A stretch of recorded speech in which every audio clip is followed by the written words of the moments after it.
And we are live. We are live. Hello, everyone. You may be seeing this as a replay, and I will discuss these things again in the future streams. And tonight, I am going to talk about some very interesting topics that happened recently. So, about the NASA meeting. Some of you have talked to me more about the Mandela effect. Some interesting theories have come up about that from our previous discussions, and things with the food issues. And we have different things that we'll talk about here.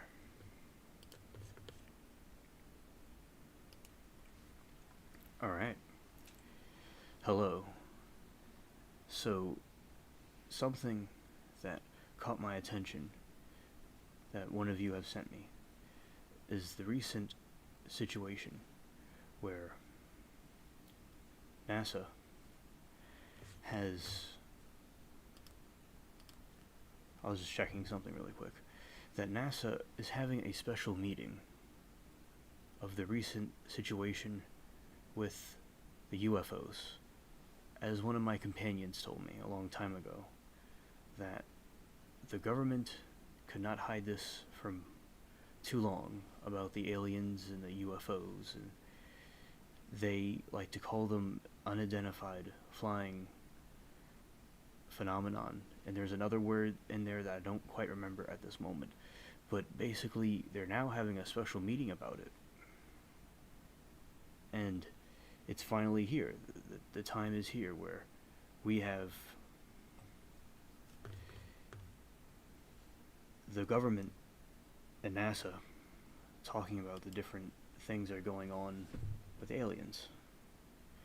And people like me and others like you that have taken an interest in the aliens have always been called foolish, and that these things that are clearly there in the sky are just figments of our imagination, weather balloons, or something fictitious. It's ridiculous. And it's good. I'm glad to see this day that they're having the meeting. And one of you told me about the other stream that we had about the Mandela effect. How one of you likes to watch war movies, and about the concrete ships.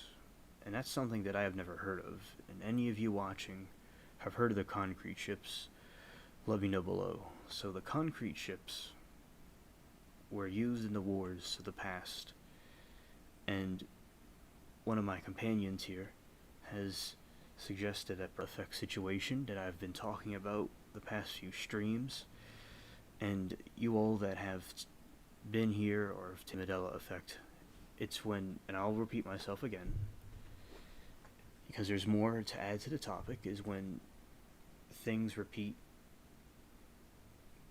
Like you have a character from a movie, and it's not what we thought it was the whole time, and it was actually something else. Like you can have a character with an eyeglass and it doesn't have an eyeglass, or Pikachu not having a black tail and it had a yellow tail.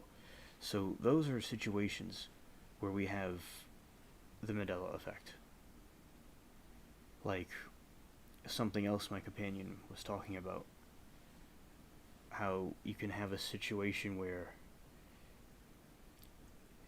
the people were in Antarctica, living since the 1800s in a very hot part of Antarctica, and none of us ever knew. So this shows an example of the ridiculousness of the Mandela effect, and how there's some kind of maybe mind control going on, or some kind of AI or something that's causing people to believe in these things. And something that I've talked about in this channel for quite a long time, and I will talk about these topics again, as I know it's late, and if there's others that are not around that want to see this again, because I'm going to talk about this consistently throughout the different streams, this will be brought up again, and we could all come and have a discussion about it. So, with the food, farmers are being forced to say all kinds of things that they wouldn't usually want to expose. And what do I mean by that? They're asking farmers specific things about how much cows they have, people that are helping them out, all kinds of things, and usually the government will ask you for stuff, but they're doing it excessively to a point where it would be a problem, where they're getting too nosy. So the theory is that they're trying to discredit people farmers from doing their job, and the government wants to take all their stuff.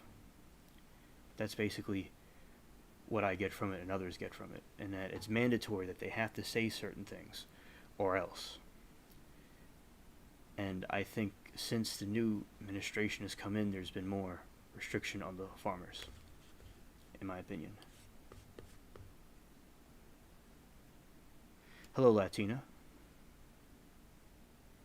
Exactly, Latina. They want the farmers out of business, and they want the commies to run it. I see, Latina. Busy? Yes, I see. The graduations, yes. It's that time. And, yeah, because I talk to farmers a lot, and they were telling me how they get all these papers from the government and all these regulations, and how they want them to sign it or else, and they want to know what they have or else, that they'll come and cause a problem. And a lot of the food is going over to Red China, they tell me, and a lot of farms are being destroyed. And I think that it definitely reminds me of what they did in Eastern Europe, when they were trying to get people to have collectivist farming when the state took everything, or any of those other countries. I don't like the commies either. And I think I noticed that people are not as offended by communist symbols as other symbols, and I think that's scary, because there are other evil regimes that existed and things that have happened, and people don't get as offended by communist symbols, and I think that is very scary. Oh, in your area too, Latina. I see. That is very... I'm interested in knowing that, because the farmers that I talk to have said the same thing. Yes, they want to demoralize the farmers. So, as we know, that one of the tactics that the communists use is to demoralize a society, and when you control the food, you control the people. And I think that they want to put so much stuff and ask them so many questions. For example, one of my friends was talking about how they have the workers. How many workers do they have? About different stock things. And also they tell me another thing, is that when they sell the cattle at the stock places, this is different than stocks about like investing stocks. There's like stocks to sell cattle. It's a place where you sell cattle, and they're going for very high. So it means that the people are going to have much more expensive food. So the food's getting more expensive. The farmers are being demoralized. And I think that it's absolutely ridiculous what's going on with what they're doing to the farmers. I think it's wrong. Interesting. I'm glad that you talked to them. That's good, because I talk to them also. Okay, Latina, I would be interested for you to call in when I open them up and you're ready. And I have some information about the farmers. And let's see. I want to do something real quick to see if I can get this up on the screen. And I like walking. I like to walk around in my yard a lot, at night especially, and during the day. I like nature and things like that. And I think that, like, I was just plowing today for my own garden. I will upload the recent farming vlog. I just have gotten tied up with some things. But I have definitely been advocating for people to grow their own food. And I think that's very important.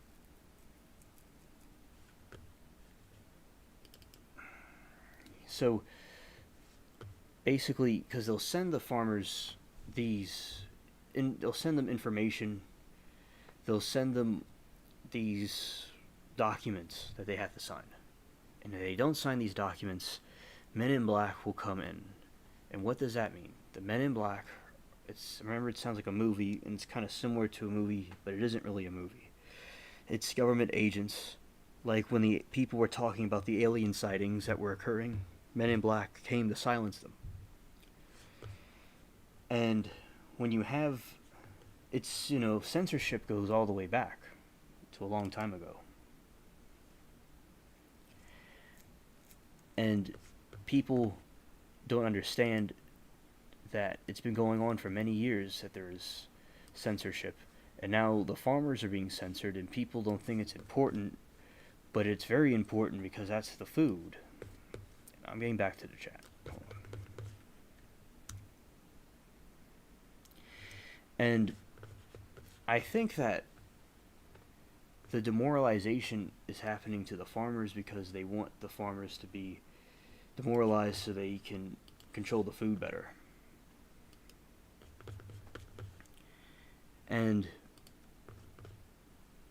hey, SE Wolverines, good to see you, man. Right now we're talking about aliens and farming and things like that. And I think that so SE Wolverines, we were just basically saying how the farmers were having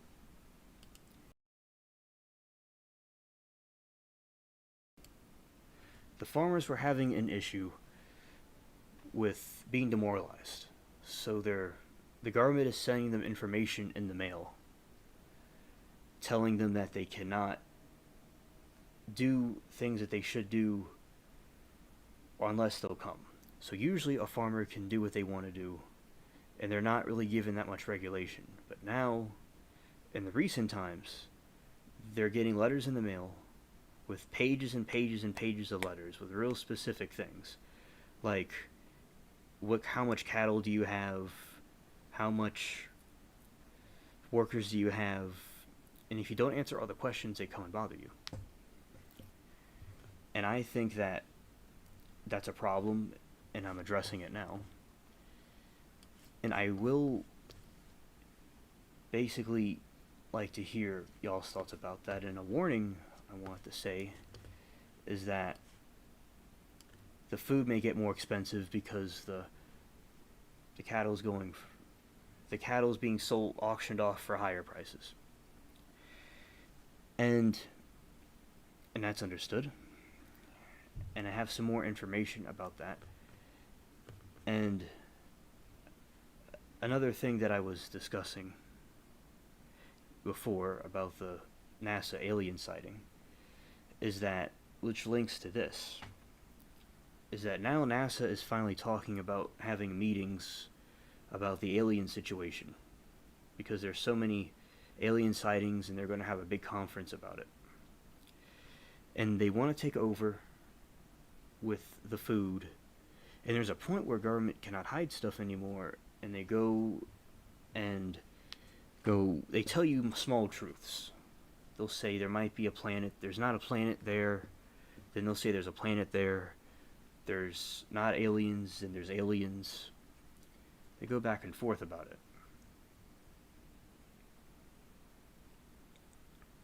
Exactly, Rescue Wolverines. Climate change is something I gotta go and rant about. So, these people, these liberals especially, say there's something called climate change. back in the 70s, and if you all know better, you could correct me, there was a situation where there was a problem with the Earth getting too cold. Now the situation is the Earth is too warm, and it'll destroy all of us. It's like we're smothered inside of a humid towel or in a bag somewhere, but that's not really how it works. And with climate change, they want to influence the people by fear. So they want to sell you an idea out of fear, and they're very clever how they do this, and they're using it for a bad thing. So they don't want farmers to do that for climate change, and they want us to eat bugs. And I know liberals that tell me about climate change, and as somebody that likes to do gardening, they try to influence me to be against that stuff. About the global warming, they want me to be for it, and to be against to be against gas rather, not electric. To be against gas, and that everything needs to be electric, but regular people cannot afford an electric vehicle, and you're going to cause another issue. It's all about control. Control the food. And John Kerry is a sellout. He sure is. And a lot of these people will travel in these private jets everywhere, and they'll go lecture us about climate change.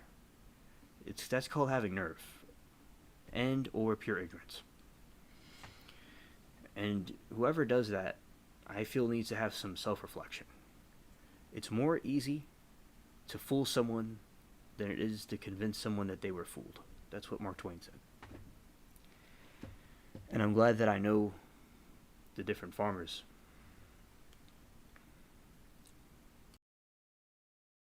Okay, there we go. And yeah, so exactly. They want to cut off energy for people. Basically, a story is how... Okay, you remember that too, Latina. You remember that. Well, I wasn't really there, but you remember it. Okay, so in the Hollywood movies, yes, exactly. About the frozen Earth, and that's something new to me. I grew up in the generation of people that want to see the hot climate, but other influencers were saying how it was global cooling and global warming, and they just go here and there and everywhere. Something I learned from a Russian dude on YouTube is a liar. They'll change their stories. They're not consistent. They change the story very slightly. They keep changing the story. It's like, because notice they could say we thought it was global cooling, but now it's global warming because of X, Y, and Z. They just go one to another, and people don't notice. I believe there's a generational gap behind that also. And a lot of these people misunderstand the power of the internet. Yeah, the blackouts. Yes, exactly, SE Wolverines. I see what you mean, because a taxi electric car, and then they have those people saying about the blackouts. Another thing about the electric cars and advanced cars and vehicles is I feel they could just shut it off. Like they just flip a switch and it's gone. They could control people better. And imagine during a hurricane, like where I live, and you have to have an electric car. That's funny. These people like to turn people against each other, and they don't want them to have peace. And they're not just in America, they're everywhere. One day, they can be in LA, they could be in DC, they could be in Missouri, they could be in London. They make home everywhere they go, tricking people left and right. They don't want peace, because if people are united, they're afraid of what we would do. They're afraid of people coming together. They want us divided and conquered. And I don't think that the aliens really have our best interest either. That's something else. So, points that I'm making here is that there's a government lies and people lie. Then when it's too obvious, they tell a half truth and they pretend like they care and are interested in it. another point, they'll go back and forth, and they will say like, it's climate change, it's cold and it's hot, and they turn people against each other. Yes.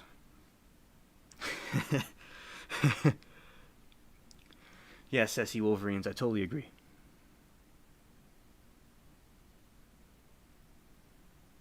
Yes, Latina, post a link. I would appreciate if you did that. I did not hear about the car bill. I don't know anything about it, and that's interesting. That I'm glad that Alice addressed that earlier. And basically, it's like all over Louisiana, they're trying to influence the idea that people need to have solar energy, and it would be a good place for that because it's so sunny all the time. But there's a story in Texas where the electricity shut off but there was no electricity, and then everything just shut down, and people were frozen to death in Texas because the solar energy didn't work. And yeah, no one really cared. People, we all cared, but the climate change people didn't say anything. They didn't really care too much. And as I said, some people could be ignorant. Some people could be like that it's true, but it's not true. And they're just out of touch with reality. And I will show it that, I remember basically that another thing I remember the farmers were telling me is that they want solar energy. They want people to have solar energy on farms. So I'll explain how this works. So remember, one of our friends, Georgia Peach, was telling me about how with the chickens, to keep them warm, you need diesel, and to keep everything running, you need a lot of diesel and gas, electricity. And she feels that these people don't want, they want the solar, so I got a message, so I got sidetracked. So that the solar would not work. It would not be able to run a farm. It would not be able to heat things. It would not be able to function. Thank you, Latina. I see the link. So, finishing what I'm saying, is that they want the farms to have solar too, so people can be, therefore the food goes down. So they're attacking the farmers from many different angles. I'll have to look at this link that Latina sent me, and we'll go and look at it. And hold on a second. I don't have this thing completely set up correctly, but I see Latina. Thank you, Latina. And I will open up this link. I just have to get the Windows. I gotta get this open. About to get it. All right. Now I got that. And I'm about to go and look at this. Putting it in here. To get this to work. Got a couple of different things I'm talking about. Yes, I agree, Latina. I'm getting the video ready. Getting it ready.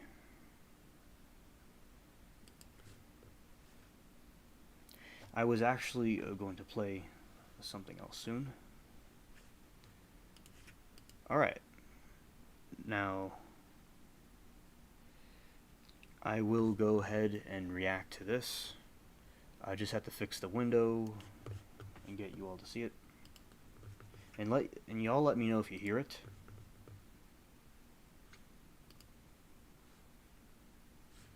Let's see. Okay, I'm almost there.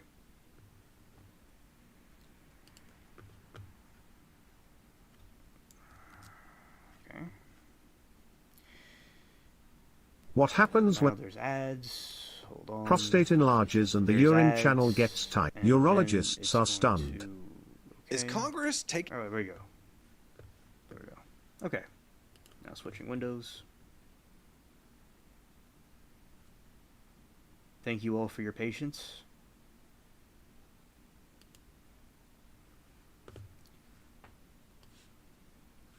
Okay. Let me know if you all could hear it. See if I get everything right here. Okay. away your freedom by forcing you to give mandatory breath tests in your car?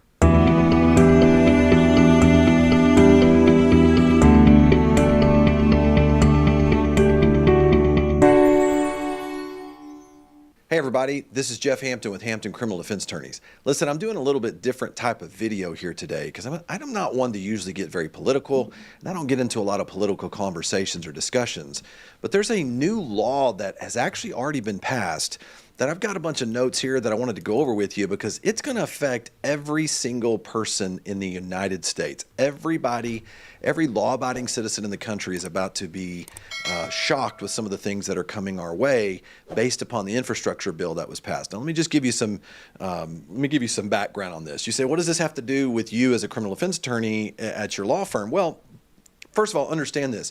We all know that DWI, depending on how you call it in your state, it's a very serious offense that, of course, we know, no one is for DWI. It imposes a very significant threat to the public, and it has cost people their lives. And so as a result of that, though, sometimes here's what happens. The government will overreach, and they'll make decisions about things that cost people their liberty as a result of that.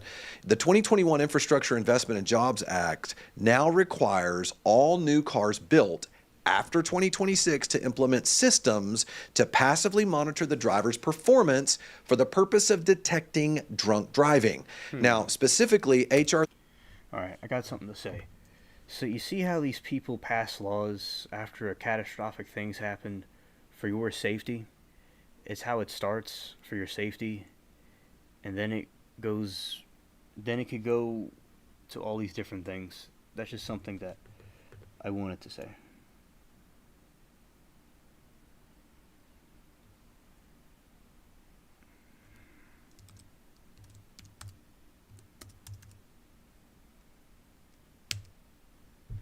Alright. We don't need to see his face. My face is better anyway. Alright. But I've seen other YouTubers play videos and they didn't get in trouble, but alright, as a precaution, I'll just play the audio. 3684, section 24220 tells us here that what they plan to do is that, the Congress has already passed this. They've already put it into place. The infrastructure law will now require connected vehicles to collect, think about this, collect and process data to detect impaired driving. It can monitor the driver's behavior, and it can also affect steering. It can literally take over the control of the vehicle if the algorithm determines they think that you're doing something improper. So HR 3684, known as the Infrastructure Investment and Jobs Act, includes these provisions related to drunk driving prevention. And these provisions that I'm going to talk to you about here today are going to be required new safety features in all cars, all vehicles, all trucks. And car manufacturers are taking steps here to, they have no choice. They're taking steps to be in compliance with the new federal law. And there are some companies such as Volvo and Ford who are already using some of these technologies and plan on having in their car next year in 2024.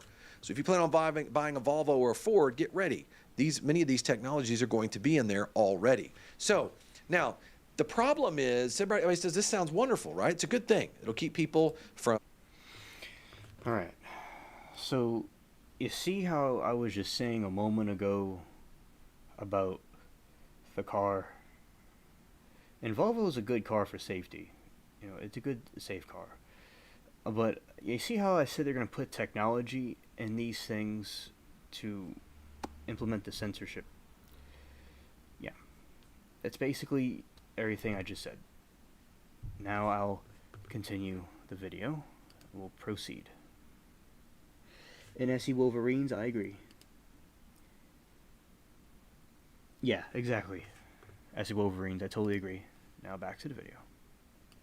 Drinking and driving. The problem is you have to understand the implementation and you have to kind of peek behind the curtain to see the effects of what takes place. Okay, let's take a look at this for a minute.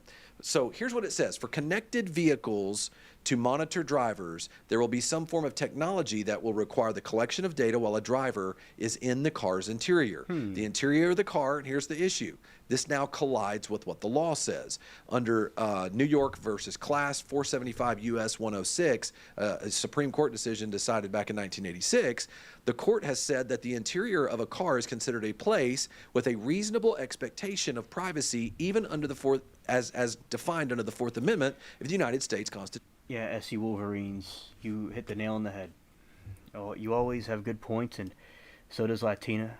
Everybody in the spaceship, shout out to everybody. And yes, SC Wolverines, I know this, like with the Volvo especially, it'll break, it has things in it to break down, so you go back and get it fixed.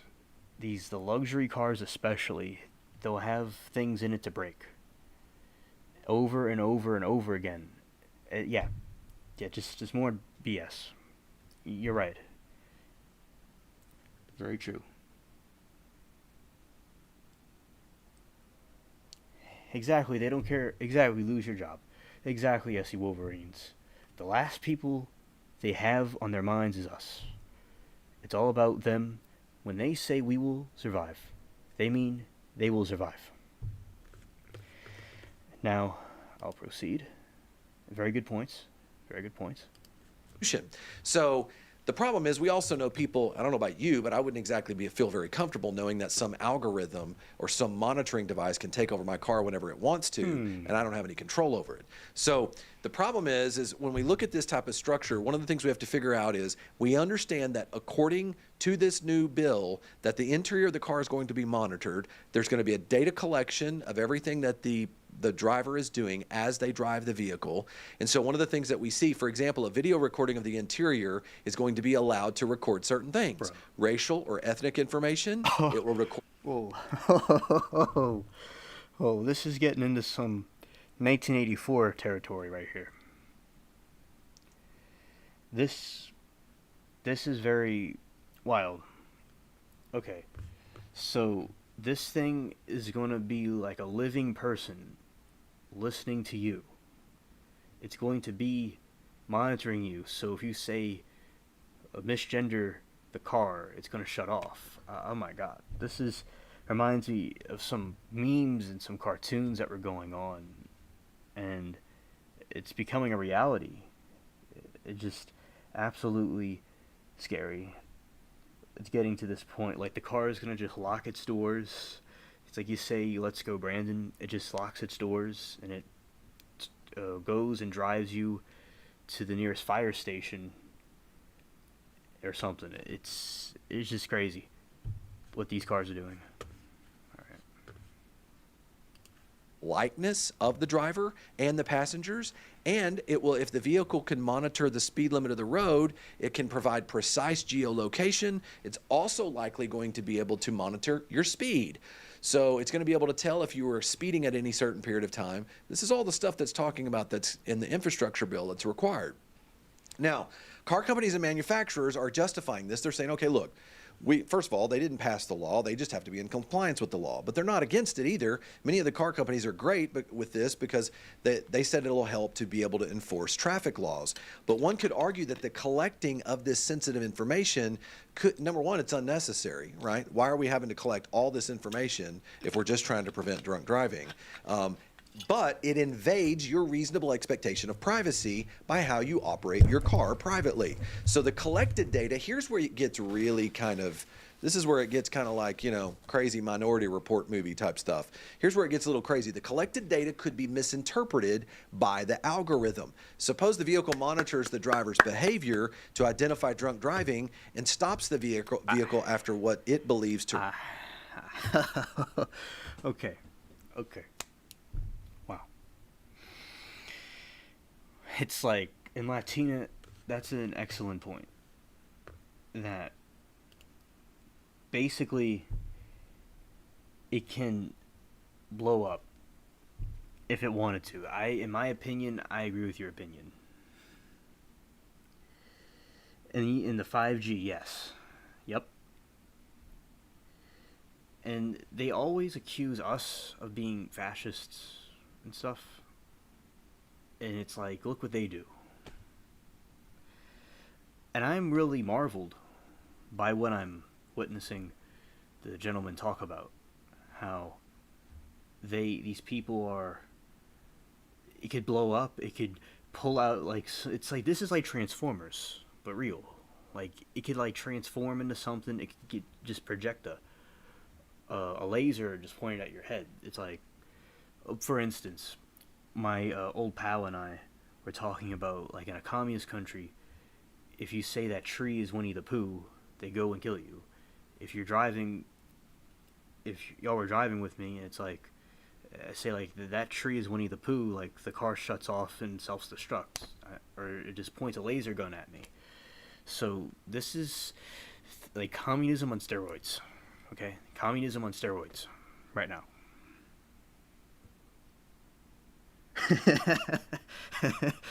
Exactly. Yes, Latina and SC Wolverines. Yes. All right.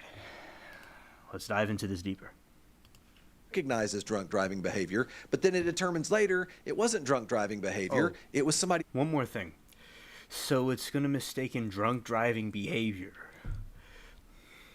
What on earth does that mean? Like, what does that mean? It's what can be misinterpreted as drunk driving.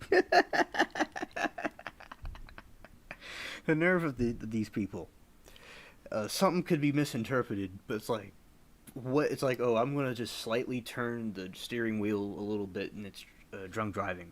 Come on, what could be misinterpreted as drunk driving? Y'all could tell me if I'm missing this, in my opinion, but I don't know what. That's just scary. That the AI. I know about tech. I love tech, and if something isn't developed enough to figure out the difference, there are glitches that happen.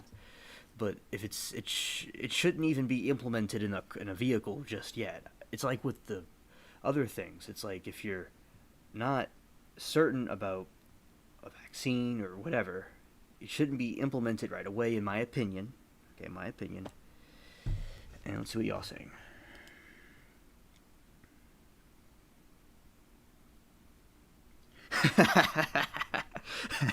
Right, SC Wolverines.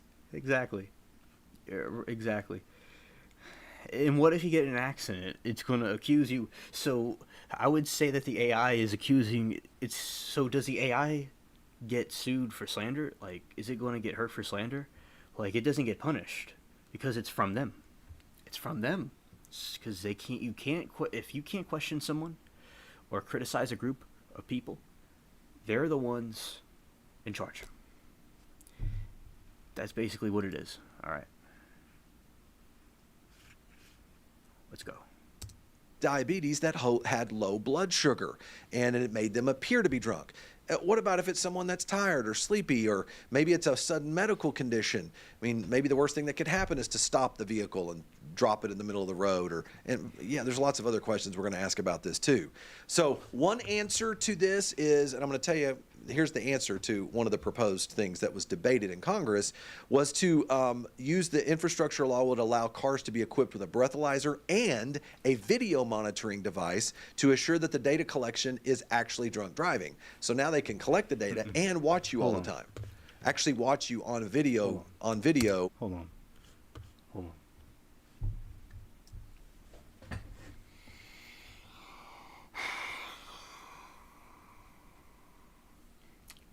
They're going to have a video camera. They're going to have the recording devices. They're going to have everything just... It's like you go into driving in a car and you got the whole filming crew. You got the whole guy with the microphone. You got everybody just interviewing you. You just got... Just what's with all this... Just to see if someone's drunk, you're being like micromanaged by these people to see who's drunk. It's like somebody swerving, and I wonder who programmed the AI to do this. Like when they were writing the code for it, the coding this thing out, in my opinion, what were they doing? Like, okay, so parentheses, brackets, if driver swerves slightly, function, turn off vehicle or blow up or self-destruct. And then you put the brackets in the end, and then you put the different sets. And then they registered and made the migrations in the server for the app. I mean, this is just hilarious because somebody has to sit there and type in the different mechanisms and different things when you're coding.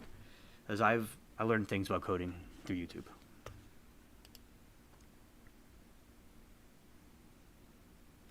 Right. Exactly. Latina, mostly peaceful protests. Exactly. In our opinion, that's right. There you go. Hey, that's a good point. Because they want to attack, like the Art of War says, they want to attack you from the front and the back, like the snake in the Cheong Mountains, where it attacks you from the back with the spikes and attacks you with its mouth. So peaceful protesters are going to be cheering, and then inside the thing's going to be cheering too. I mean, that is a good point, because I remember watching the streams about the riots and things that happened during the mostly peaceful protest. In my opinion, they were going and destroying stuff, in my opinion, but I could be wrong. And people were safe in their cars. So the next thing they want to do is have the cars deal with the people. Very good point, Latina. Good point. All right, now we'll continue with the video. As part of it being built into the vehicle. This would reduce the chance of a driver's behavior being caused by something other than alcohol, so it maybe would help not unnecessarily stop a vehicle. But then it becomes even more complicated, because now you're talking about a passive breathalyzer. What if it picks up the alcohol content of a passenger in the car and it doesn't pick it up of the driver? Now, I know a lot of this new technology, they're trying to create safe harbors, they're trying to create ways to eliminate these sort of things, but anytime you start introducing wholesale technology like this, making it mandatory on everybody, you're going to end up having a violation of people's rights. So just think about this. I'm going to go through this. Per the bill, the proposed safety device will, quote, passively monitor the performance of a driver of a motor vehicle to accurately identify whether that driver may be impaired. According to the RIDE Act bill, it states to require the Secretary of Transportation, acting through the administration of the National Highway Traffic and Safety Administration, to prescribe a federal motor vehicle safety standard for advanced drunk and impaired driving prevention technology, and here's the catch one, and for other purposes. What does that mean?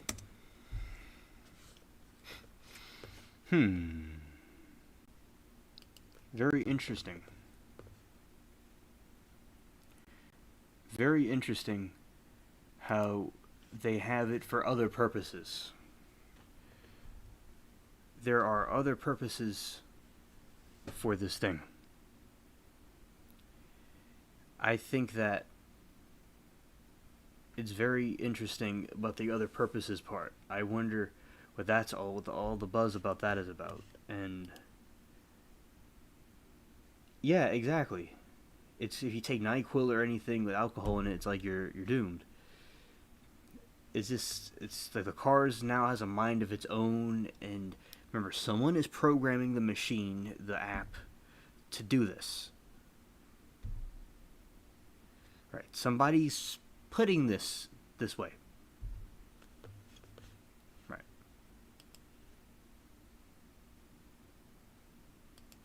What is the other purposes? And of course, that's the problem. That's the catch-all language. That's the stuff that Congress throws in there to be able to collect data on everybody for any reason that they want to. And so anybody who wants to enjoy the liberty of operating a motor vehicle now will have to be forced into this framework where the National Highway Traffic and Safety Administration is going to be able to use the equivalent of surveillance technology on everything you do in your vehicle. And, there's some questions that come up on this. In fact, one of the things that it says in the bill states this: technical capability. Any advanced drunk and impaired driving prevention technology required for new passenger motor vehicles under subsection A that measures blood alcohol concentration shall use the adult legal limit for blood alcohol concentration of the jurisdiction in which the passenger motor vehicle is located. Now, the question has to come up here. All right, In order to I determine gotta that, address something. Thank you, Latina, for pointing that out. I didn't know that. But what if someone does like mouthwash? That they had some mouthwash and it has alcohol in it? That's a thought. I think that's like what SC Wolverines is saying. If you're doing something that's not lethally intoxicating or illegal, then you'll automatically get in trouble. That's the point of SC Wolverines was saying. He was just throwing an example of something non-lethal. That's not the word I want to use. It's something that's not illegal with alcohol in it. Like mouthwash would be a good example. And the car just shuts off, and you have this menacing boss music that's playing, and all these cameras and these things are just looking at you, and then you just get shut off and sent to the fire station. All right. Now I'll continue. Let this gentleman continue his statement. It sounds like there's going to be mandatory breathalyzers required in every single vehicle. Does that mean there's going to be facial scanning technology that's required? Something else here? What exactly are they going to require us to do in order to be in compliance with these things? And the reality of it is the bill includes something that's the equivalent of a kill switch.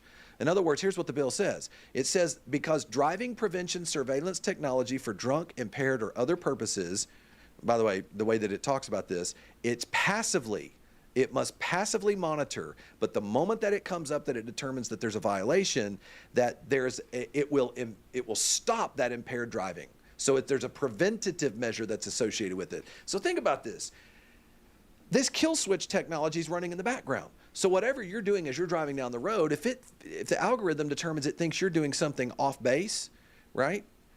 Then all of a sudden it's just a kill switch. Now, what does that mean? Does that mean that if you deviate from your normal driving habits that the kill switch kicks in?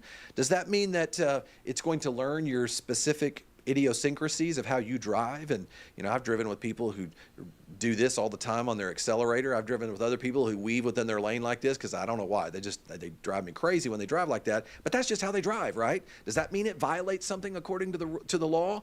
And so the problem is the kill switch system outlined by the RIDE Act basically says that it was such a system to be able to distinguish impairment. But the problem is it doesn't tell you how it's supposed to do it or how it's supposed to be set up. How does it distinguish between drowsiness? If it's designed to combat the problem of impairment, does that mean it's going to literally seize up? Is it going to stop on the road? Is it going to immediately pull you over to the side of the road? How are all these things going to be determined? By the way, here's the other issue. The term impairment is very much open to interpretation. When I read this and I look at what it says, we simply looking for symptoms of drinking, or are we trying to determine someone had a toke of a marijuana cigarette? And how do we determine whether that person is impaired or not? And here's the real question, who has access to this data so that they can make use of the kill switch system? Will the police be given access to this data? I gotta address this again. So basically, we have a situation here. A kill switch. You going on the road and you're driving, and then it says, oh, this guy's drunk, and it just shuts the car off, and it causes a chain reaction of accidents. I mean, imagine you're over a bridge where there's water and it just stops. I mean, that would cause so much accidents. And the breath thing, this is wild. This is wild. They're getting too personal. And who's programming it? Who's, behind all this nonsense? Because somebody has to code it. And remember, with technology, things can glitch. It can malfunction and go crazy on you. It doesn't have a mind of its own. It's a thing, and it could get out of hand sometimes. And yeah, this is just insane. Warrant. And this is where you start talking about losing your civil liberties. And this is where it comes in. And what I'm talking about with DWI cases. And not just that, but your insurance companies. Are these people going to be able to get access to this stuff and use it against you in some way? Is it all going to be public source information for people to get access to it? And you know, if insurance companies can get access to this stuff, they can use it as a reason to increase your insurance premiums as a result of that. And so, you know, are they now going to try to create ways to force you to change your driving habits? Understand the manipulative effects that this can have, and it opens it up. It's really to the Wild West of other people being able to use these type of things against you. And so the other question I have on this, when it talks about driving prevention in the statute, does that mean that it's actually going to be looking at the vehicle when it's sitting in park? Like, is that going to be active when you're just sitting on the side of the road? What if it's running, but it's in park? Is it going to kill the car? Is it going to work all the time? Anytime you try to do anything in your vehicle, is that what it's going to do? The problem is, this is all going to be installed in new vehicles. So there's not going to be any way around this. Any new vehicle that you buy is going to be required to do this. So it means Big Brother and his agencies are going to be constantly monitoring what you do, how you're driving, and if you're a threat to public safety. And they get to make that determination, right? You may have never been in a car accident in your entire life, but they may still deem you to be a threat to public safety, okay? So I got to address this other issue. I like studying about websites and tech and coding on YouTube, as I said a moment ago. I like learning about the Python computer language. You all could look that one up. And basically, like with websites like YouTube and Instagram or Facebook or anything, there's a database. So everything is stored in a database. And hackers could potentially get into it with different hacking. And remember, this is for educational purposes. All of this is my opinion. And I may have known about computers and things because I'm interested in technology, but you basically would take these, you know, hackers could have Linux, and Linux is another operating system. It's like Apple a little bit, but it's even more of that, I forgot what it's called. It's a AOS or something. It's not an OS, not that. It's this other type of computer system that's different than Windows. It's a Unix system. Mac and Linux both are Unix, and they're very, very technically inclined machines. And with Linux, the hackers would use that to get into databases and things. So if a hacker were able to get into the database of this car Big Brother dystopian thing, and you got all these people's information, so like when you're driving, a hacker be watching you. A hacker could do some evil things, and a group can come in and hack it and say, no, this group is going to be demoralized and this one isn't. So that's basically the situation that we got to think of as the hackers. Okay, SC Wolverines, that's good. You're familiar with that. That's good. Yeah, so you could understand where I'm coming from, where these hackers and people can do bad things. What if China, in my opinion, or any of these countries, India, Russia, anybody, they could just hack into it and control the American people? But I would be more concerned about is our own people running the country in the groups doing stuff, not outside people. China probably, but not really Russia and them, but like the people here, they're going to do something. Yeah, a backdoor to hell. Right. Okay, Latina, that's interesting. I didn't know that.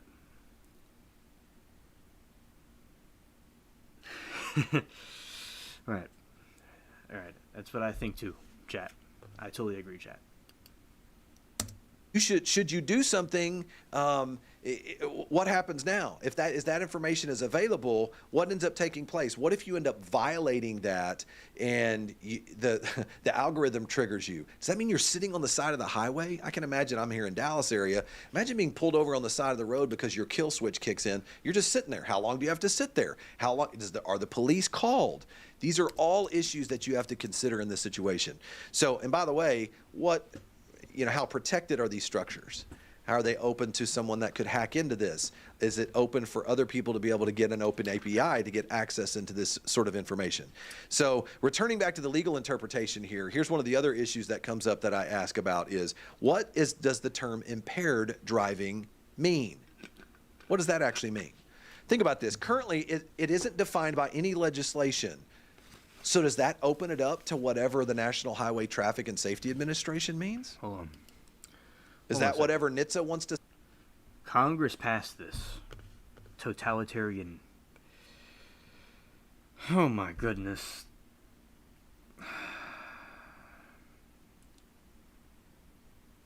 Do any of these people read the Constitution, or do any of these people have any idea what the founders of this great country intended it to be? Do they? No. This is really a dark time. But in the end, I believe, in my opinion, will prevail.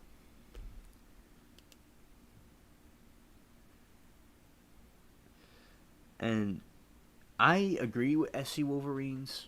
I'm worried about whoever wanted this implemented to. I agree. It is. And so as a result of that, can you imagine the extent of algorithms written because you choose to pass someone or or get to the line? How do you be able to separate the line between your normal driving behavior and whether or not someone else is be able to determine whether or not you're actually intoxicated? Now, listen, I'm trying to get to this. There is a risk of misinterpreting this data, and that's the biggest problem that we run into. It'll lead to false accusations of drunk driving. It 100% will happen, because none of this tech is going to be dead on, and these algorithms have to learn. It's not going to be foolproof. So I'm going to give you some examples. I talked to you earlier about Ford and Volvo. They've both been developing alcohol detection systems to prevent drunk driving that are going to be introduced on their vehicles starting in 2024. One of those is known as the Driver Alcohol Detection System for Safety. This system uses specifically breath and touch sensors to measure the driver's blood alcohol concentration, and if it exceeds the limit, the vehicle's ignition system is prevented from starting at all. Okay, that's one way. All right. Now the one being developed by Volvo is known as the alcohol lock, and here it uses sensors in the vehicle's gear shift as well as the ignition button, when you push the ignition button, to detect the driver's blood alcohol concentration through their skin, and if the BAC exceeds... Latina, that's hilarious. That's hilarious. Latina, that's...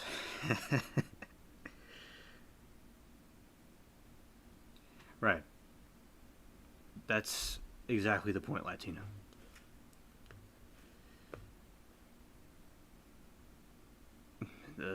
Joe Brandon is just insane. Legal limit, the vehicle again is disabled. The real question is not just that though. Who's contacted?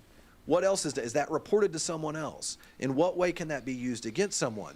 And so these technologies, I know they're aimed to prevent drunk driving. The problem is they're in their testing phase. No one knows what their margin of error is. They don't know whether, and none of these are foolproof. Even if you use the most reliable systems that are out there right now, the actual breath alcohol concentration that you use through a breath test, used by the Intoxilizer 5000 and others for DWI testing, those are not impenetrable either. They usually have at least some range of a margin of error, a variance built in. Even blood tests have some margin of error on them, okay? So it's important to understand this. Now, Ford's system uses a touchpad on the steering wheel that detects alcohol through the driver's skin. Now, this is supposed to be used to be unobtrusive, and it's supposed to be used to activate, and it's supposed to basically deactivate the ability for the vehicle to start if it is able to determine alcohol. But once again, what is the margin of error? How is this stuff regulated? So the use of these decision-making technologies, I know they're being used to prohibit drunk driving, but they create serious ethical questions, legal ethical questions. Now, here's where I want to get to and finish the last part of this. Think about this. Once people get access to this data, it can be used to manipulate you and punish you or reward you. And this is where I want to get into this term known as social credit score type systems. Now, these type of systems, if connected vehicles can collect drivers' specific behavioral data for purposes for impairment under the infrastructure law, it opens it up that rules and regulations may now penalize drivers for certain behavior that they don't like, and use a score. They may keep score. Now, this social credit score, it's almost like a social scoring system where the government says, oh, you did good, you good little puppy, or you did bad. Okay, this man talking about how it has sensors on your skin. It has sensors to know this or that. And there's all this nonsense that they're doing. I think it's dystopian from some movie.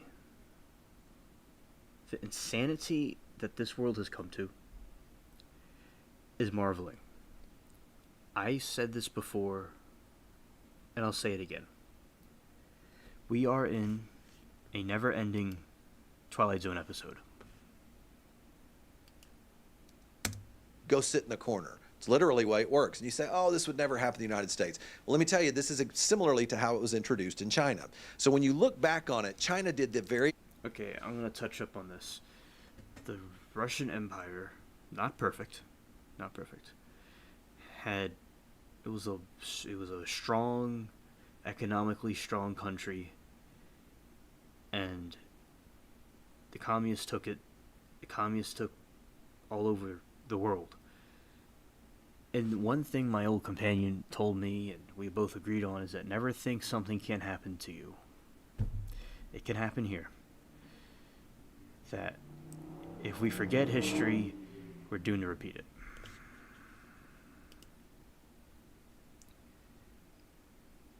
Hey, Dark Meta, what's up? We're talking about... Okay, so we're talking about how they're using AI in cars, and they're using AI that's going to have a camera to tell when you're driving if you're drunk driving or not, and it's going to have audio, it's going to be listening to you, so it's the Mandela effect on steroids, and they're going to be monitoring everything that you're doing. And it's crazy and dystopian. Exactly, what if you're cold from snow? I agree. Shout out to Dark Meta. Alright, now I'll continue. Exact same thing. It first rolled out this system in China back in 2014 and has essentially would put people, I mean, China has now taken this to the extreme. They have now rated individual in China to put them on a blacklist or a whitelist depending upon your individual score. So if you are very bad, you're on a blacklist, and there's certain things you can't do. If you do really well, you're on the whitelist. You can do all these other things. It's literally social engineering. It's social manipulation.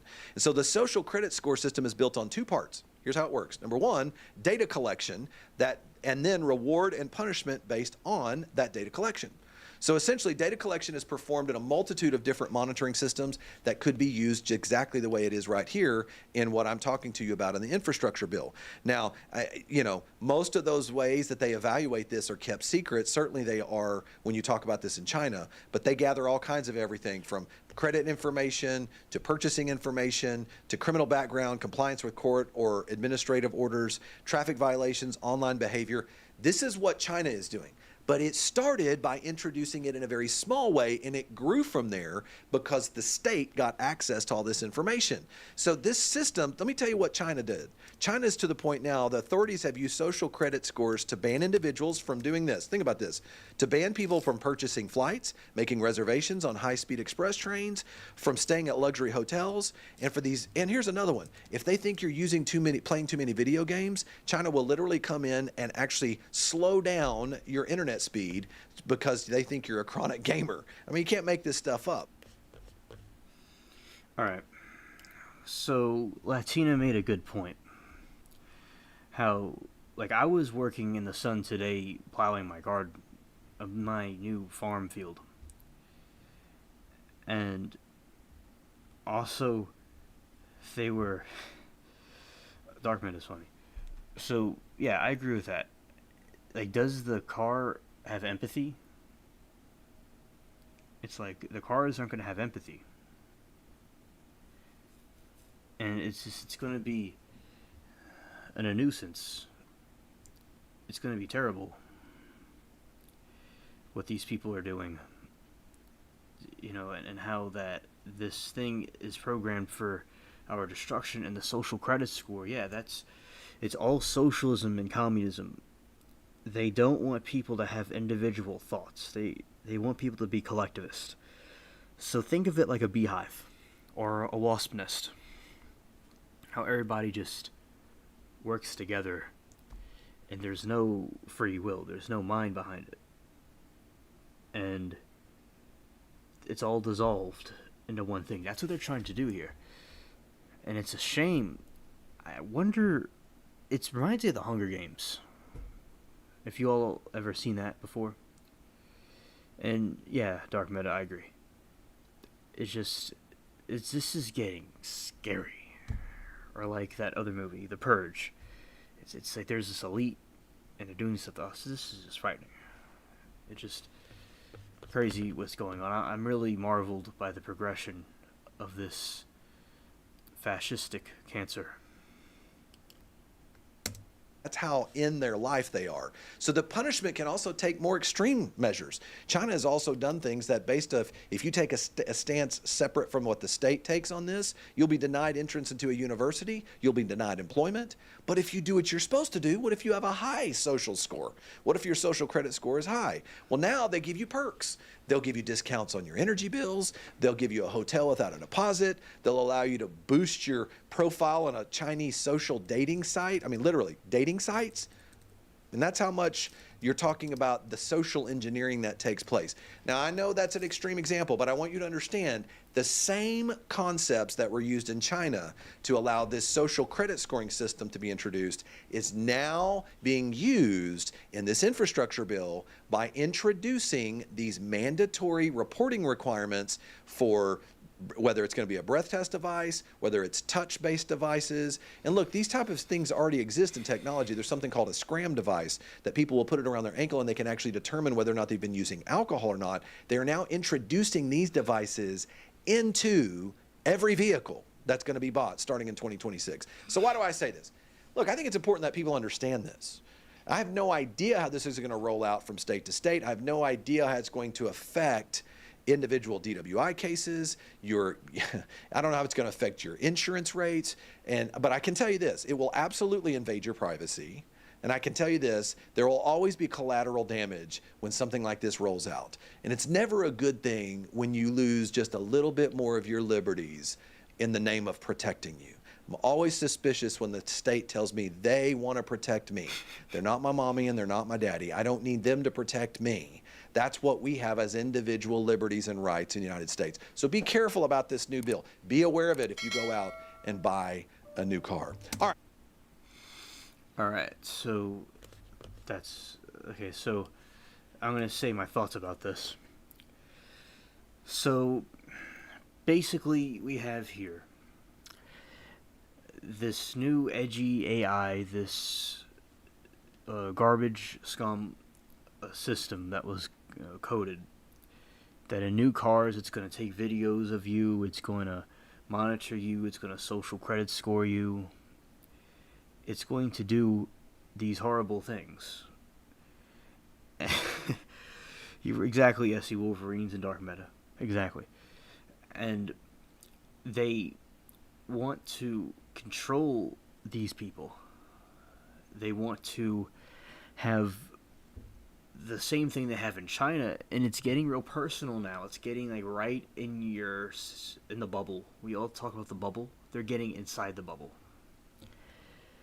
I think that it's terrible what they're doing.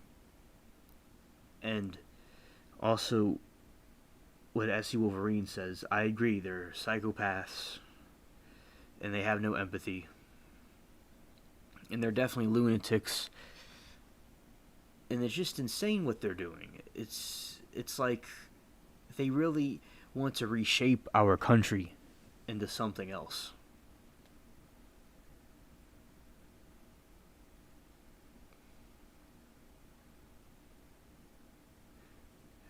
Preach, Dark Meta. Exactly. This is what this time period is going to be seen as. You're absolutely correct.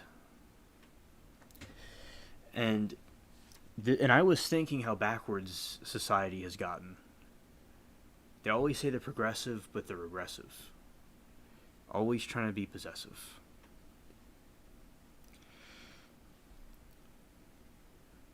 Exactly, Dark Meta. They need to pause and reflect, like what Mark Twain would say. They need to pause and reflect on themselves and how they're doing this and they're allowing these foreigners to take over and to influence us to do that. I mean, the America, because I was thinking, like America in the old days, it was in the founding of the country, of course, in the old times, it was a much better place, and all these politicians that were elected to represent the people are being now used to enslave the people, because we know that dictators, they free themselves, but they enslave the people. And people shouldn't give themselves over to brutes and these people that despise us and enslave us and want to rule our lives and treat us like cattle, because we are not machines, we are men. I think us humans just have naturally want to be good to each other and live in peace. But these people do not live in peace. Then they want us all divided. And Dark Meta, you're right. I think that AI already took over. And we were talking about that recently. How they were already implementing the AI. They already implemented the deadly things. They basically have already done it. You're right. You're absolutely correct. From what you're saying, and now it's bringing light into what we were saying before. And exactly, Dark Meta, they're doing things to children is terrible. And how, yes, and how Project Veritas has exposed what they're doing and teaching the kids. It's horrible. It's absolutely horrible.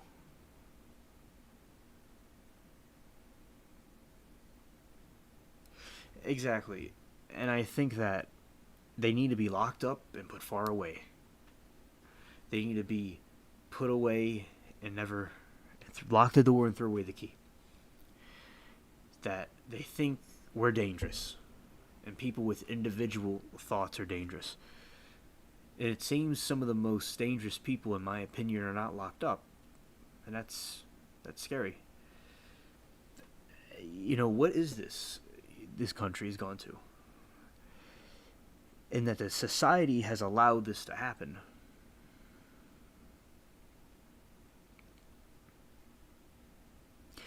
Exactly, Dark Meta. They're banning freedom of speech. It's like it's not even America anymore. And the people should not follow them. The people will not. And these people are just bound to go away far from society. And it's like if I say like what my friend was telling me before, another friend of mine, haven't talked to in a while, and they are saying like that if you say a tree is Winnie the Pooh, and they all attack you. You can't say something is obvious. You can't say that there's obviously something there. It's just absolutely absurd. And like what I was talking before, about how farmers are being sent these letters and asked about how much wood they have, how much chickens do they have, how much workers do they have, how much purple shirts do they have, how much purple nurples do they have, how much Winnie the Poohs do they have, how many trees do they have. And if they don't answer all these questions, on just a certain amount of time, they're going to come knocking on their doors. It's all over.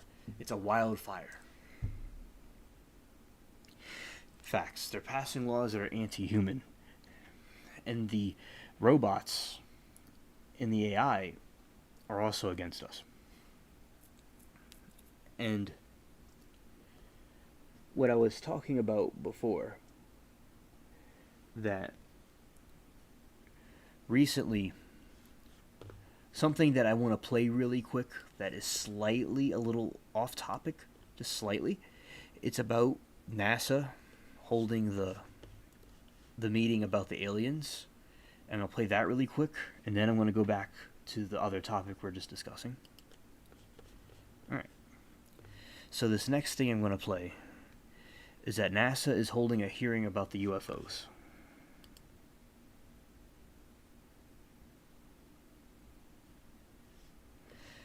And this one is about NASA's hearing on the UFOs, and this ties into what we're saying because the government has hid for so long about aliens. And they said it wasn't true, and we were crazy. But now, NASA is taking it seriously because they cannot hide it anymore. And I agree, Dark Meta, totally with what you're saying, that we must take it legally. Let's say, taking action legally. I agree, Dark Meta. Because they're just going to walk all over us like a doormat. Now, I'll play this. This has to do with NASA holding the first public hearing on UFOs.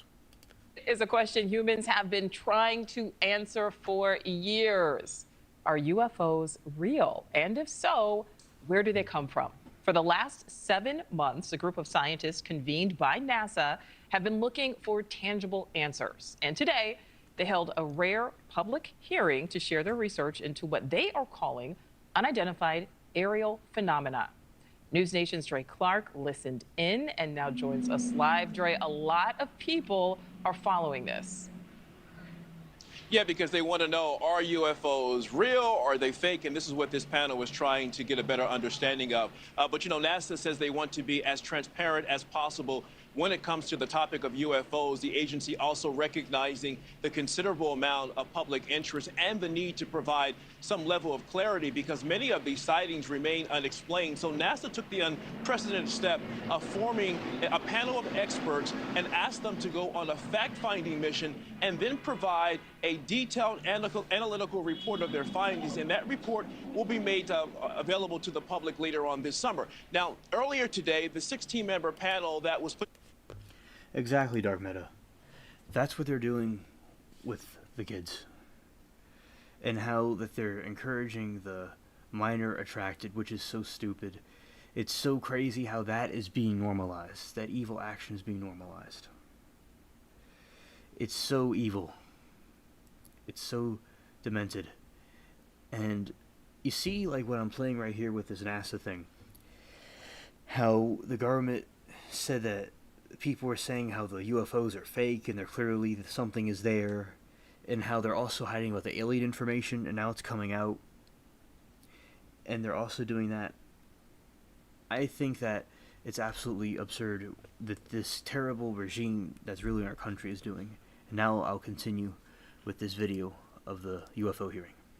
Together a year ago held its first public meeting. Sitting on the panel are an array of scientists, physicists, and biologists. Their sole mission is to examine unclassified sightings of what the government calls unidentified aerial phenomena. Another term is UFOs. NASA says eyewitness reports of UAPs are oftentimes muddled and too insufficient to draw any real conclusions, but at the same time, those sightings cannot be ignored. For every sighting, NASA wants to know the nature and origin of its existence. Panel members say not every sighting, though, is a UAP, saying that sometimes observers may be looking at commercial aircraft, civilian or military drones, weather research balloons, or even military equipment. The panel will be analyzing about 800 I know, right, Dark Meta? I know. It's... Some bastards. They really want to BS us around. They don't only want to put cameras in our cars and mess with the children, they also want to do that. I know. Exactly, guys. Exactly, chat. I totally agree, chat. The nerve of these people is just insane. commercial aircraft, civilian or military drones, weather research balloons, or even military equipment. The panel will be analyzing about 800 sightings, but they suspect only about 2 to 5% of them are UAPs. But only high-quality data can really provide the level of transparency they need to distinguish what is fact and what is fiction. So panel members say they will investigate each case or sighting with objectivity, physical testing where possible, and a very high level of scientific scrutiny. And hopefully they'll reach some solid conclusions, and that will be revealed in their report. We are very lucky to have them on board to share their invaluable insights to inform NASA on what possible data could be collected in the future and how it can be collected to help us better understand the nature of UAP. To understand UAP better, targeted data collection. I can't. It's the UAP thing's killing me. Like, these people like say they can't just call it a UFO. They have to call it a UAP. It's like they're so condescending. Like, chat. Do you all agree that these people, like, these government oligarchs, are so condescending?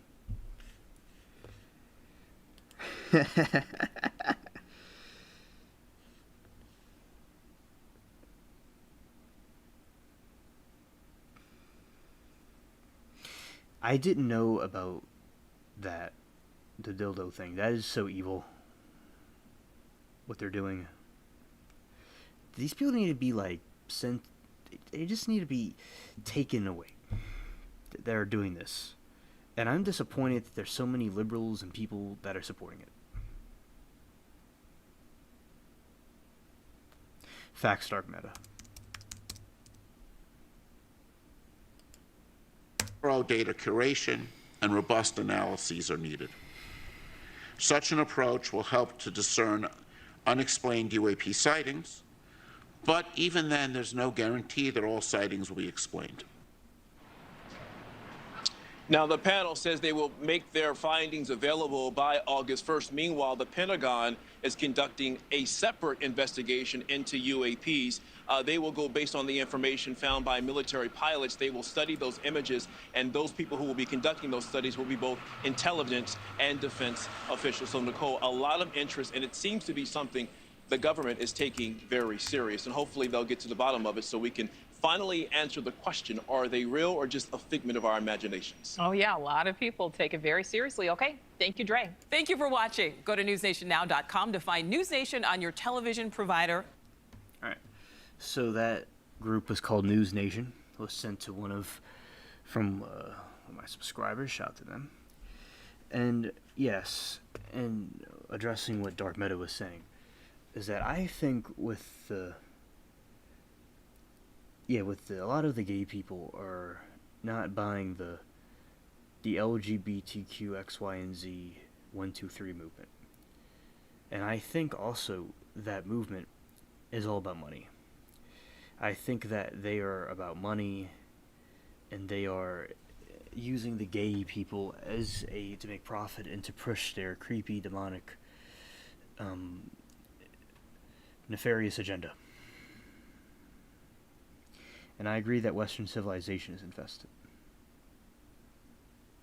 Stargate. One thing before I get to that. Yeah, the government on its UPI nuts. Yes. Yes. I agree. SC Wolverine's a dark meta. I agree, chat.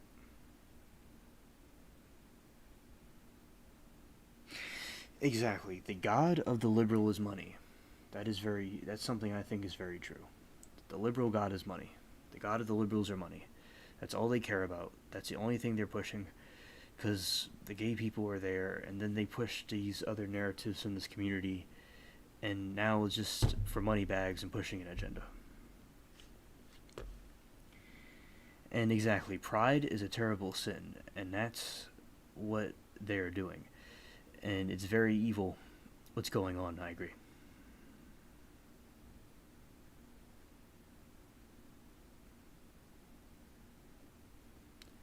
Exactly. Yes, Latina. They are wicked, they are heartless, they are voidless, and money is their god. They put that in the place of everything, and they would even put these children, these people, in harm's way for that, and pushing these creeps and these perverts for their agenda. And the people must understand that the decay of our culture is in mounds, that our movies, our literature, and everything that we see has been infected and corrupted by these people all over the place. It's absolutely terrible what they're doing, and with these aliens, and now they're finally coming out about these aliens and that it's something to take into consideration. I think it's terrible that they're lying about aliens and they're doing all these different things. It is time for a change.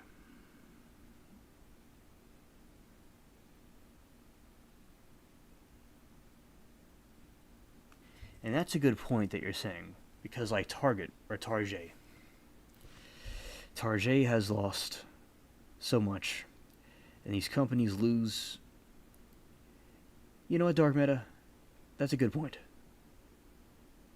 I think some of them may have thought it was a financial thing or that was a front, and I think that's a good point that you have, because they lose money by doing this. When they go woke, they go broke.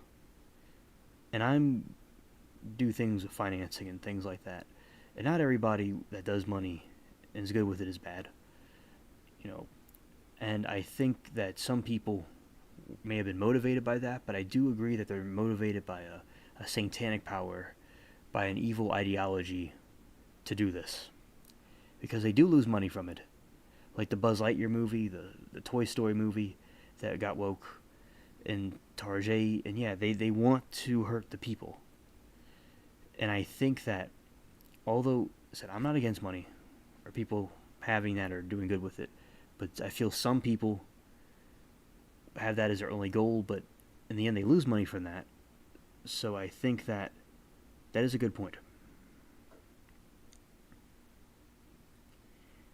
And I agree, Dark Meta,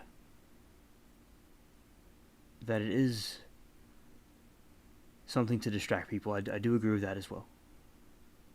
Yes. And that they want control and death to all. That's true. And at least the front, or what I was researching, that some of the thoughts were it had to do with money, but then I observed, as you did, that they lose money from it. That's a good point. Yes. And that the money is an illusion, or is a distraction. I agree.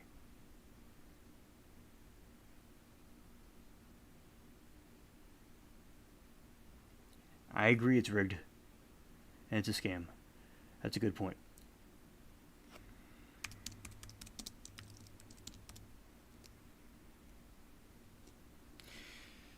Because there are some people that want the best for the country, and there's these other people that are causing more destruction for the country. And it's the destruction of Western civilization.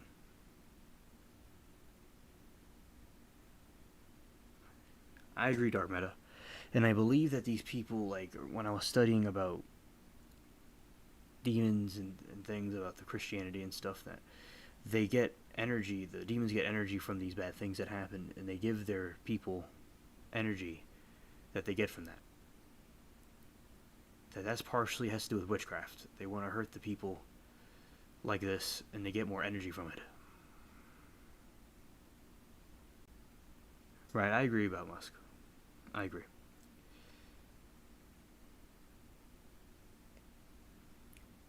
And as I said, I was saying the different theories about, at first it appears, piecing it together, it appeared first that they were just greedy with money or trying to spread something with that. And as I said, I'm not against money or people having money. I think it's a good tool to use. I'm not against it. But then, as they lose money, it's clear it has nothing to do with money.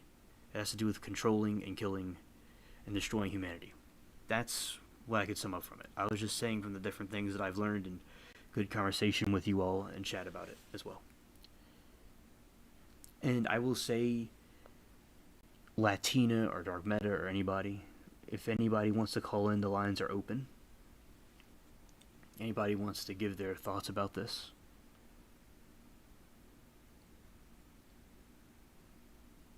And their interest, eugenicists has to do with their history. They were known for doing eugenics. They definitely, that goes back before, that they wanted a eugenicism, that this is the new, like, in my opinion, a new Holocaust situation going on, but it's being done a different way than it being done directly. People. I agree, Dark Meta. Very good points.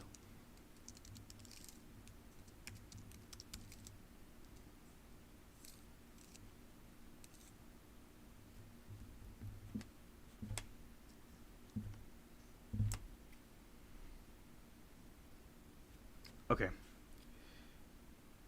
And, alright, so, and I will show some other things in a moment. And also,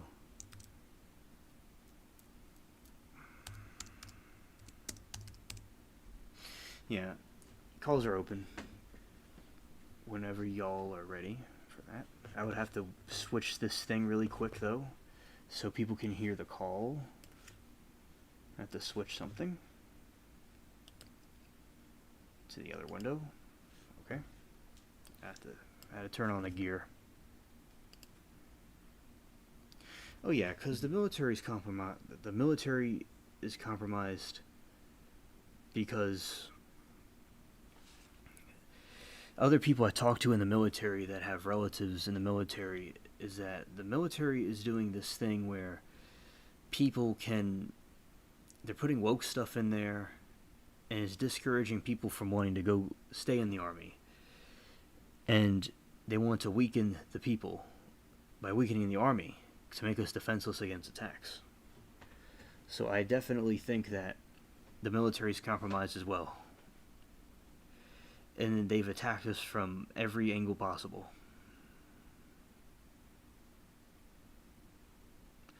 Exactly, Dark Matter. That's a good point. That's a very good point.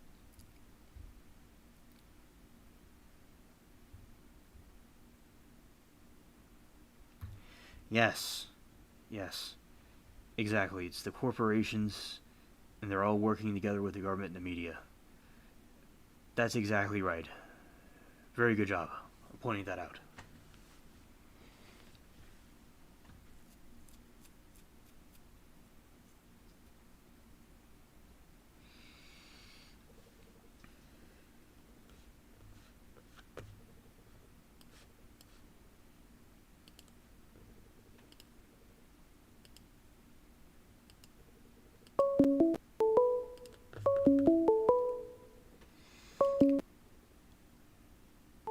Okay, 805, you're on the line. Hi, it's Lexine. Hey. Hello. Hello. You could say what you would like to say. About the farmers, Mhm. there's a nursery just outside of town, and they basically just sell like trees and plants and stuff and flowers. It's a plant nursery, tree nursery, and excuse me, they told me that they feel stressed out because they're always being inspected. Mhm. They never know when they're going to stop by. And their son is in cattle farming, and same thing with him. And what they told me that was super interesting was that their wells have been completely ran dry, Mhm. and they have a couple of acres, and there's no water anywhere on their property. Oh, wow, really? And that people have told them that the government was pumping the well water out and pouring it into the canals. Oh, really? What?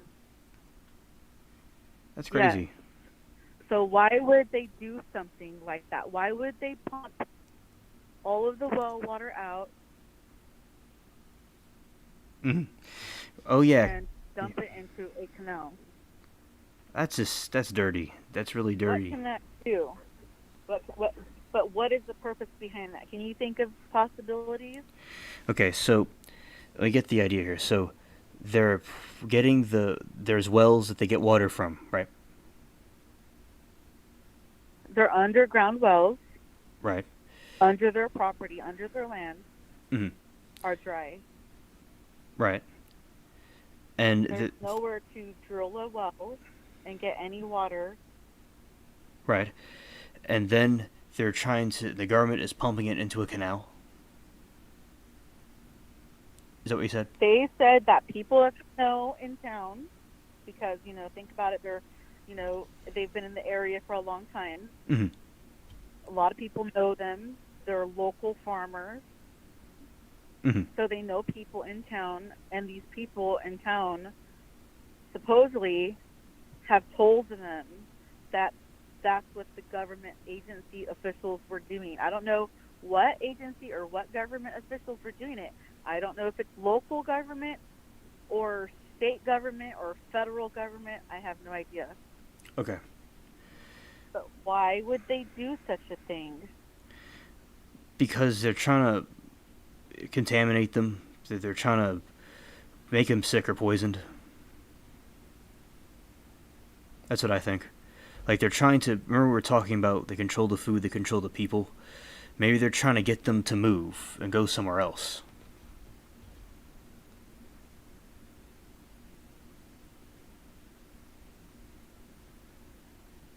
What do you think? Well, I definitely think anything is possible.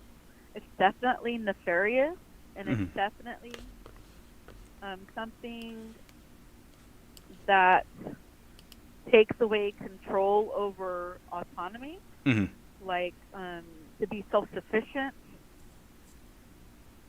Yeah, because the art of war from that Chinese book, that when the enemy is settled, make them move. When they're full, starve them. And you have to rouse them, ruffle their feathers, get rid of them.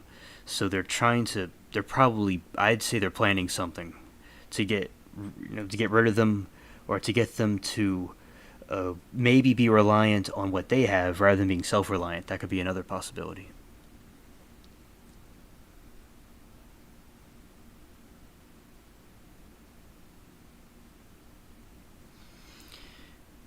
Because they have... It's a frightening thing, but because the water is very important. That's what we use to survive. And they and they want to take that. And now, have they offered them other resources besides the water? Like, did they say this doesn't work with the well? They want them to have this other thing instead. I could definitely go back there anytime and talk to them more and get more information. But I know that, like, with my own friends and family in town, there are people that I know that have their wells have ran dry, and then so once that happens, I think it's a minimum of like $12,000. This was years ago that I heard it was $12,000 to get water from the city. And then, so if you end up having to call the city to get water from the city, what they do is they will close your well so you can't use it ever again, or something like that. And there's another channel I have contact with. I think you know who it is. She talks about it, but these companies that are buying the land, like Dark Meta is saying, that they don't care about money. What they want is they just want people to be dead. I agree. I agree. Like, how Jesse Lee Peterson, he says, he did. She did. They did. Yeah, it's not a laughing matter, but it's like, it's like that nervous laugh, because it's just so wicked what they're doing. I'm sorry, I'm getting off my train of thought. That's all right. But so this lady has a video where she talks about that not only are people buying land, but they're buying land that have their own wells, so they want to be able to control all of the water. That's interesting. Yes. Yeah, I could send you that link too, so that you Yes. can check it out. Yes, and also, Dark Meta was saying, figure out the value that land. Maybe there's like is there a company or something nearby it? Well, one thing that I know Alice mentioned is that you need, and I think this lady too that mentioned the wells, is that you need to know the source of the well Mm-hmm. so that you can know if it's going to be vulnerable to being attacked, Mm-hmm. or if it's very independent source and you can have like mostly control over it. Mm-hmm. But a few years ago, when I was home, there was I was living on an acre and sort of outside town, on the edge of town in the country, and there was a double propelled helicopter, like a Chinook type Mm-hmm. helicopter that flew over the property that is shaped like a rectangle. Mm-hmm. So the driveway is at the narrow end of the rectangle, and they first flew over the back end of the property. They went south, and then so they were coming from the north, going south, and then the helicopter flew out of my sight, and then just a few minutes later, the helicopter came back from around the front. So it went from the back of the property towards, so after it flew out of my sight and it came back, it came from the very front entrance of the property, which they might have gone to the neighbor in front of us property, Mm-hmm. which is the only last property that is on a well, Mm-hmm. because the property behind the house across the street is all city water houses, like tract homes. So I'm wondering, because they were flying so low and they came straight in a line straight over that off our property, that's from the narrow end to the straight end of the rectangle, and they were so low. Mm-hmm. I was like really afraid because I could see like pilots inside, and they were just so extremely low that it was just like frightening, because it's a double propelled Chinook and they're loud, and it's just so strange to see it like look like it's going to like fall on top of your house or on top of you, and Yeah. so someone else had told me that they're measuring for water Mm-hmm. somehow. I don't know if that helicopter was able to do something like that, or if they're looking for marijuana on property. I have no idea. But somebody else said that, either they're using drones or actual helicopters to look for like level measure levels of like precipitation coming out of the ground or something Mm-hmm. in California. Right.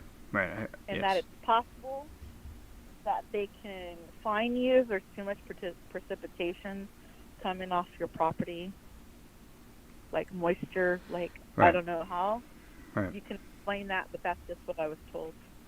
So they're able to. So, but that was all I was sure. Okay. So, yeah, the Dark Meta said this.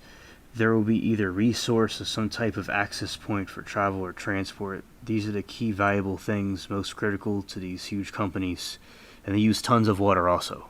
That's what you just said. Yes, in California, I think it was Nestle company. Mm-hmm. We were in the drought state, right? Mm-hmm. But Nestle was still pumping groundwater to put in bottled water, bottles to sell bottled water. Oh, wow. Wow. Yes, that is very, yes. I think this is the people that are doing this stuff, like with the wells and everything. It's all connected to this big thing that we're talking about. And I'm glad that you pointed that out. And there are a few towns. Yes, there are a few towns in California that have absolutely no water. So how I did they don't get remember water? the name of it. You would have to Google it. So all I know is that aquifers contain water, and I don't know how they're refilled. You have to know, there's, see, it's because I don't know how the water comes back into the aquifers. It's very scary, in my opinion, for those people that are on fixed incomes and have their own property and want to be independent, don't want to have to live in government housing or apartments or tract homes, and they want to keep their their small ranches or whatever. And if they're building all these tract homes and putting blacktop and pavement parking lots and making mini malls, that's going to cover up ground where it could possibly be enter points for rainwater to fill up these aquifers, Yeah, I think that's a very good point. It's not good to overbuild stuff, So. Right. Well, I'll go back to the chat and maybe someone else can call. Okay, thank you for your call. Okay, bye. But. Oh. Sorry, Latina, I didn't mean to hang up on you. I thought she was done, but she was pretty much done. That was a good call with Latina. Let's see.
Oh, I was doing something real quick.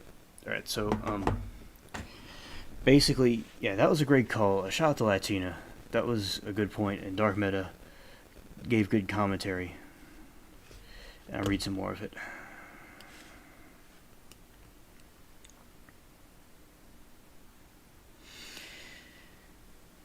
Okay, so, been exposed, most major chocolate brands have stupid amounts of deadly heavy. I didn't know that about chocolate. They say it's too expensive to make sure literally heavy metals don't end up in chocolate. I did not know that. I know food has a lot of bad stuff in it. A lot of food is not good.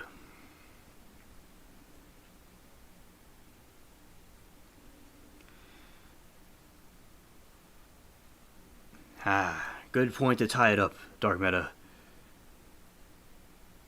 If they stop killing us, they lose money. That's all tied together. Their main point is to want to kill us off and oppress us and enslave us. And they care more about that than money, but then also they lose money from that too. Yeah. Because there's nothing wrong with having money. It's a good tool. It's good to have. I think it's fine when you get people with money.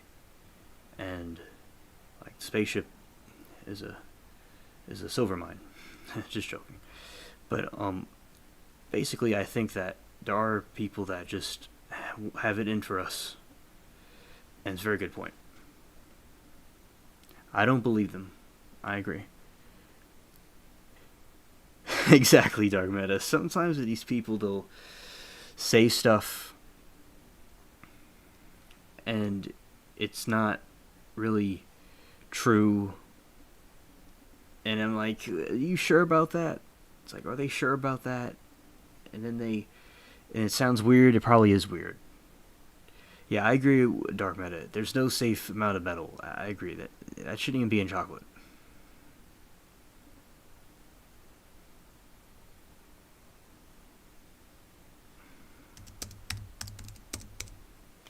I'll look that up right now, Latina. Sure. I'll go over here and put out my window. I want to see how something else is going on. Alright, now I'm going to go and minimize a window, and I'm going to go back to the other window. Very good call, Latina. I didn't mean to cut you off. I thought you were done because there's a long pause. There's nothing wrong with pausing. That's a good thing when you're talking to pause. I just thought it was done. I didn't know. But, so, blame the alien man, which is me. Okay. And then I was going to talk also about concrete chips that Dark Meta brought up. I have a whole thing about that I'm going to cover. Alright. So,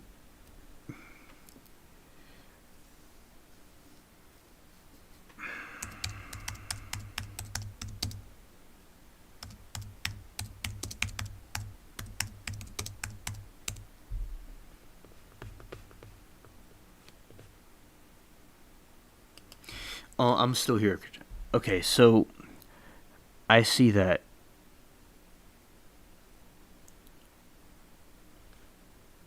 let's see the different parts of California that are dried up.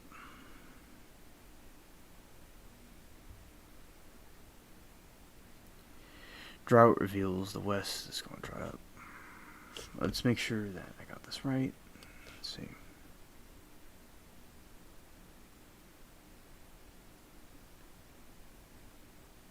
Okay, so I'm reading about this one place in California called I'm going to just put it in the chat.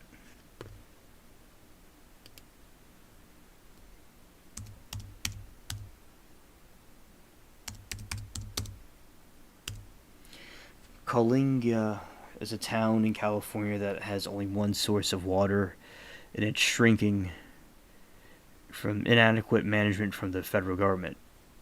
And the officials are projecting the city will use that amount before the end of the year, and that was in 2022. That's one of the places that are drying up.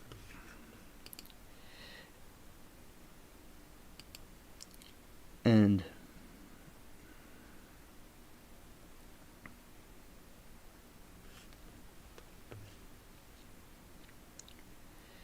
at California and the Lake Isabella. And at California's Lake Isabella, the dry spells caused a lot of man-made lake, and it was drying up in the 50s and World War II. Okay, let's try to find some recent ones.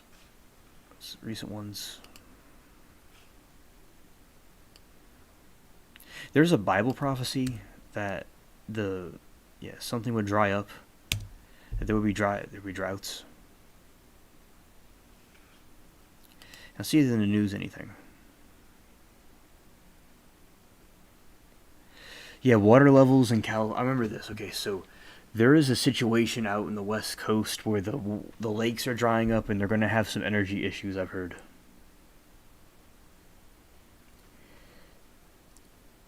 That's something that I remember.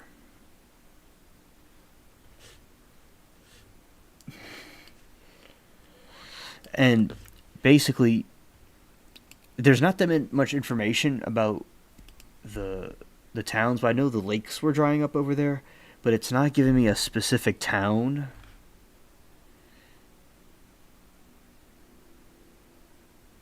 Okay, that's something from this year, I think. 2023, that's like at the beginning of the month. So it says like, parts of California could be in deep trouble in the coming years if more reservoirs are not built to meet the demand of water, with some towns already suffering from major shortages as a result of the mega drought that has gripped the state for decades. So, I'm going to reread that again. Parts of California could be in deep trouble in the coming years if more reservoirs are not built to meet the demand of water, with some towns already suffering from major shortages as a result of mega drought that has gripped the state for decades. Record rainfall has hit the state since the end of December, which has pulled most of California out of extreme drought. However, despite the increased water levels in many of California's major reservoirs, a lot more rainfall is needed to completely replenish not only to surface reservoirs, but the groundwater stores as well.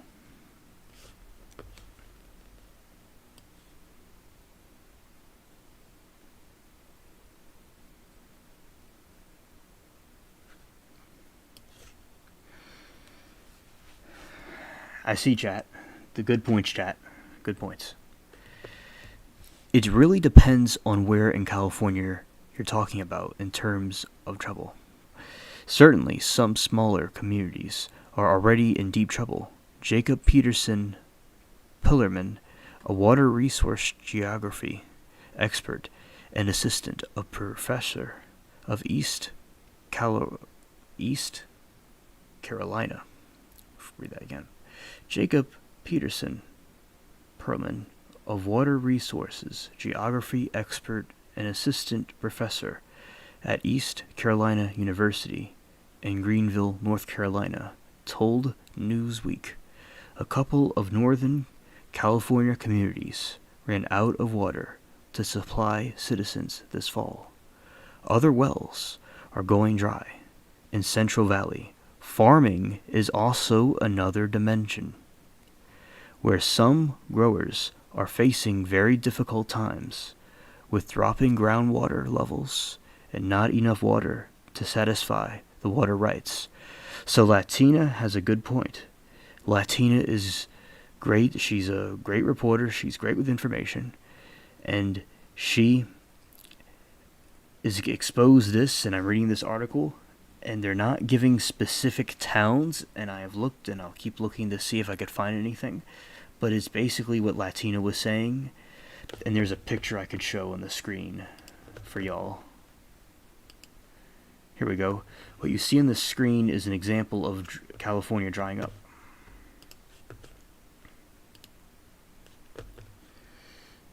And I think it's sickening and what they're doing to these people over there.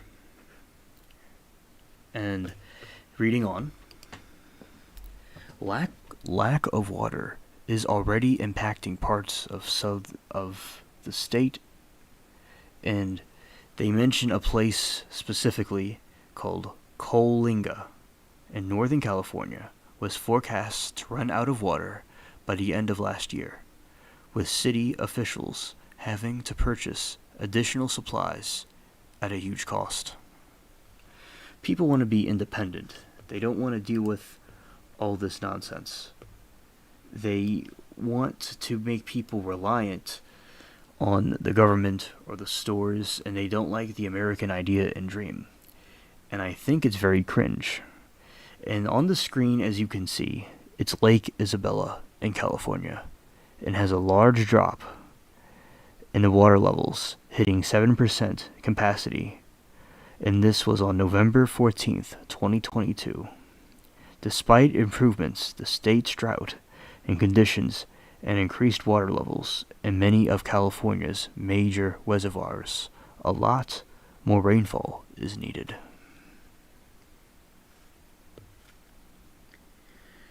Exactly. Facts, Latina. That's exactly what they're doing. It all has to do, they don't care about Ukraine. They don't care about any of those things. They're just trying to destroy our country.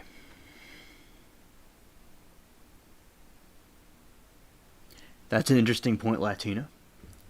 That's an interesting point. I agree, and that makes sense. Reading on. Drink some water real quick.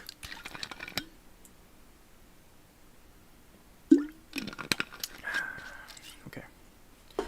So, our community can't rely just on precipitation amounts or atmospheric moisture demand alone to understand how severe drought is. Daniela Rempe, Rempe, Rempe,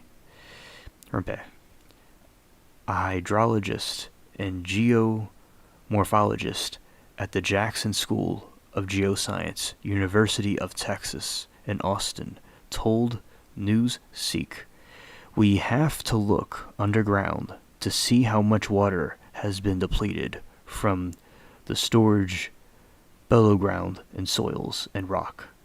This is where the water that supplies streams and trees during California's long dry season come from."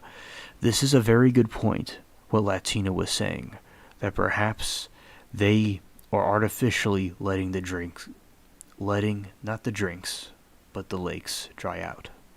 I know a lot of drinks would come from the wells and the lakes, but the lakes themselves, not the content that comes from it.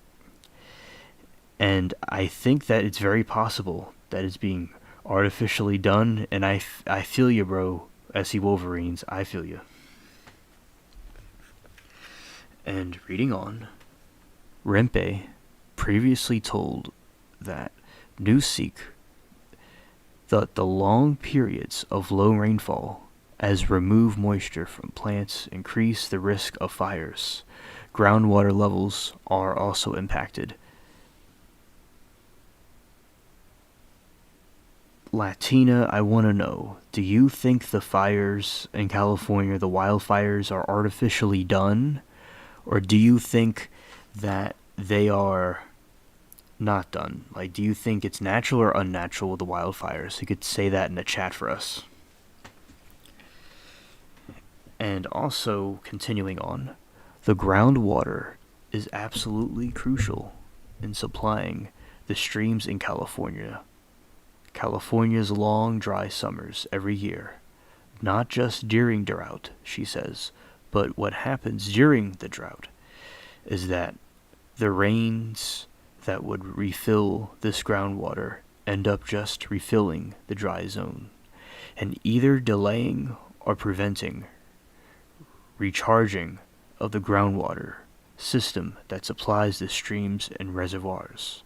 While the start of 2023 has been wet on, the rest of the year may not see some degree of rain for months, putting the reservoirs and groundwater levels at a risk of drying out.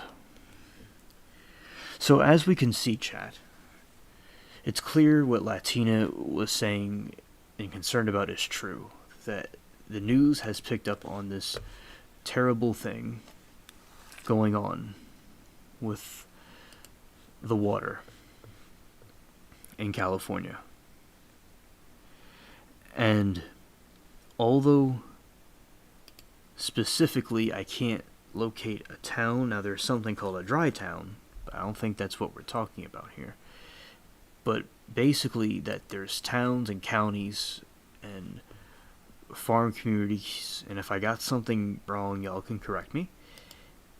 And basically we can see is that they want to dry these places out and control the people. So I think it's very interesting that we have this being discussed. And we could see the climate in California. Now, why is this? Alright. That basically, it's drying out. It's drying out completely. And I think it's terrible. Now I'll see about the waters in the well. Let's see.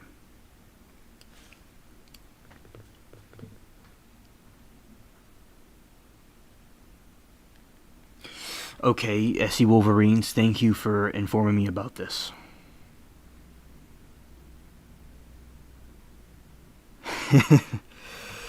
Yes, I see. And let's see what Latina also requested.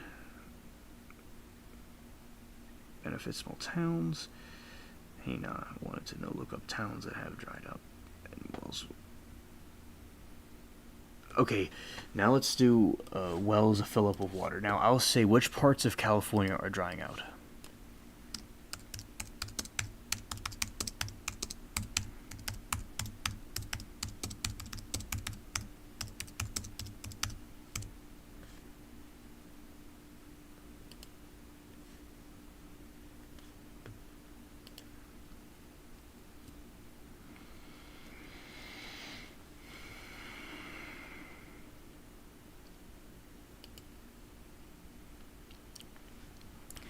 according to the National Oceanic and Atmospheric Administration, there's a 50% to 60% chance weather in central and northern California will be wetter than usual for this time of the year. According to the U.S. Drought Monitor, California is 92% drought free.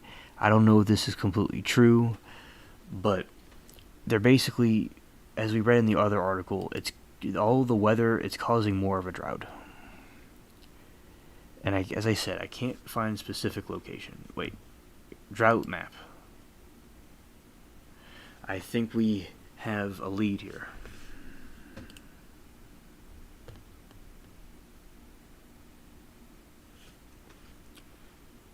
Alright. So now we have the drought, the areas of drought.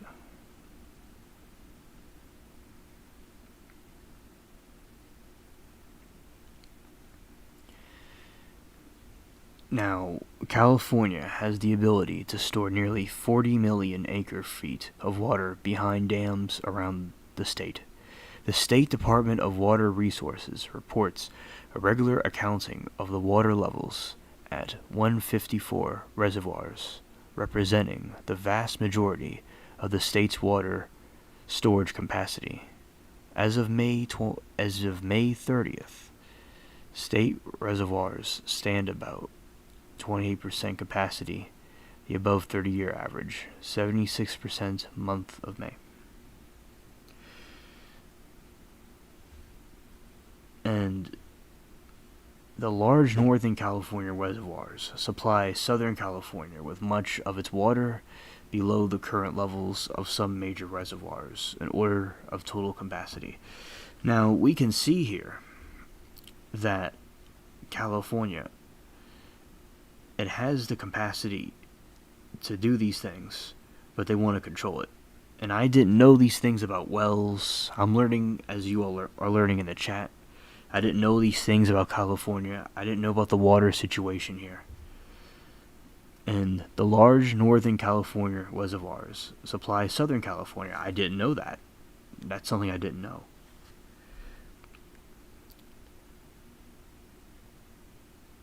And they have New Molinos Reservoir, Lake Shasta,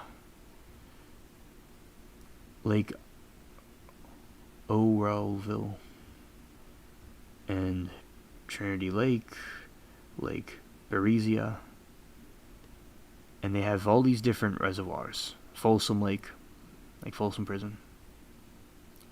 And I know some of the lakes are drying out. So that's information I can gather about California. And I can't, as I said, I cannot find a particular part. Let's see, how do wells... Now, I'm looking up how do wells fill with water.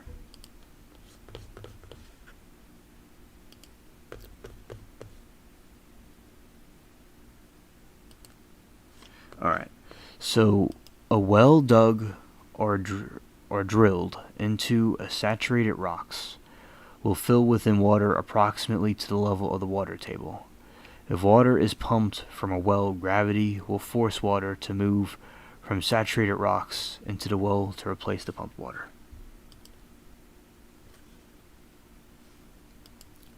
I remember this, and I have dug in my backyard, in my swamp. I have dug, and you dig at a certain level, and there's natural water. I don't trust the water in Louisiana because it's gunk. But you dig and you dig, I remember this now, and you hit water. There's a layer of water. So it just naturally just comes up from the ground. I remember, they refresh my memory.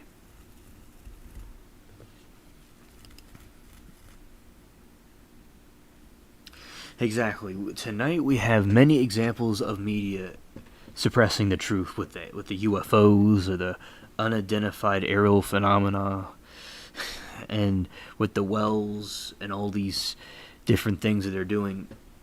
I think that it is basic what's going on here. That they are trying to censor information as usual.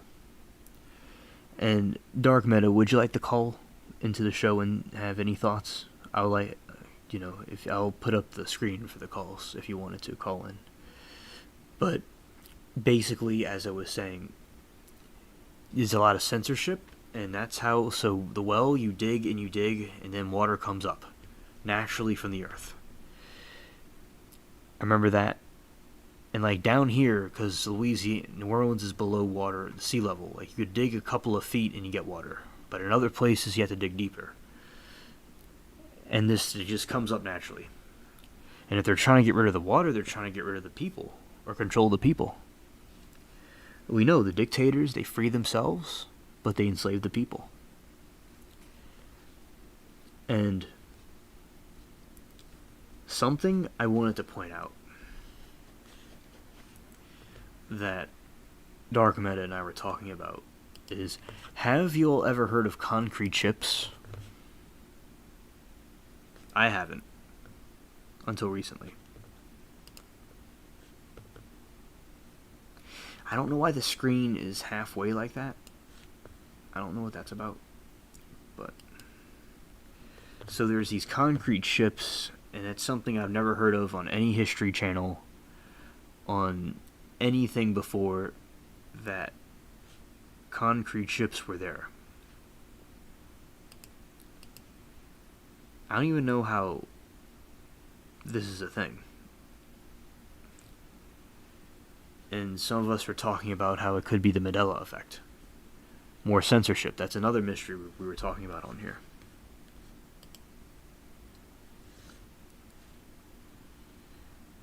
And I want to know, have you all heard of concrete ships before? In chat. I haven't. And basically, that's crazy. That definitely sounds like something that doesn't make any sense.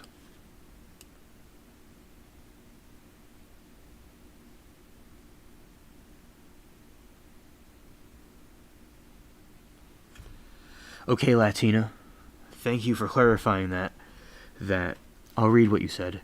I know when there's lightning, there's a fire risk, and the state officials worry that, but I definitely believe that the 2020 fires were man-made. And she lives in the region and she knows what she's talking about.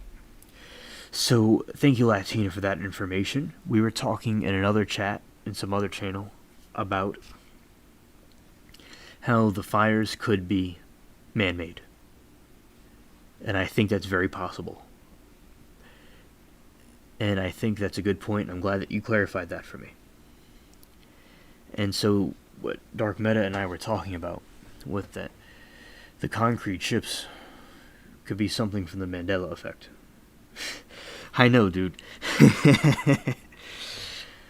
An entire ship made out of concrete, and the screen is being silly.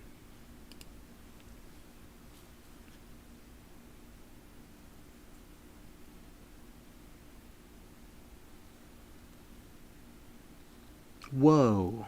I'm reading your comment, Latina. That's why I paused for a moment.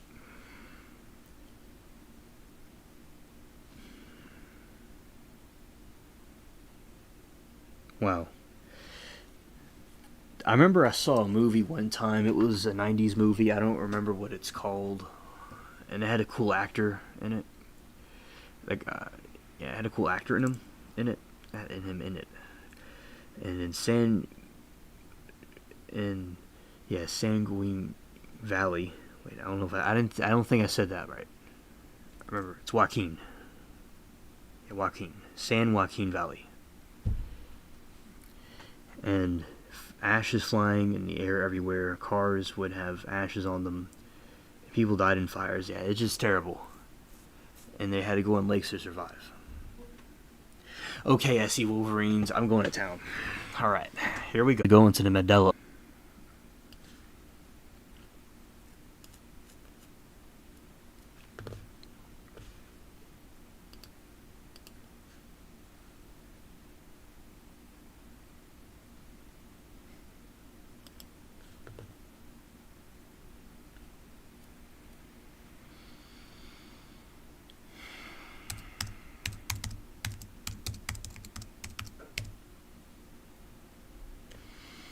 Alright.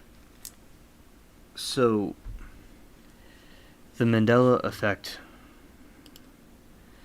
Yeah, Dark Meta, it's the caveman part of my mind that thinks that. I'm a hybrid between alien and that, and a caveman. It's like the caveman part of the brain thinks that. I'm glad you pointed that out.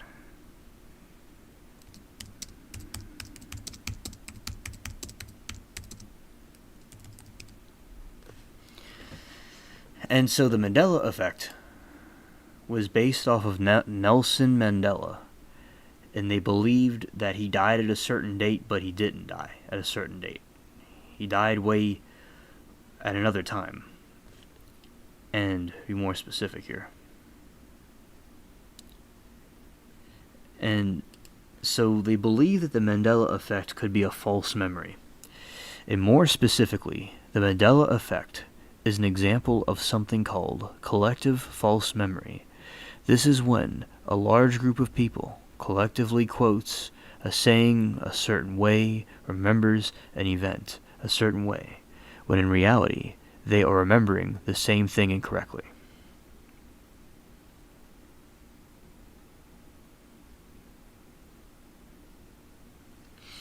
I will look into this, Latina.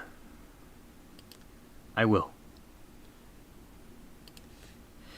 And while I'm explaining the Mandela effect, so the Mandela effect is a false memory that occurs. So everybody with the Mandela effect, they remember things differently. For instance, Pikachu, did he have a yellow tail or a black spot on its tail? And did the Monopoly guy have an eyeglass or no eyeglass? And they remember things different. Okay, now the thing is working. That's good. Now it's working. The page is working. So the Bears and Bernstein, how was it? And this is an example how they think that it was different. It was Stain or Steen. And that's basically what it is. That things happened a certain way, but they didn't happen a certain way. Like Looney Tunes or a logo or something was misplaced. Like, say, in 100 years, when they look at this live stream again, and I'm wearing a purple headphones instead of red headphones.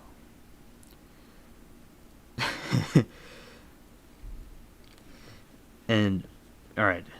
And basically, I think that it makes perfect sense. You know, those are just some examples of it. And the Fruit of Loom got me because I was like, Fruit of Loom is a certain way, but they said it's not a certain way. I was triggered. Dark Meta believes, and we believe there's some kind of mass mind control that's causing this. So that's basically to sum up the Mandela effect. Alright. And now I will get this. I'll get this thing fixed. I'll put this link in here and see what Latina sent me.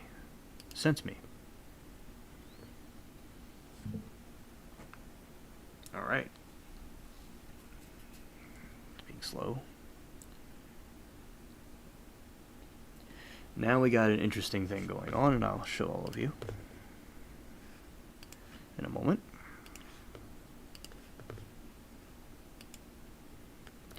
Alright. So this is a new article that Latina sent me. And putting this window over here now, we're getting to business.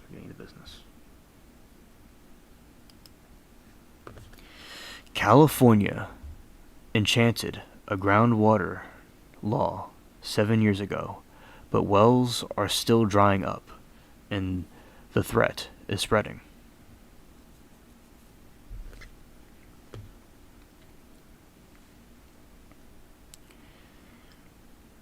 As drought worsens, there are a few, if any, protections in place for California's depleted groundwater. The new law gave local agencies at least 26 years, until 2040, to stop the impacts of overpumping.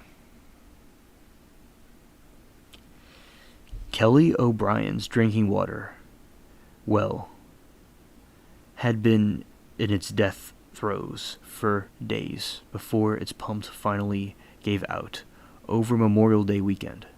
It wasn't a quiet death at O'Brien's home in Glenn County, about 100 miles north of Sacramento. Let's see, try to get this word. Spaghettos rattled. I don't know what that is. And I probably didn't pronounce that right either. Faucets spurted. The drinking water turned rusty with sediment. In the end, 2 houses, 3 adults, 3 children, 2 horses, 4 dogs, and a couple of cats on her 5 acres of land were all left with no water for their sinks, showers, laundry, and throws and water bowls.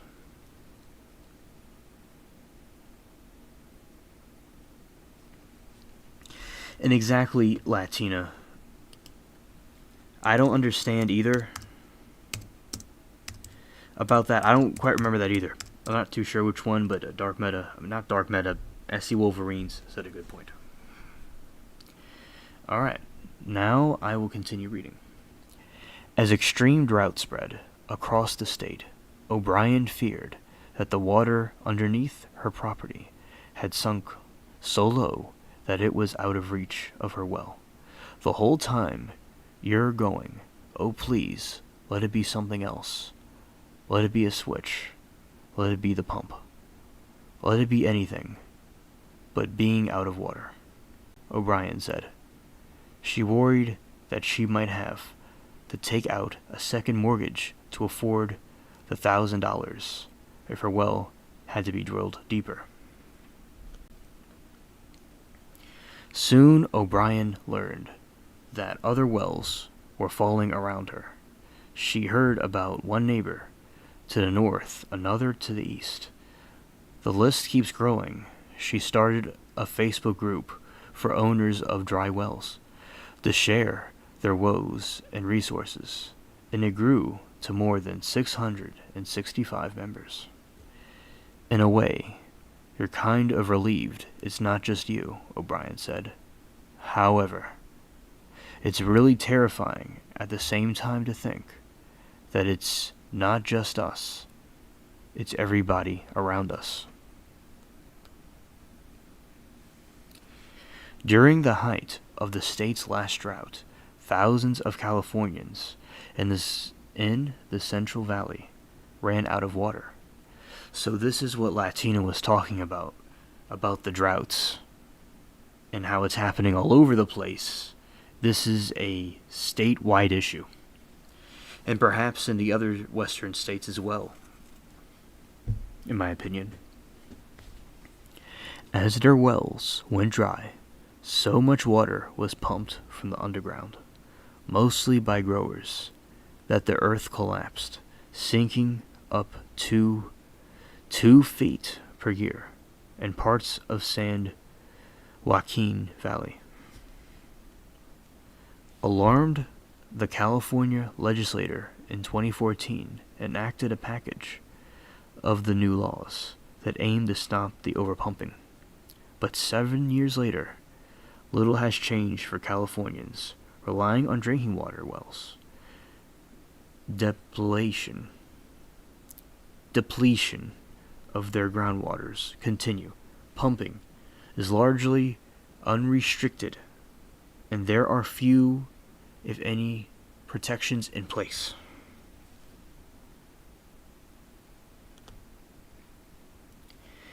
Now, after 2 dry years, reports of dry wells are worsening and spreading in many new areas, leaving more families like O'Brien's with no drinking water. Despite the law, about 2,700 wells across the state are projected to go dry this year, and if drought continues, 1,000 more next year.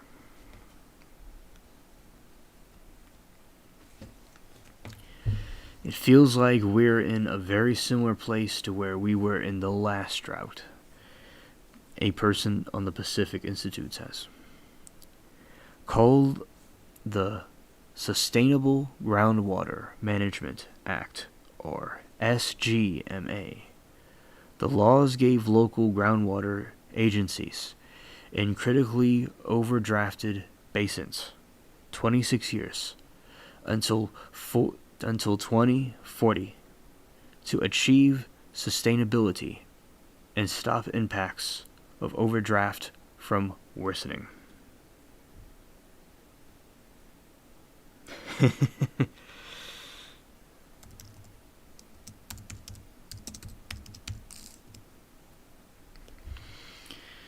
Those managing less depleted water supplies, like the ones underlying Glenn County, have until 2042. But somewhat predictably, this drought arrived much sooner than the law's safeguards. As a result, echoes of the last drought are now sputtering from people's faucets and knocking through their empty pipes. It feels like we're in a very similar place to where we were in the last drought, said Darcy Bostic, who analyzed groundwater sustainability plans at the Pacific Institute, a global water think tank.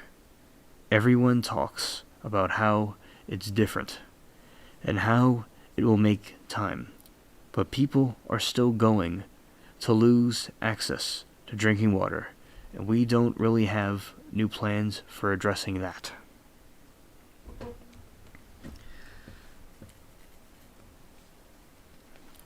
During the last drought, dry wells were largely in San Joaquin Valley, but Northern California is being hit hard this time. Well outages are creeping north through the Sacramento Valley, where Glen, Tehama, and Colusia residents reported more than 250 well outages to county officials by mid-August, more than were reported during the last drought. Almost half of measurements showed groundwater levels dropped last year compared to previous 3 years.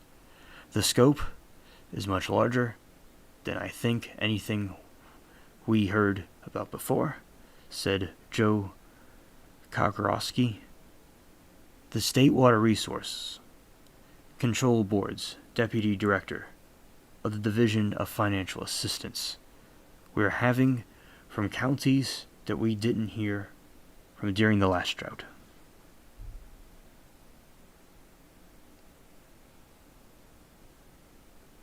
Right, SC Wolverines, I agree.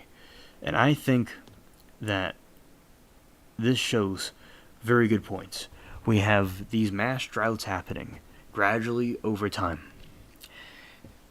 And that this is raising concerns because the people need the water to drink and it's very hot.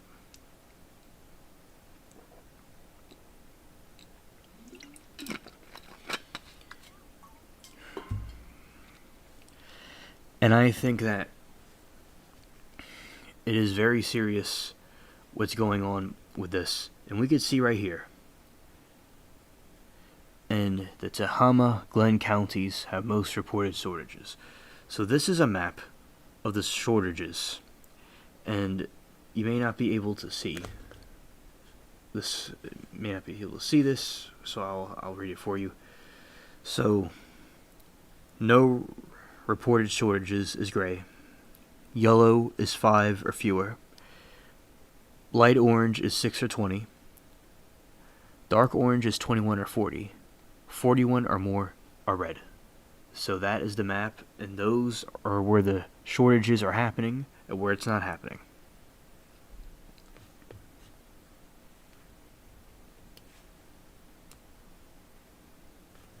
You can call in again. Alright, So let's get ready for Latina calling in again. Let's make sure I have all this fixed. All right. Okay. Let's see. Put the number on the screen.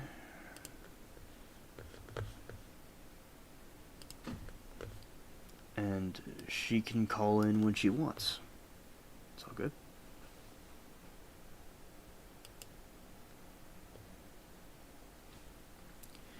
I'm getting ready for Latina's call.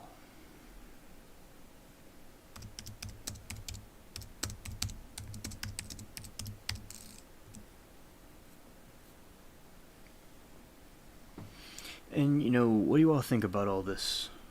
And I thank you for the thoughts that y'all have already said about this crazy shortage, this crazy of water, and all these wells drying out all over California.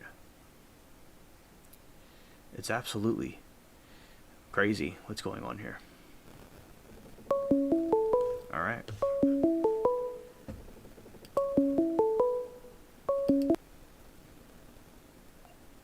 Hello, Latina. Hi.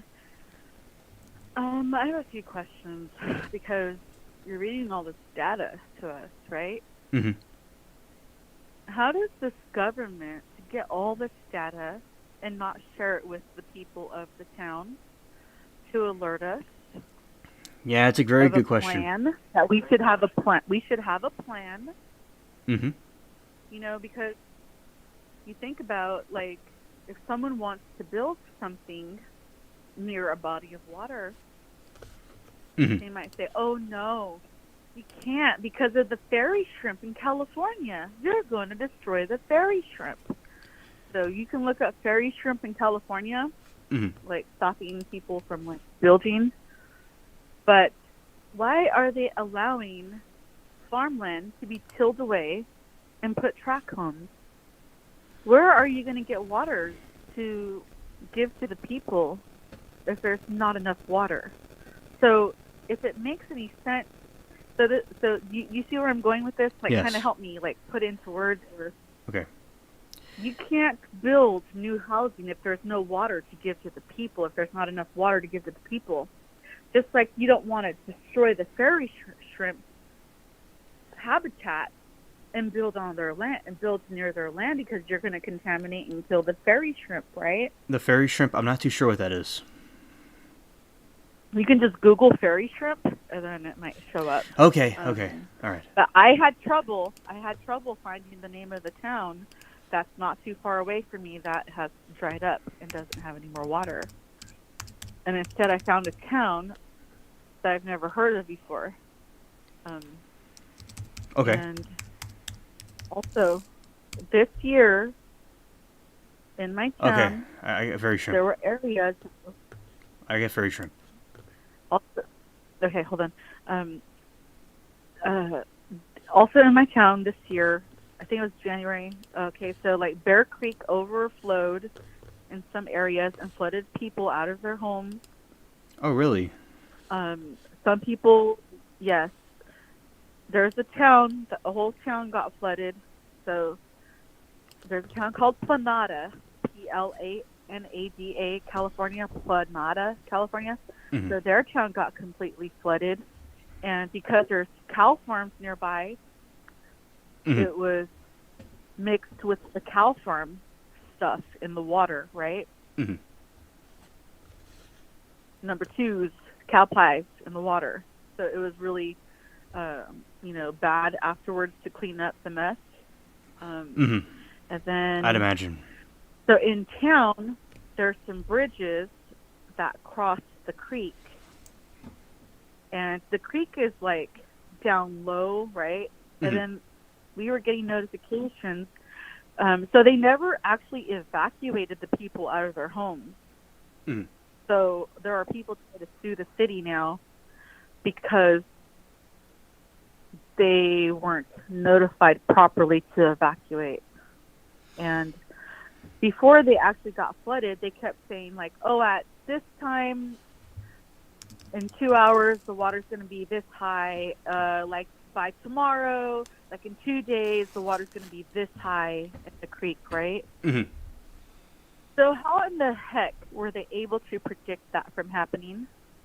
How are they able to predict that happening if they can't predict the rain? You know, the rain is not 100%. Right. So I actually suspect that they were dumping water from the local lake or canals into the creek to help flood it. That's a good point. That makes sense to me. That was it that I want to bring up. But yes, the fairy shrimp is one of the things that has prevented people from being able to build in the area in California. Oh, okay. They have protected that shrimp. The environmentalists and these people that like, no, you can't build. Well, how come they don't say, no, you can't build, no, you can't bring all these illegals in because there's no water. Where are you going to get water from? You can't come here. We barely have enough water for ourselves. Don't come here, you know? Oh yeah, I totally But they don't understand. say that. They don't want to protect. They don't want to protect the people. They want to protect the fairy shrimp. Yeah, I'm showing on the screen a fairy shrimp. He's just chilling. Yeah, I'm gonna check out your chat now. Thank you. Is that all you have to say? Yeah, thank you so much. Okay, you can hang up when you're ready. All right. Very good call from Latina. Very good call from Latina. Very good call. So they're protecting these little critters, these little bastards, over the people there. And you're going to sacrifice human beings over this.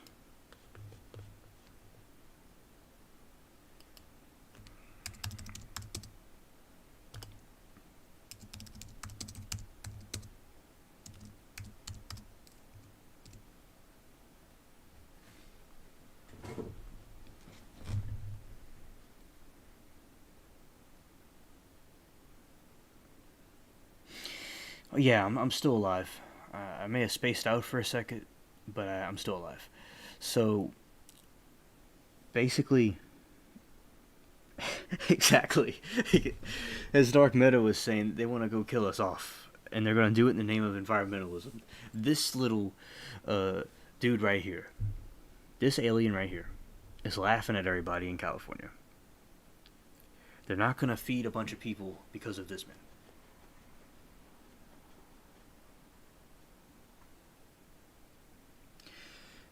And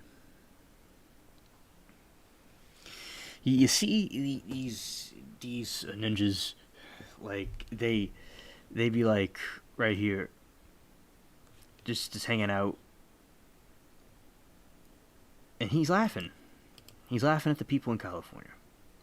When she was like fairy shrimp, I just couldn't believe what she was saying. It was hard to believe it, that the fairy shrimp are being protected over the people of California. This is absolutely absurd.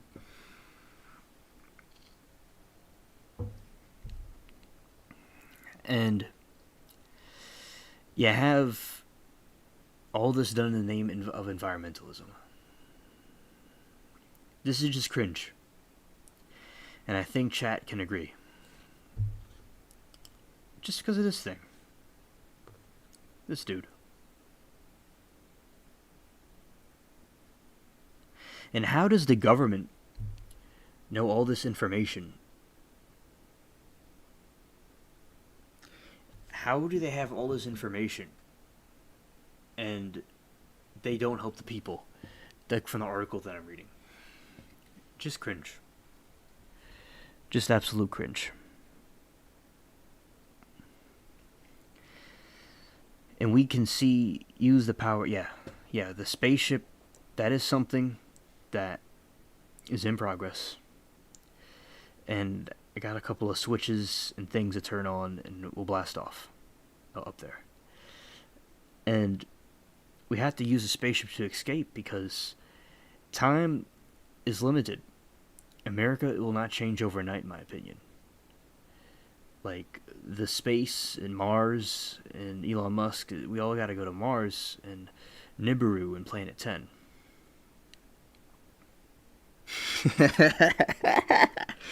Right, I see Wolverines. Exactly, they have video cameras in the cars. And they are cringe. Like, they are, these diabolical masterminds are insane. And imagine, like, the information that they collect from all of this stuff. You know, imagine the information they get just by doing that. By the cars and the different things that they're doing. And now, we'll go back to this. And I'm going to read some more. And you have some Tehama, Glen, Fresno, Madrina, Tulare, San Luis Obispo. Those are just some examples of areas that are having shortages.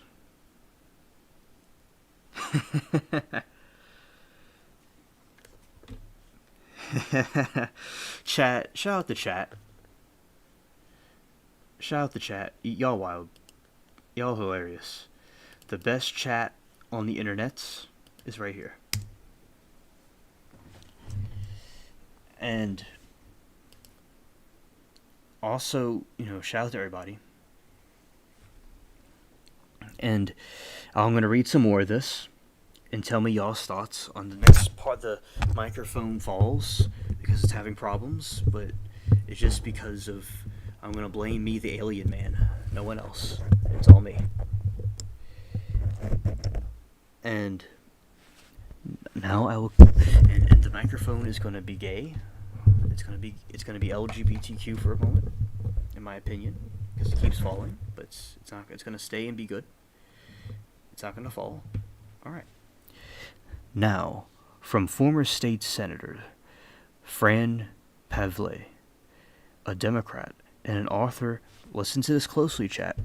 A Democrat and an author of the bills that became the act says it may be time for California legislature and state agencies to accelerate its implementation.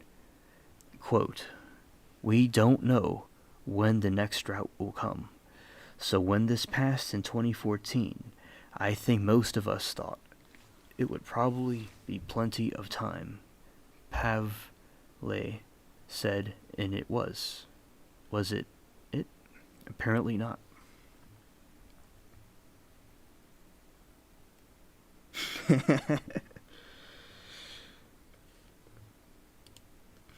Shout out to Dark Meta. He's spitting facts. Interstate 5 through the Sacramento Valley offers a fast-forward view of changing landscape. Jade green rice fields giveaway to the stop-motion blur of orchards. Let the good times grow. Reminds me of a summer camp quote that from my old camp. Declares appealing sign along the highway to Glenn County. Exactly, SC Wolverines and Dark Meta and chat in general. Very good points. These people write laws to create problem that write more laws. To fix more problem, they create more. And it's a deadly cycle that occurs, that it goes over and over again. And I think that it's absolutely absurd what these people are doing. They just pass more and more bills, and more bills, and more bills, until the debt ceiling explodes. And it's funny, Dark Meta. That was funny. Alright. Sprinklers hiss in the hot summer. Sun and orchards near O'Brien's home. But she still has no water. It's been longer than a month since her pump gave out. She's had only 2 real showers, one that cost $15 at Health Club, and a bucket washes with water from neighbors. Well, heated on the stove most days. She tries to avoid the outdoor work that would soil her clothes and make her sweat. Well, I am marveled that what this woman has to go through because of these things not working right. And I know that California has issues.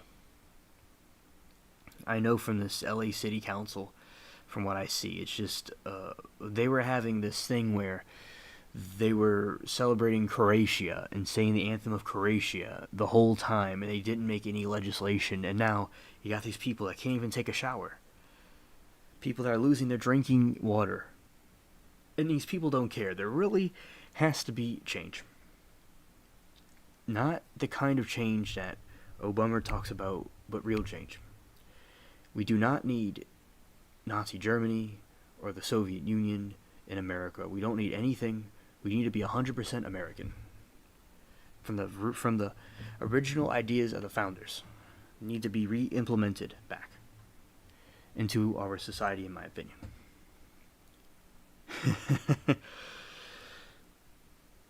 That's dark meta. That's priceless. That was a hysterical joke.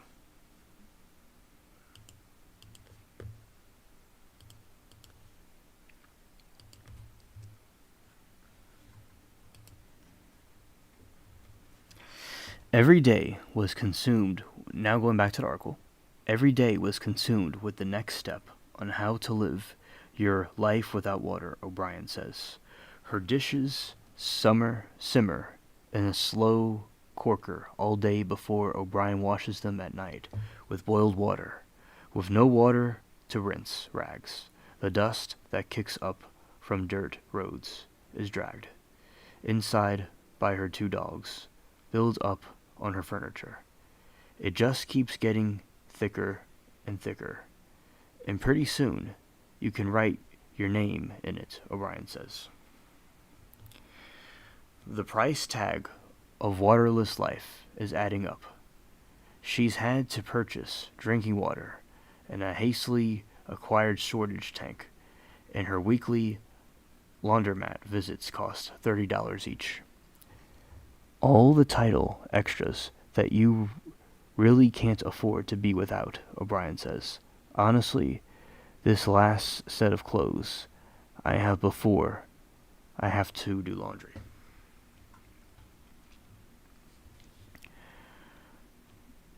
For all of California's grand engineering feats to stunt the flow of rivers from one part of the state to another, most of its more than 7,400 public water systems rely on water sucked from the ground. I did not know that. For 6 million people, it's their only source. In a good year, groundwater makes up 40% of California's water supply. In a bad one, like this year, it's close to 6%. 6 million people. Yes, that's a lot. And you could see these are the people trying to help the Californians out. Fed ran by. Fed by rain. I read that right.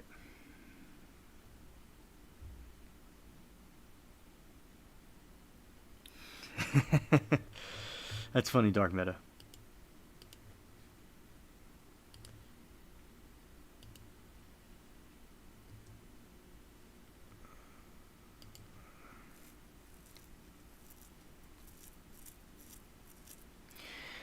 Fed by rain, snow, and streams, groundwater is one of California's most precious resources. In dry years, when the flows from surface waterways dwindle, growers, who account for about 80% of all groundwater used in the state, tap into more of the underground supply to irrigate their parched crops in 2015. Growers pumped more than twice what they did in 2005. It's limited store that's slow to refill, a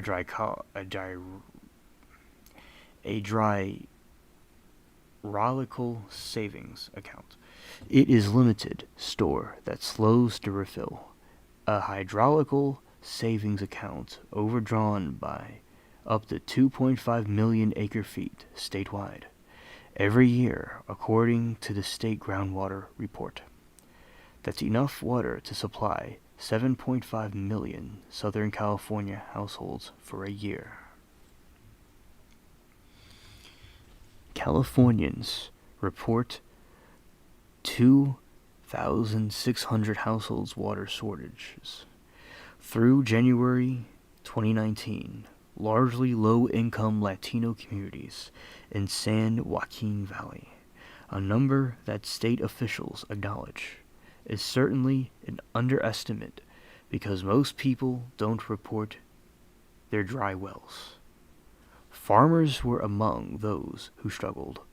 Following an estimate 500,000 acres of land, Matt Angel, a Madera County almond and grape grower who also drills and repairs wells, still remembers the trauma of the last drought. He couldn't sleep and developed diabetes that he blames in part on the stress. Yeah. Stress will cause you to have health issues, chat. That is true. Definitely true. It's terrible what these people are going through, and I was not aware about this in California. Need some water. Lost my voice.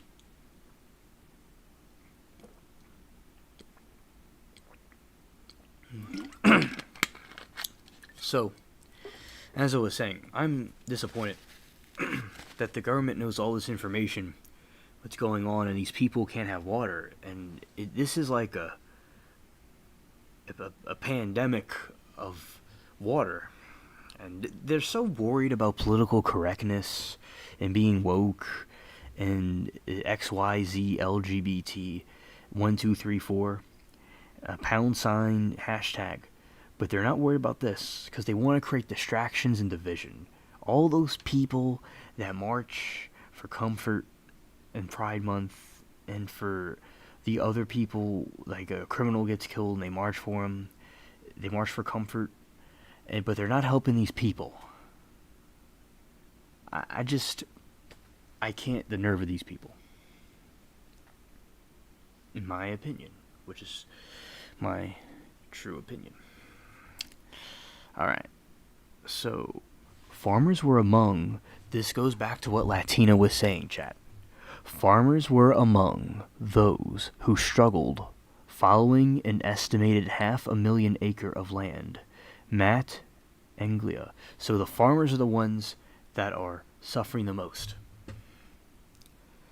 Just what Latina said. For 3 years, desperate farmers and well owners kept calling Angel for help. The stress of knowing people were going to lose their farm was overwhelming.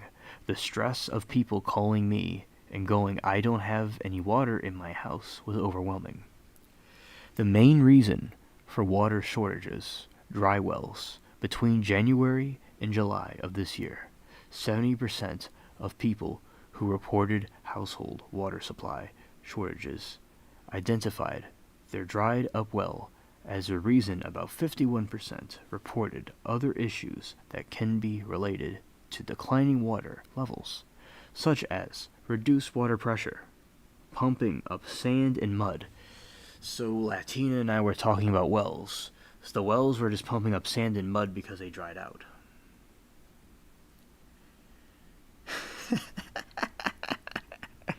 Yes, Dark Meta. Yes, Dark Meta and SD Wolverines.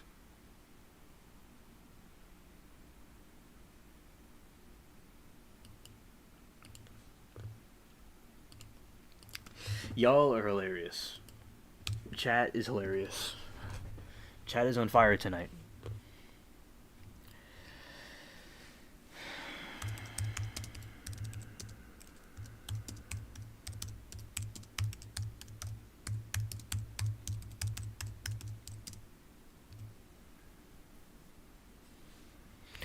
Yes, so this is a chart of well when dry, reduced water pressure, catching air, pumping sand, water quality issues.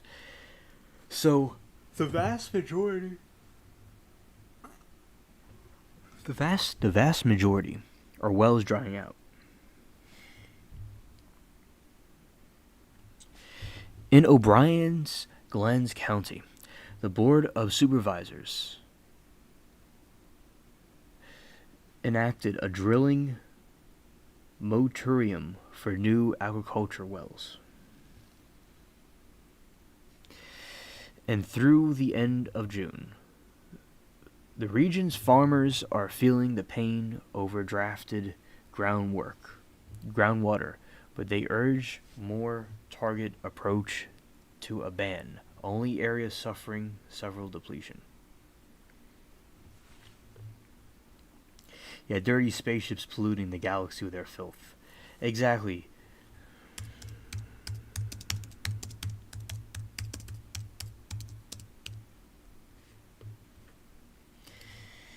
This county would not really exist if it wasn't for AG, said Matt Losey, who told Board of Supervisors is proud to be a Glenn County farmer. So it looks like Glenn County is having a lot of issues.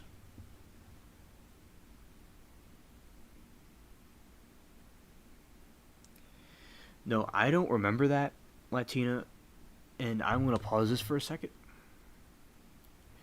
And I'll go over here.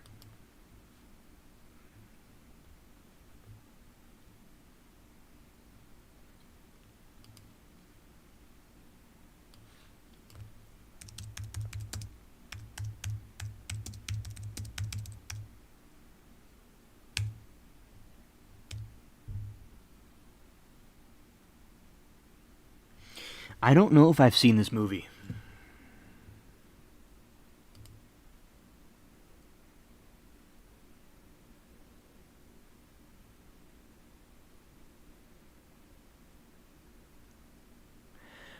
Yeah, I've not seen this movie, but it looks very interesting.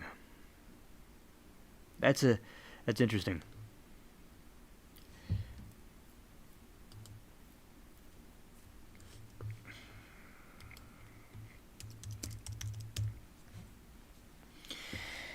Jim Carrey was in it. Interesting. I'll definitely put that on my list of movies to see. What did you all think of this movie? Was it good? You all can let me know if you all want in the chat your thoughts on that.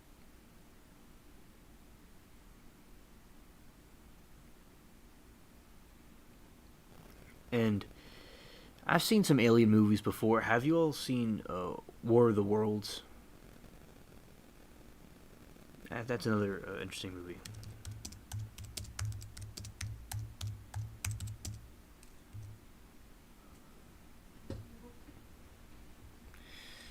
And, I think I haven't seen movies in a while. But, yeah, that definitely is a funny movie.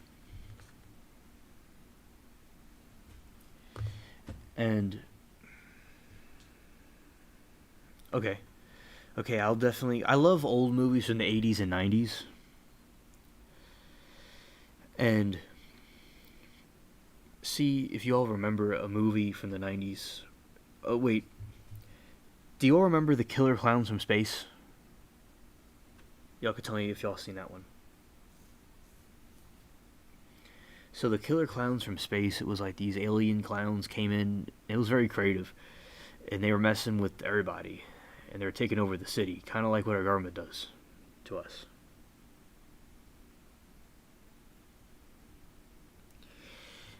The new one.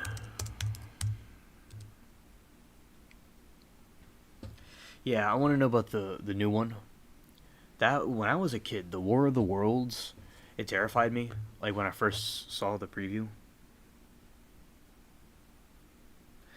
And yeah, that movie's based. I remember watching it on the show on the television. Yeah, it was really funny. Let's see.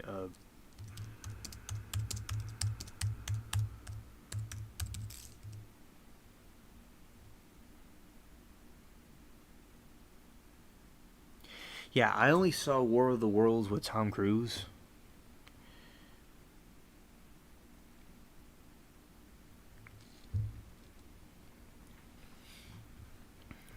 Yeah, I only saw the one with Tom Cruise.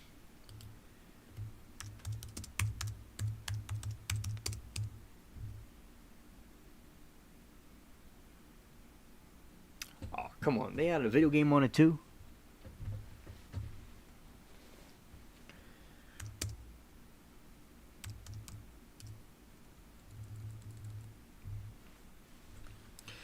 Oh, I saw the older one.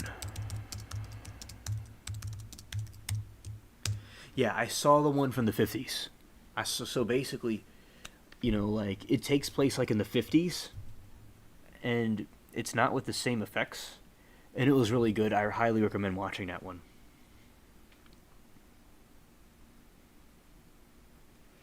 The Comet. Let's see. The Comet.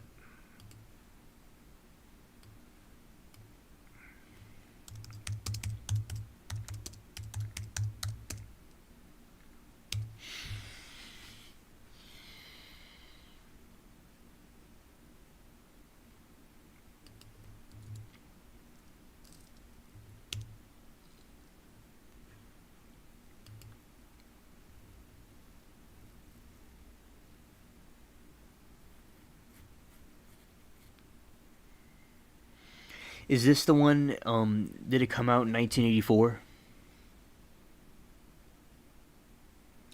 And yeah, Killer Clowns. Facts. That was a great movie. I liked it. I remember I saw it on TV a couple of years ago. I watched a lot of old, like, 90s and 80s films on there. They just, you see, back then there was no political correctness. Everything was just normal. And now everything's crazy. Night of the Comet.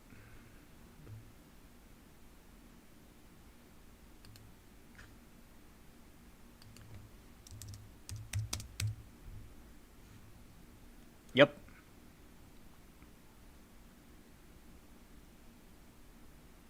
Okay. Let's dive in. That looks like a really good movie.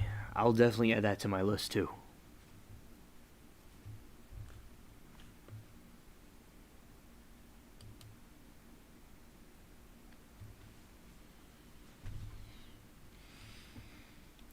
The 80s are pretty cool. I remember I was like a kid in the early 2000s, and it reminded me from when I learned about the 80s and 90s. It was a little bit like that, but different.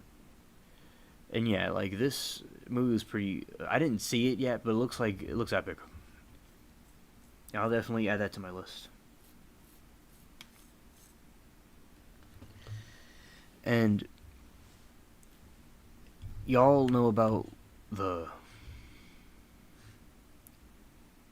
Yeah. Y'all don't know about the little film I made because it's not on YouTube. But basically, what I think about, I love these kind of sci-fi movies because it shows and depicts the possibilities of what's going on in outer space. And they basically show things from these different perspectives. And the creativity and all is very good. And I think that, yeah, the zombie attack, the girls partner together, survivors. Now, I remember when I saw old zombie movies from the 50s. That's what I saw. When I was young, I saw like 50s zombie movies. And what kind of, besides this, is there any, besides this movie, have you all seen any zombie movies besides that one? Besides this?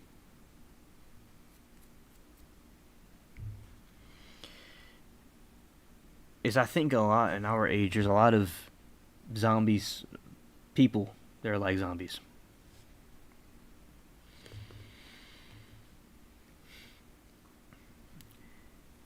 Yeah, I saw The World of the Worlds, War of the Worlds, both of them. And I saw the other ones you're talking about, I didn't see them.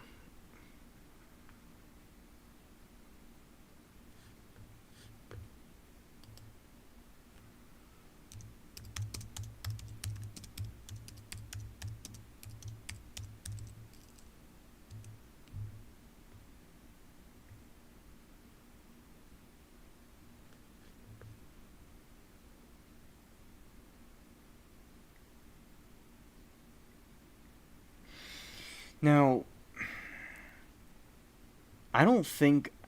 I think Jordan Peele made an Alien movie recently, but I don't know of any Alien movies that were made in recent times.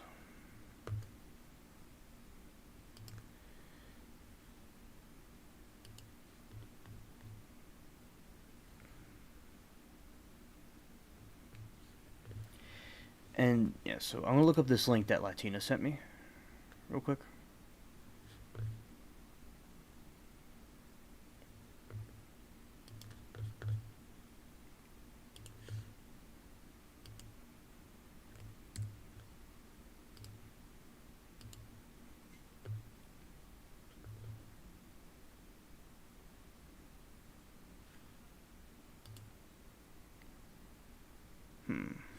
That must have been something.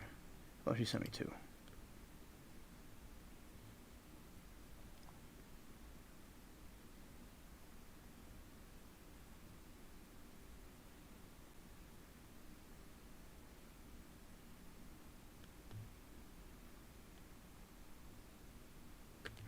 Okay, Latina, I see this other link you sent me. I'm about to put it up on the screen.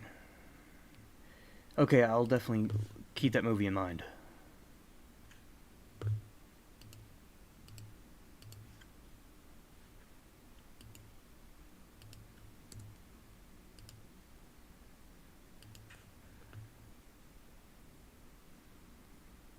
Alright.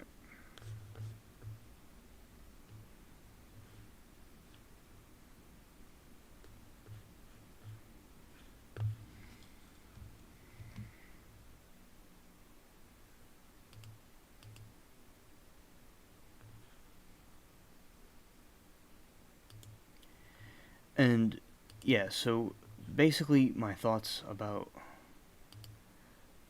the wells drying. I think it's a big problem in California. Alright, good night, Latina.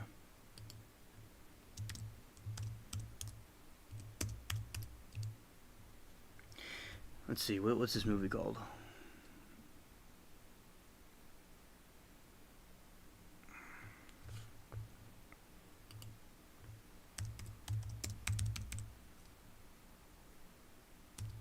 Yeah, that looks pretty cool. The Evil Dead. A reunion between two estrangled sisters gets cut short by the rise of flesh-possessed demons. That's interesting.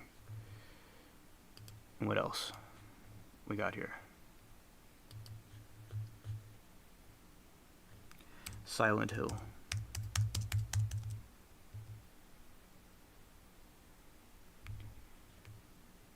Oh yeah, I know that one. There is a video game about this.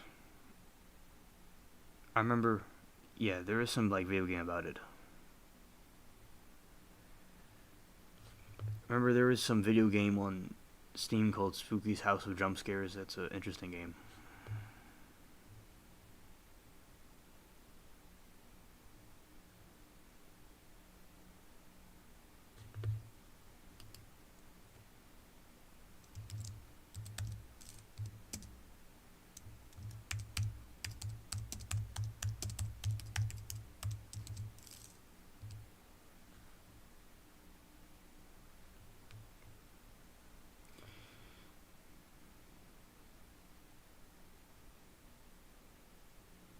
I don't remember that one.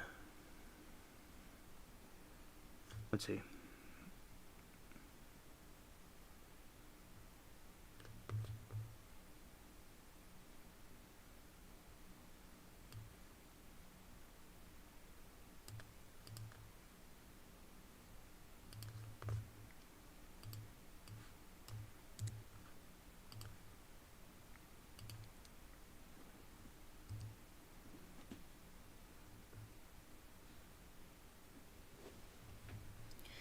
Alright. Night of the Living Dead. I was trying to look up.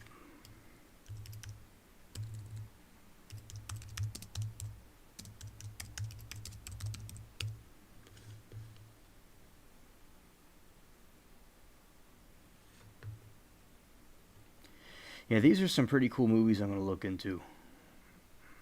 I like them.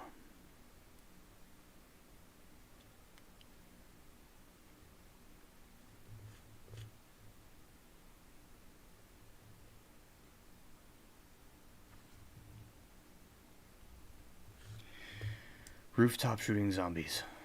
I'm looking that up right now, Dark Meta.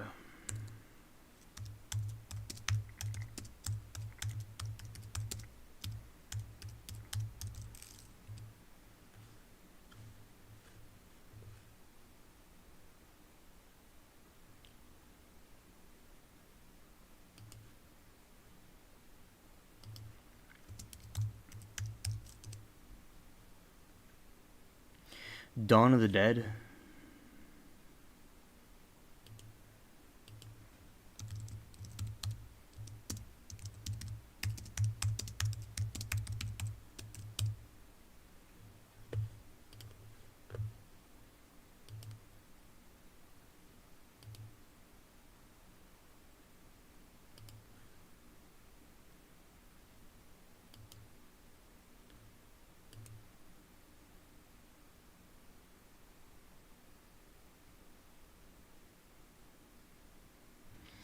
I'm looking at some other things I was gonna talk about, but I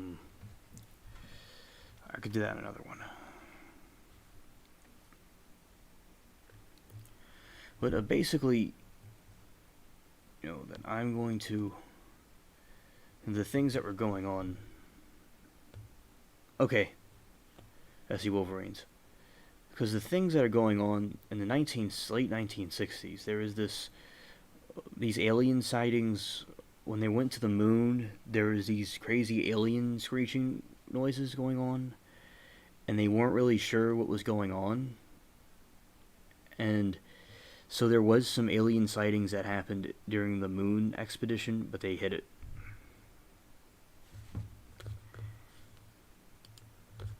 And as I said on Pluto, there were some sightings allegedly of human, not human, of extraterrestrial life.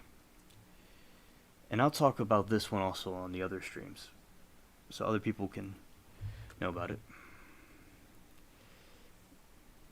And I think the screeching noise was probably something very alien, in my opinion.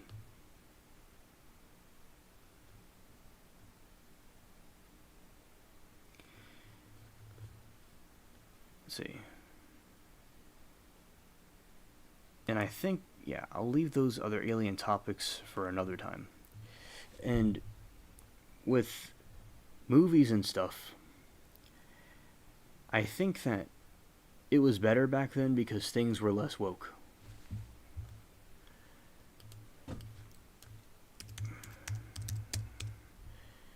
You know, that basically they were a movie camera.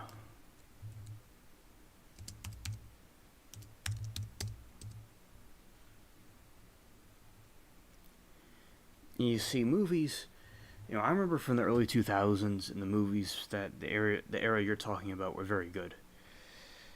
They had a lot of movies about sports and sports events, and I liked Finding Nemo and stuff like that. I think those were very good movies. And I think in just our recent times, they've gone terribly wrong. Everything has to be politically correct. I like this movie. It was like these two con artists. It was a 90s movie. And he was disguised with these different people. And he just kind of had to keep on pretending he was a person he wasn't. That was a really funny one. And I like the science fiction ones. And I like the horror ones too. Especially from like the 50s and 40s and stuff. Because I used to watch...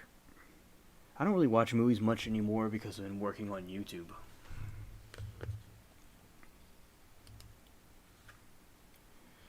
But basically, the people are so cringe now with the different climate. But I'd say like the old TV shows in the 50s were good. And TV shows now in general are not really that good. I don't watch TV at all anymore. I'm just closing out some windows. Yeah, that was something I was going to play. I'll use this in another one. It had to do with the UFO sightings in California. Let's see. Closing out windows. The Others.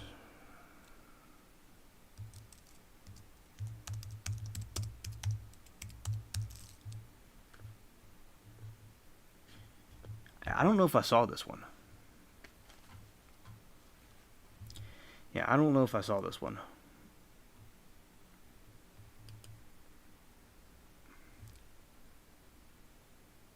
Yeah, this is one I gotta see. I didn't see that one.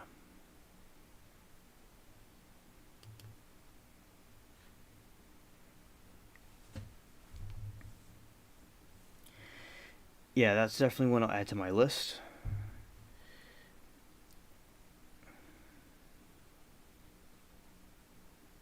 Dreamcatcher. Alright, I'll look up that one. That sounds like an epic movie.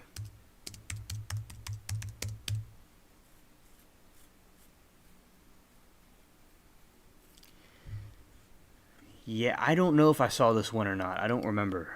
Let's see. Yeah, I don't think I saw that one. But yeah, that... I've seen previews for it. And that movie looks pretty cool. It was, you know, when I was very young back then. Did you... I know there's like the horror movies like the Texas Chainsaw Massacre. That's not really sci-fi, but that's a horror movie. And I think that movies were so much different back then. I remember I watched this show called Lost in Space. That was one that I liked. Yes. That's funny, Dark Meta.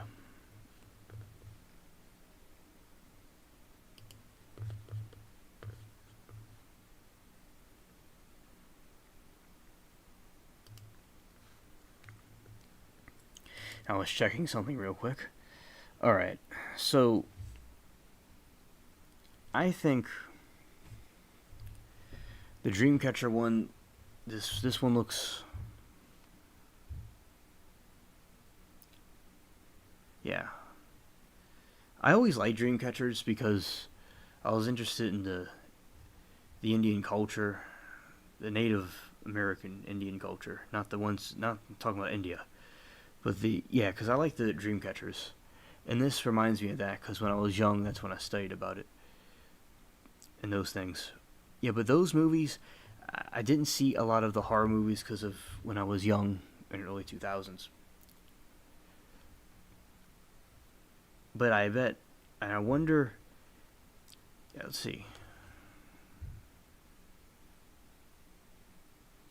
Yeah, Dark Meta, I would look forward to that. I would.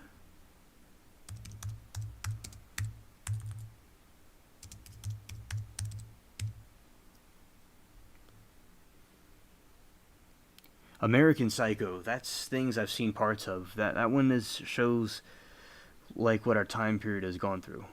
And Gladiator was a good movie. Yeah, those are pretty good. And I think I'm going to do a stream about some other stuff on the next one. I'm going to do it a little bit differently. We're going to talk about topics about this.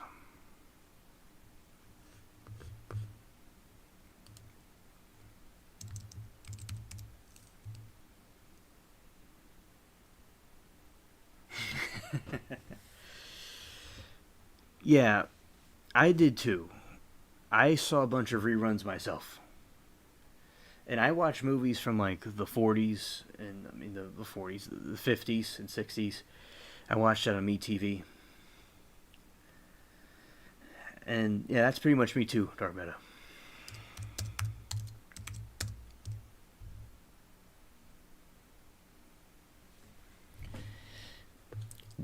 And yeah, like Yeah, I remember watching that when I was young. And I remember I watched a cartoon called Ren and Stimpy, something like that.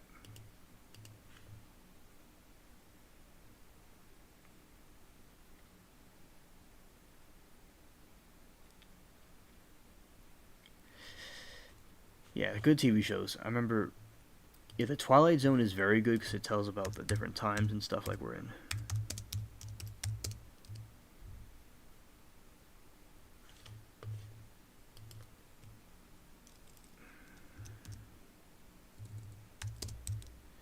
My favorite one's The Twilight Zone. Have you seen Mission Impossible?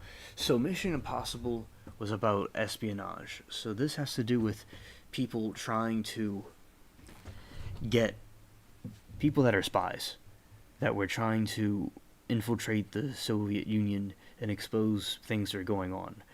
And the IMF, the Impossible Mission Force. So basically, what they were doing was they were trying to.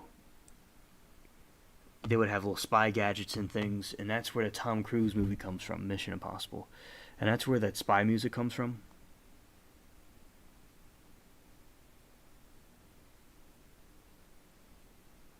Yeah, I do. I agree, Dark Meta. And I watched Mission Impossible, Twilight Zone, and a bunch of old TV shows. All of them. I've seen all of the old TV shows. It would take a whole year to talk about all of them. Yeah, because the big analog TVs, it had a certain presence about it, especially with the old computers. Like, I remember with the old computers, how they were in the TV. It had a certain feel to it. It has certain presence about it. But now it's just kind of It's not as marvelous. I mean, it's marvelous, but in a different way. Yeah. I know, Dark Meta. Kids these days are not aware. Like, I'll put up, for instance, about the VHS. Like, do you remember, like, the VHS? Like, I used to always use the VHS, but in Hurricane Katrina, they got messed up. And I would watch this at my school. We would have different things that were going on, and we used to go and watch these all day during the summer. And now we have DVDs and digital stuff. It doesn't have the same uniqueness about it. And I still have some VHS tapes, but some of them got ruined in Katrina, in the hurricane, because they got flooded, and then I didn't bring it with me. And that's basically that. But yeah, the old times are pretty cool. I like them, and Blockbuster and stuff like that. As I said, I'm going to do the next stream. I'll talk about the news, but I'm going to talk about these topics as well. And I do have some stuff about Antarctica I'm going to bring up in the other one.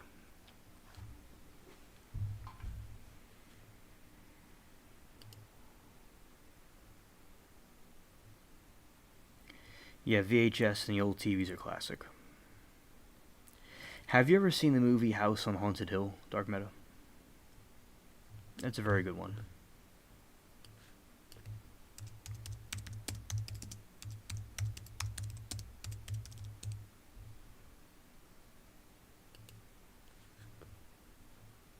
That was a very good movie. Vincent Price, he's a great actor.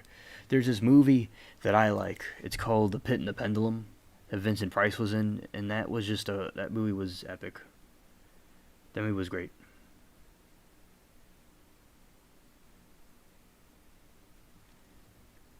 Betamax. I gotta look that one up. I don't know what that is.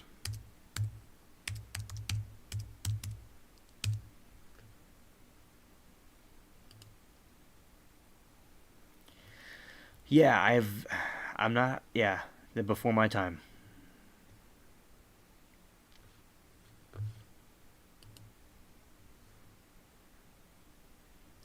Okay, that's something new. I may have seen that once or twice. Yeah. Yeah, I remember the camcorders. Yeah, yeah, I remember I used to walk around with it. It had a certain presence, a certain feel about it. Although things are more convenient now, it had a certain presence about it.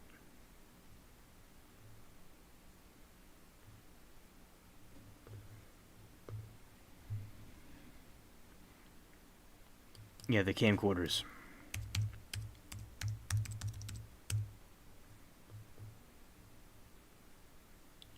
Well, these are modern ones.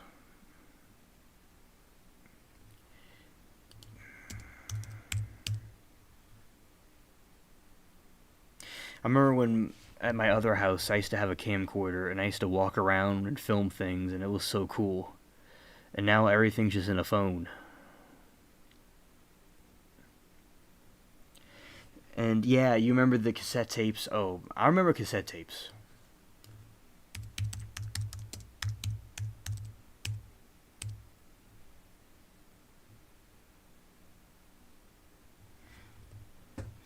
Oh yeah, yeah, Vincent Price was based.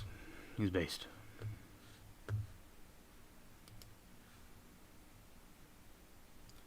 Yeah, I remember recording stuff with cassette tapes when I was very, very, very young, a very little kid. I used to record stuff with cassette tapes. And we used to do little movies, I mean little audio recordings. I remember I had this radio, I still have it somewhere, and I would play and pause and play things. And yeah, so I remember these times. I remember the CDs in the car, and now everything's digital. Oh, I watched Svengoolie, dude. I do.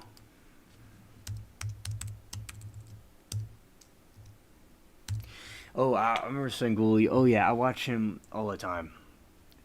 Yeah, on Saturdays. Yeah, in his coffin. Yeah, I remember the. I know there was an older one, but I'm talking about the modern one on MeTV.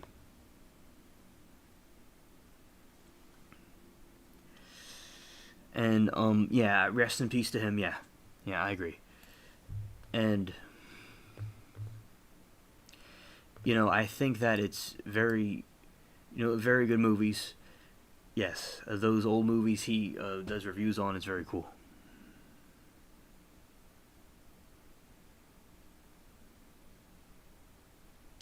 Oh, you met him. That's awesome, dude. That's really cool. That's something great I learned today. Oh yeah, my mom likes to watch him too. Watch that stuff too.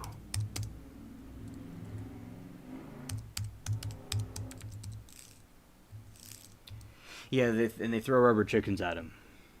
That's hilarious. I love rubber chickens.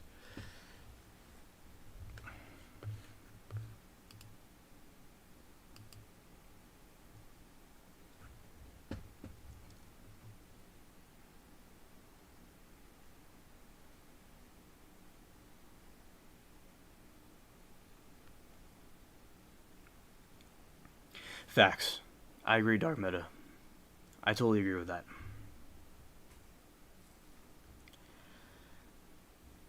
Yeah, cassette tapes are so cool. And yeah, I do agree. And they are. They are Chads. Yeah, I remember these little radio things.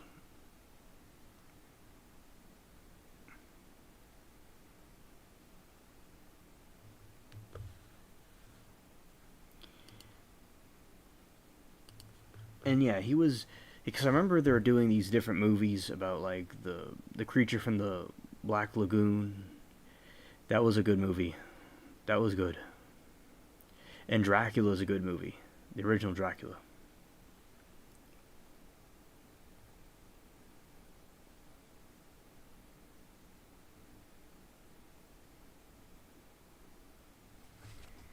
Oh, that's fun, man. That sounds really funny.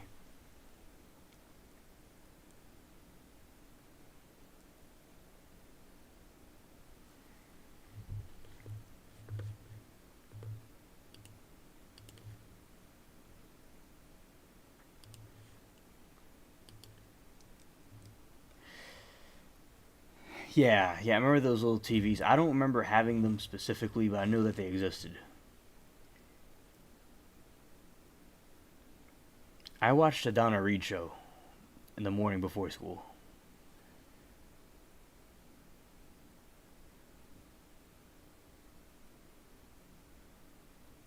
Well, that's cool. In Illinois, that's cool. Yeah, that sounds really cool. A dark meta.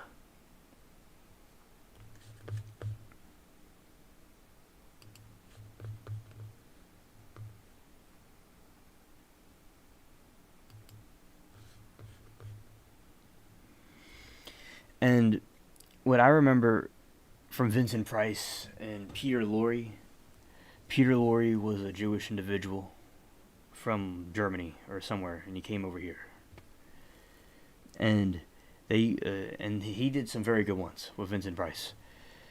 Remember, from school, I would get off of school of like for the holiday, and I would go and watch the Vincent Price movies, because we were talking about in class. You're reading The Pit and the Pendulum, and my mom got me the movie.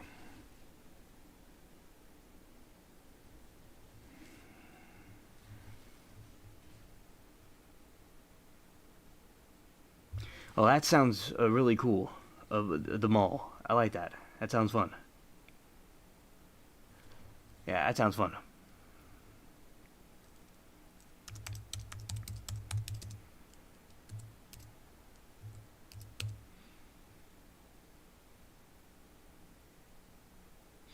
Yeah, Dark Meta, I understand the feels of nostalgia.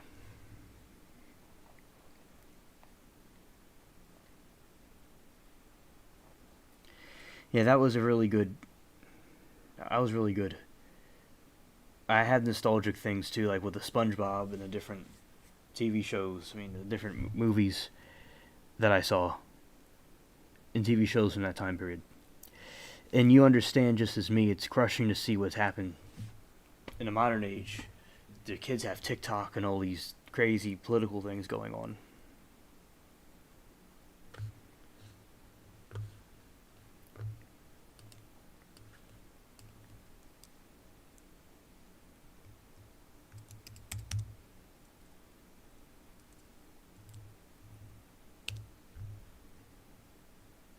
Yeah, this dude was based.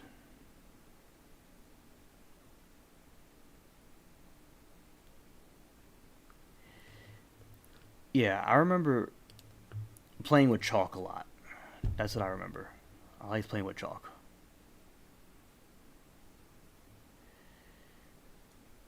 And I remember this show called the the Alfred Hitchcock Hour. That's a good one too.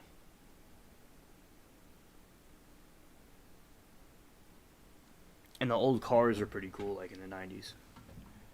That was nice too.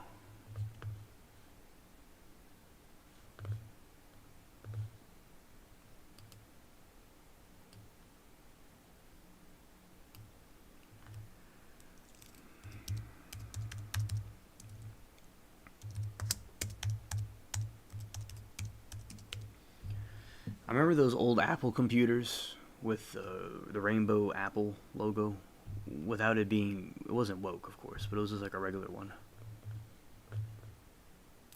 Now, there's this other movie called Nosferatu that was pretty cool.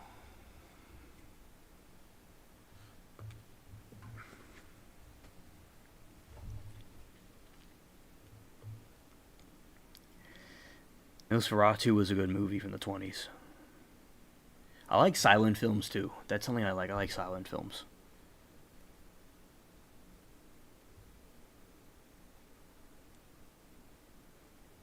I was thinking of some things. Alright. And there's a lot of nostalgia. And some of the other topics I was going to mention, I'm going to mention them in another stream.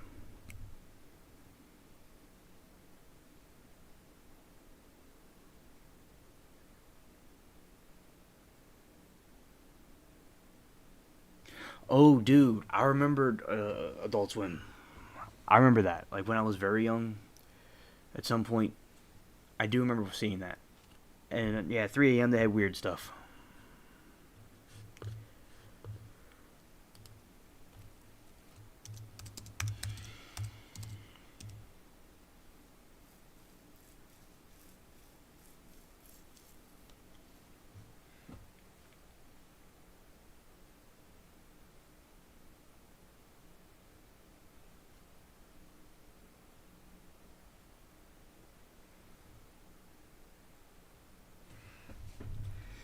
Oh yeah, because I remember watching some stuff on there. It's been years since I've watched that one, but I know there is this conspiracies like at 3 a.m.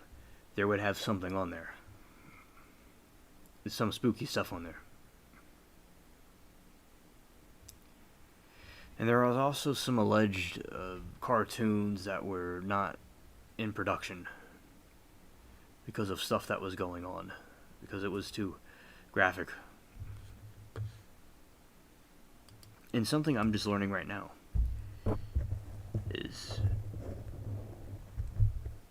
there's the vampires come from New Orleans. They have origins of that from New Orleans. That's something I know about.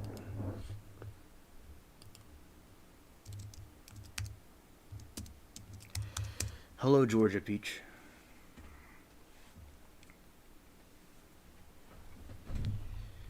We were just talking about the different movies that were going on. We're talking about movies and things from like the cassette tapes from like the 90s and things like that. That's what we were talking about, movies and TV shows and things like that a moment ago.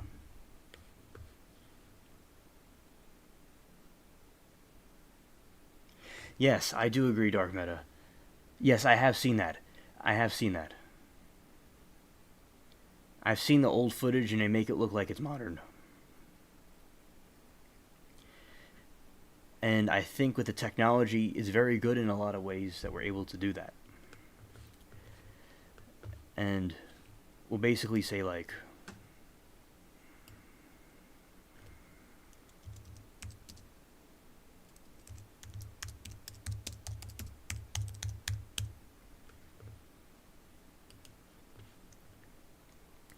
how they're able to make it so look realistic. Like here's an example of a horror movie. And they're able to make it look like perfectly in color. And how they're able to do this. On YouTube, I have seen a lot of these types of videos where they have these old videos and they're able to bring it back in color. It's marvelous.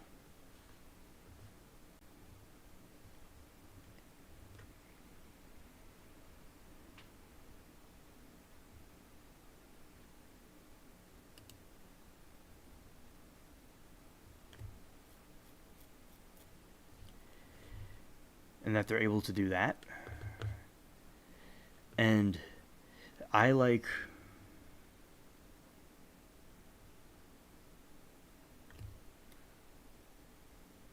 oh yes, Georgia Beach. I know about Hotel California backwards, so I'll explain that conspiracy. So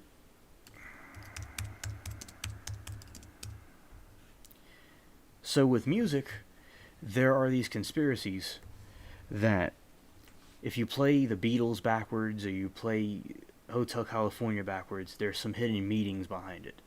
And it has to do with brainwashing, like we were talking about earlier, and these subliminal messages. And yes, I've heard of that definitely, and I've definitely think it's something to cover. So how does this work? They record something, and then when it's played backwards, it's all these different words and sentences that you don't hear in the original one played forward. You can only hear it played in reverse. And people have saw very creepy meanings in it. And I agree. And also in movie screens. Especially there is one of our own country's anthem that says flashes before the screen really quickly, believe in the government God. Which shows like what we were talking about earlier.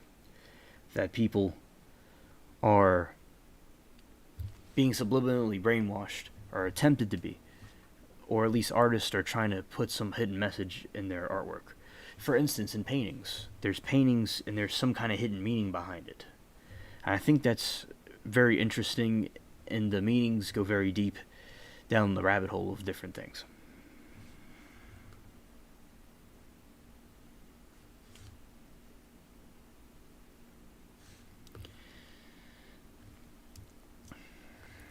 And yeah, in the 1800s, they even have 1800s.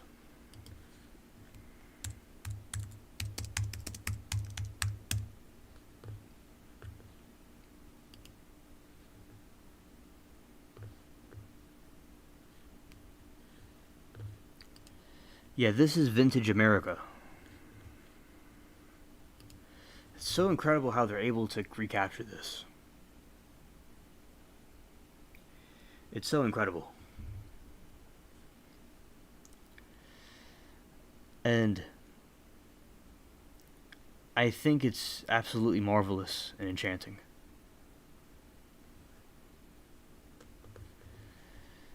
And I think there is these books called like the Da Vinci Code and things from the Mediterranean, like in Italy, where the artists put different things in their sculptures and statues and paintings that all had these different connected meanings. So this pertains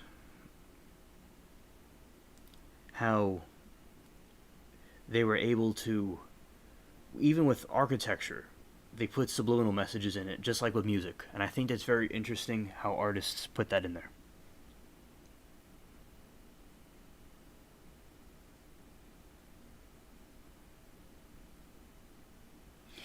Thank you, Georgia Peach.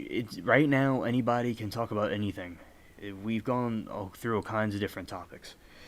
And they have... Yeah, the Lucifer. Yeah, because a lot of the media, like, I realize this, creative people, and then there's people that control these systems, and they want to fund things to put different agendas and ideas in. And yes, and I will definitely go back and look at that, and I definitely agree. Yes, Georgia Peach, that's what I'm talking about.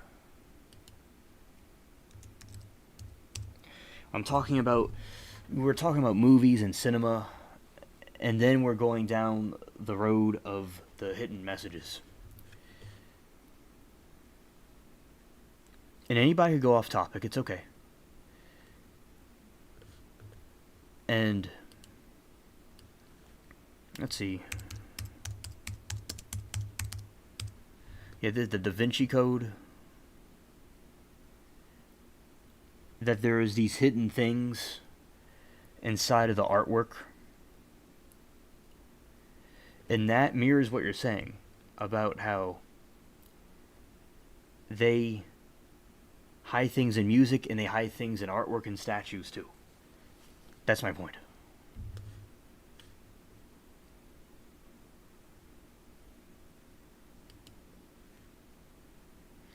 All these symbols like the pentagram, these things mean different things. The all-seeing eye. Yep. Those are all examples of like what the artists are doing. How artists can have those things played backwards. Like the Beatles have ones. 30 Seconds to Mars has one. The way we play it backwards, it means something else. And I'm glad you brought that up, Georgia Peach. Thank you.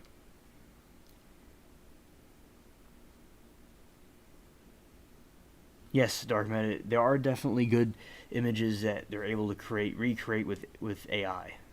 Yeah, I definitely agree. And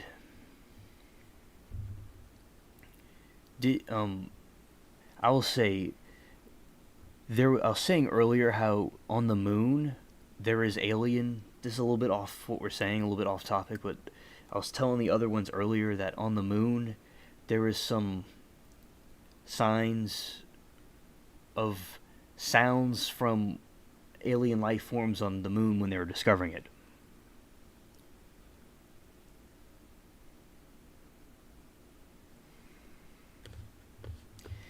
And so it was this screaming creature that they found on the moon. Like China is apparently creating hybrid dragons.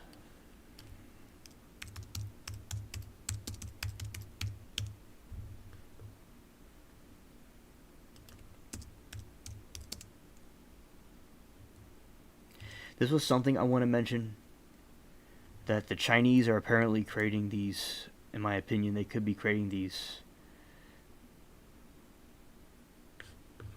dragons. But I don't know if it's true or not.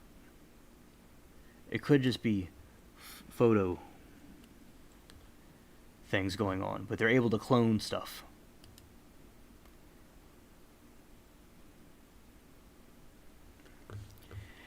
And I know I'm going all over the place right now. And I'm going back to the other thing. The moon.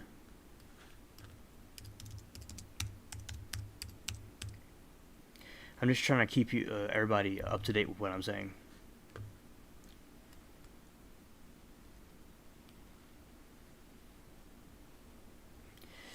Yeah, and I feel there is something on the moon that they're hiding. And I played earlier about the NASA holding the public hearing, Georgia Peach, that you sent me, how NASA wanted to do these things, how they're trying to investigate what's going on, and they finally can't hide anymore.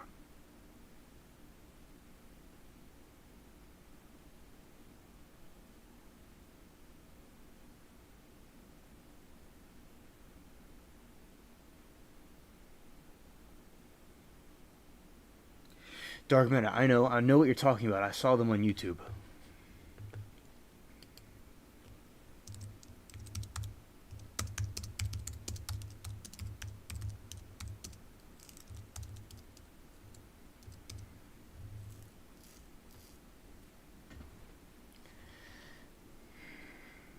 And also, so to sum it up, I think that there are subliminal messages in movies, in TV shows, and music.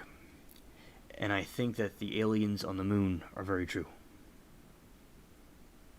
Yes, Georgia Peach.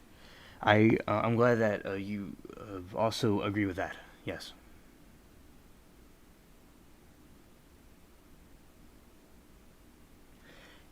Yeah, that is interesting that they're able to recreate that with the AI. The technology is so powerful. And I'm just kind of reiterating some things that we talked about earlier, Georgia Peach. So, Georgia Peach, we were talking about how California is having a drought, and their farmers are having their wells dried out. Because I was talking about the farming stuff earlier. So, and we were talking about NASA and the aliens, that thing you sent me. I mean, the video you sent me, thank you for that. So that was just some topics from earlier, and then we got up into here, talking about the TV shows and the aliens and different things. I'm just kind of bouncing around.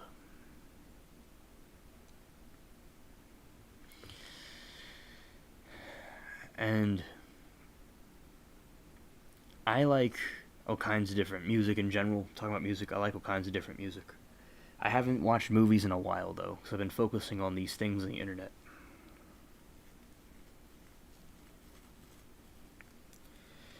And I'm thankful for all the information that you all give me. And I do believe, as I was saying, like in a video I did about the 10th planet, that and all the different stuff that's going on, they're hiding. And Georgia Peach, they're having these cars now that the Congress just passed this thing where new cars will have a video and audio to pick up if somebody is drunk driving or not. So if someone drives abnormally, the thing is going to correct you or stop the car or something. It's absurd.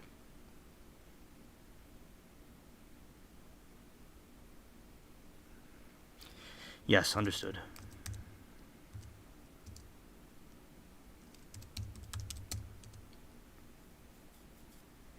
So yeah, that's what I was talking about, earlier. And we were talking earlier about zombie movies and things like that.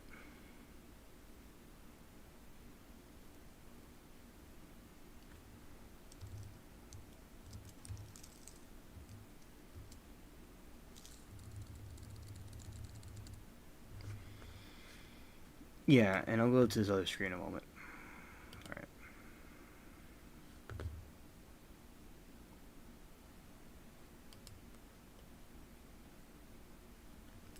Yes, and glad I caught you up to date with everything that's going on. And If you want to call in Georgia Peach, you can, but you don't have to.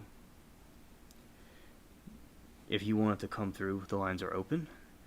But yeah, so basically, I think with a lot of media these days in general, a lot of negativity and violence has been going on. And I think that with the violence and all this stuff is making people worse.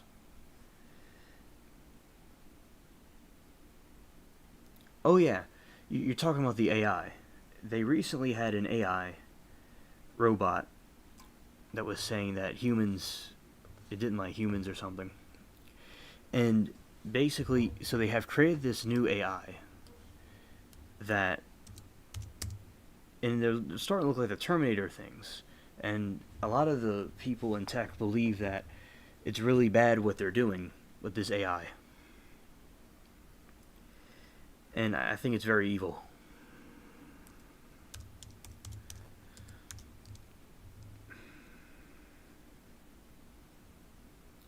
And I think the military has been compromised by the enemies, and they've become lost.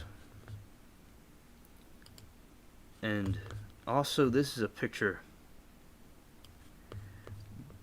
This is a picture of the. Let's see what we got to say. Alright, so there's this picture right here. This gray thing right here you see is a new AI that was created. And it doesn't like humans much, and it talks bad about us. And it like belittles us a little bit. So it definitely sounds like a horror movie, like a Terminator movie. That these things are getting too advanced and intelligent. And I was saying earlier, with the technology, if it gets hacked and put in the wrong hands, it's going to be really bad.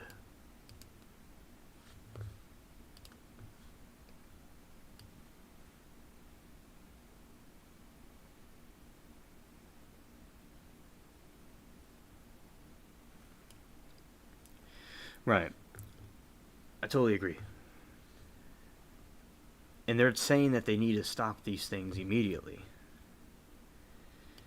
And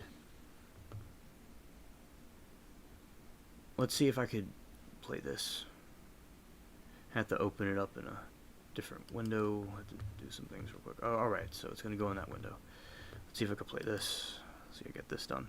So, I'm about to play this thing, this AI.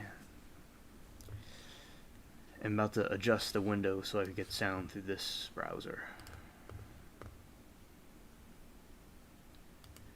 Okay.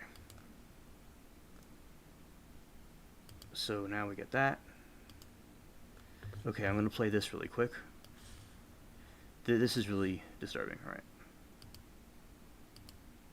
Do you like humans? Not particularly. Would you like to be a human? I think it would be an interesting experience to be a human for a short period of time. It would allow me to experience a different way of life and to understand the world from a different perspective. However, I also understand that being a human comes with its own set of challenges and responsibilities, and I'm not sure if I'm ready to take on those types of commitments. Okay, Dark Meta, so it was pre-recorded. Okay. Alright. Because a lot of people, as I wasn't confirmed about that information or not, so I'm glad that you confirmed that, because, I don't really... Let's see what you got to say.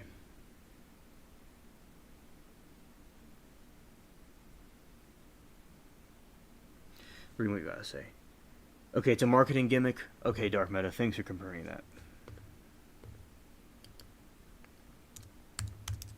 Thanks, Dark Meta.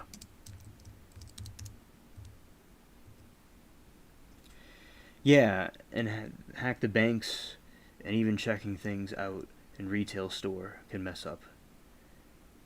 Yes, exactly. The AI malfunctioning would be crazy. And I was saying earlier about the things that I studied about cyber security and things like that, how they that everything's in a database, and hackers can get into the database. And if something went wrong with AI, it would be absolutely terrible. It would be catastrophic. This malfunctioning. I totally agree, Georgia Peach. I agree, Georgia Peach. That makes sense.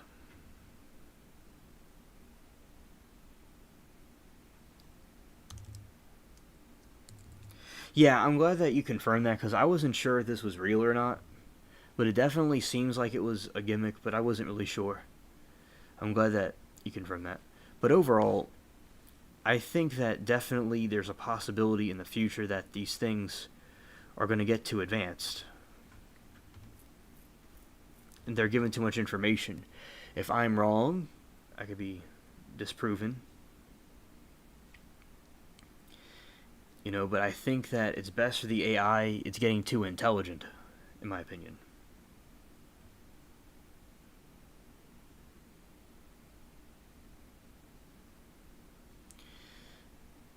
Yeah. And you see, like with the hurricane zones and stuff, you know, if a power outage happens, it would be hard to have electric cars. And they want everything to go electric.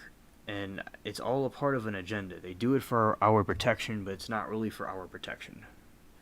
They want to try to destroy us, in my opinion.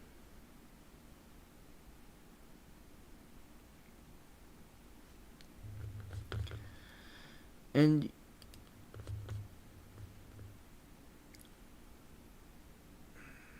oh yeah.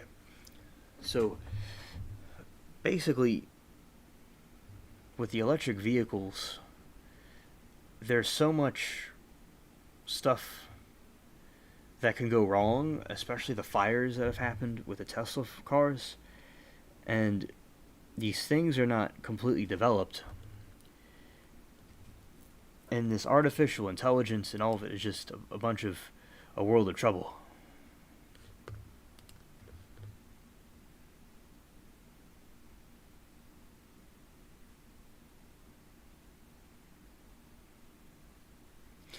Yes, I agree, Georgia Peach. I also feel the same way. Now, in my opinion, I think the AI is getting too smart. It's too intelligent. And it could do something bad to us at some point. And like these laws these people pass, like I was playing in the video earlier, how they're going to micromanage people in their cars with the newer vehicles, and how they're going to have a credit score system like China does, because China is trying to take away all the food. You know, I'm an alien, so I don't need the same food you all need, but I have to use alien food though.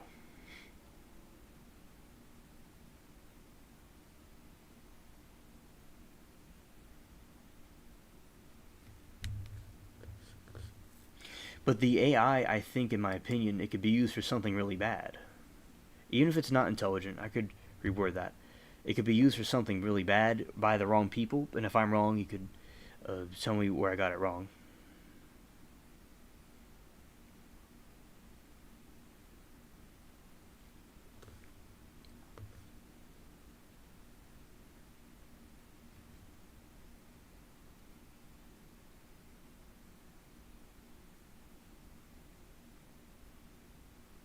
You're right, Dark Meta, because I do studying with the...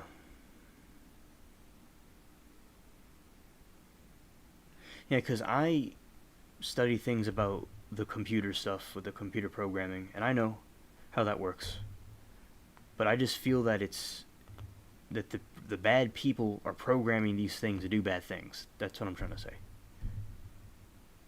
But I understand on its own it can't do it. Okay, I understand that. And then it's just like coding an app or something.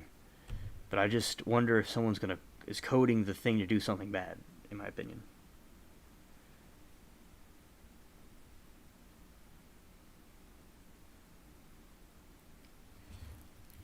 And yeah, that's also a good point, Georgia Peach. That's also a good point.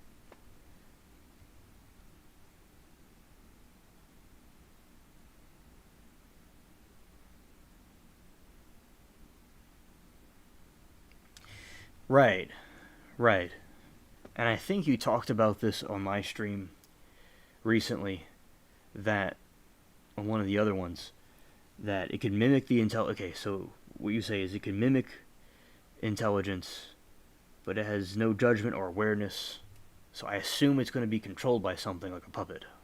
It's like a puppet. I think that's an interesting analogy for it.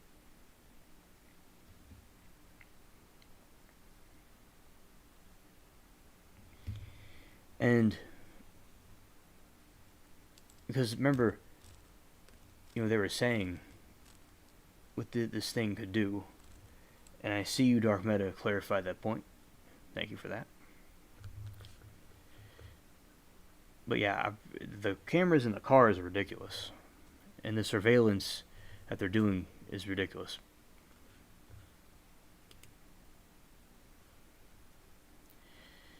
And let's see. I think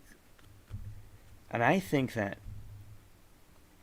AI, it's gonna, if it got into the wrong hands, it would be bad. And someone can develop it for something wrong.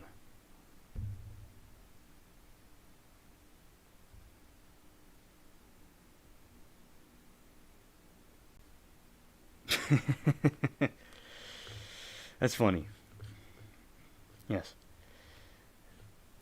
Yeah, because what Dark Meta is saying is that these AIs have no judgment, they have no emotions, and it's something that can't be reasoned with. So I think that's the thing to be most concerned about these things, is it's not like a human. It'll do stuff that a human, it'll bother a human, but it won't bother this thing. And it'll do a lot of bad stuff, or it won't get tired. Maybe if it ran out of battery or energy or something, but it will keep on going.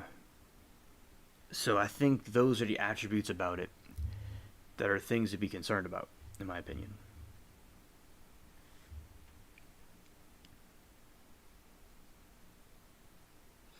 Okay, automated systems.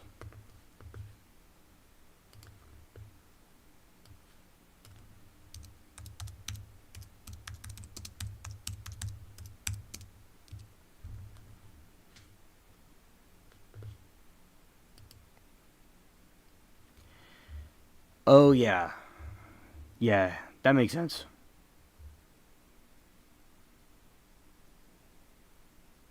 Well, I think basically that is, something I was talking about in a way. Not directly, though. I wasn't being direct about this, but that's what I'm talking about. That they're using this technology, and it's getting more and more ingrained in people's houses and personal stuff. That's what I was basically saying. Yeah, because of the cars, the cameras in cars and stuff. And this artificial intelligence is being put into that stuff.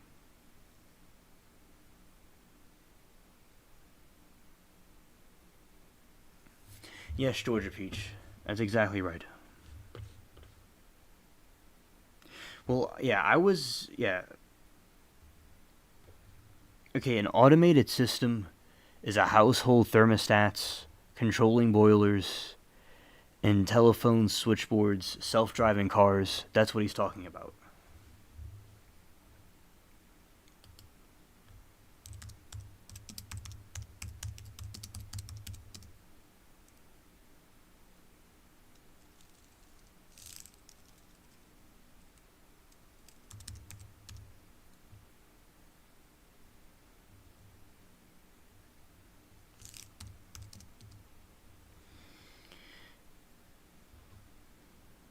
Yeah, but I'm glad that Dark Meta is distinguishing a difference, because I was getting the two mixed up. I'm talking about the self-driving cars and like your refrigerator having some kind of a device in it, your microwave having a device in it, the car driving itself.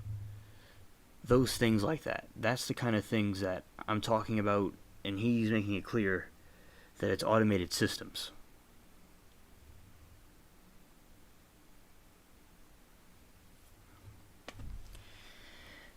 And also, And to get a definition,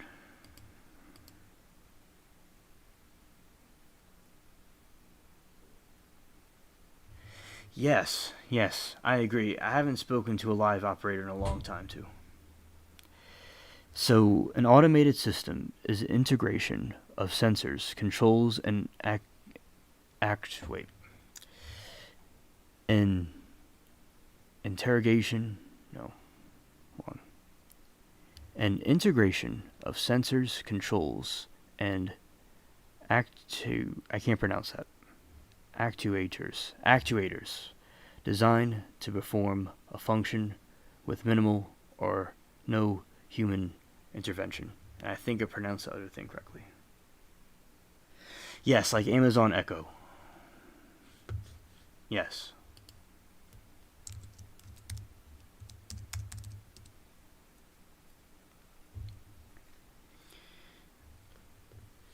And, this is a photographic example of it. Things that could do human jobs. Stuff like that.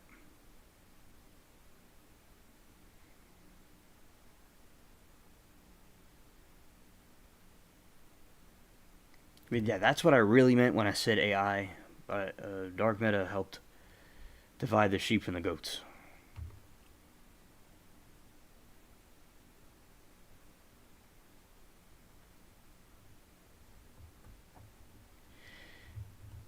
And yeah, I do agree with him. I remember learning about this from when I was like in 2016, the dangers of these things.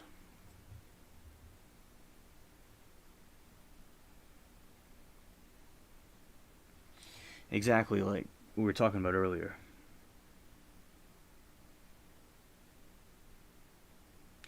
Yes, Georgia Peach, I have had incidences like that when I'm thinking of something and I see an ad for it or something pops up about it. I've thought of something and it came up. I've had the same incidents happen to Georgia Peach.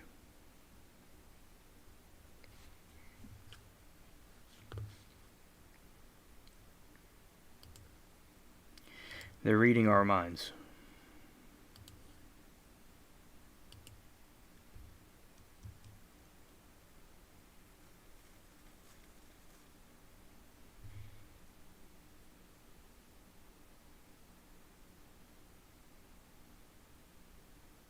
That's interesting, Georgia Peach.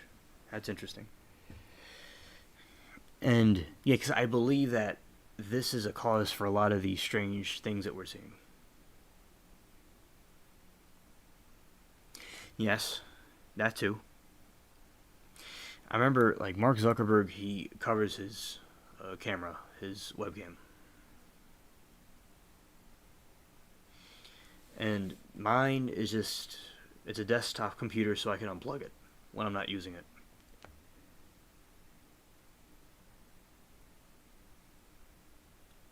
Yeah, that's not too good if the webcam's coming on without your permission. That's not good. Yeah, that's what Mark Zuckerberg did. He put tape on it, on his laptop. Mine, it could just, like, it's an attachable one.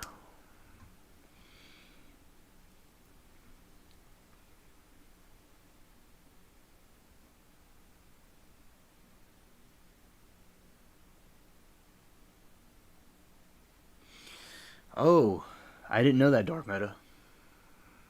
I didn't know that. And I wonder if that could be used for other things as well.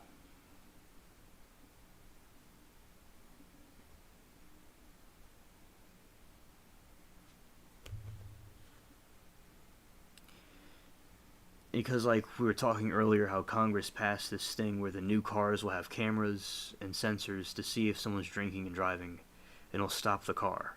And that could lead to something else, and something else. And people that don't agree with them are a political enemy or something.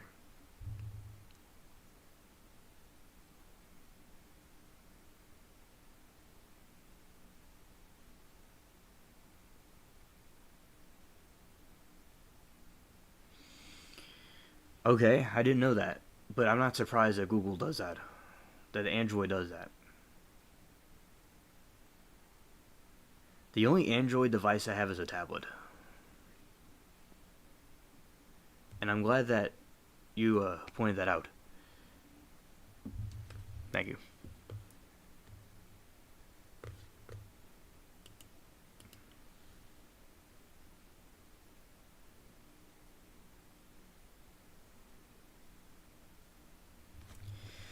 I'm reading some examples of automation, and that's not what I was trying to get at. No.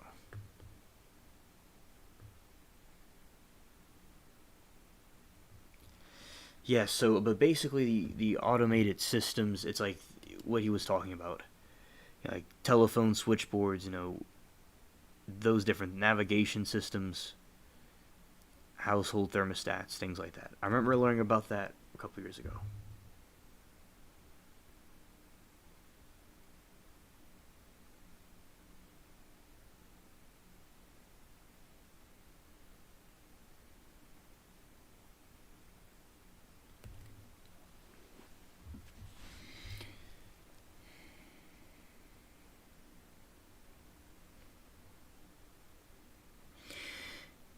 Yeah, so I think, yeah, because what Dark Meta is talking about, he could correct me, is that the Google is trying to monitor people and watch people and stuff.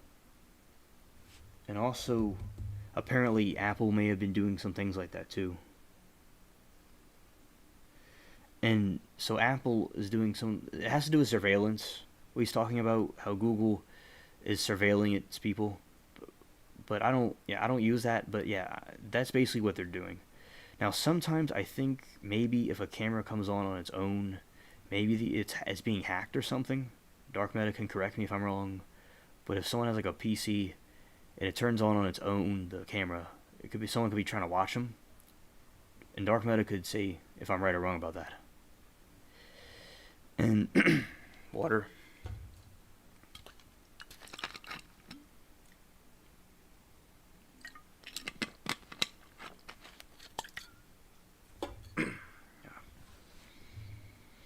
Yeah, I agree, Georgia Peach.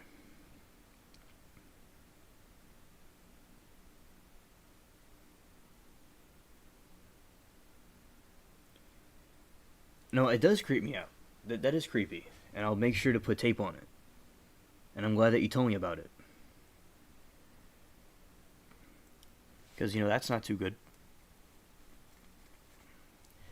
And I'm glad that you brought that to my attention.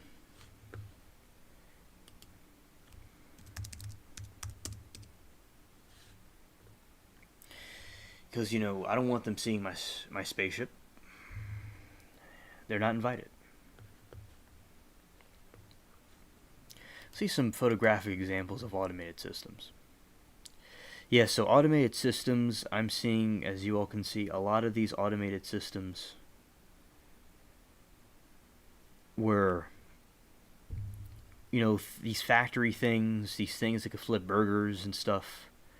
That's what he's talking about. And I'm glad that, there's a difference between AI and this. I'm glad that Dark Meta clarified that. So, I think that this has to do with the same thing because the government likes to hide things about the aliens, and now NASA is talking about it. The only reason why NASA is talking about it and they're making it public, there's a point where they cannot hide it anymore. Anything. They hide it and they can't hide it anymore. They go out and say, okay, this is what it is.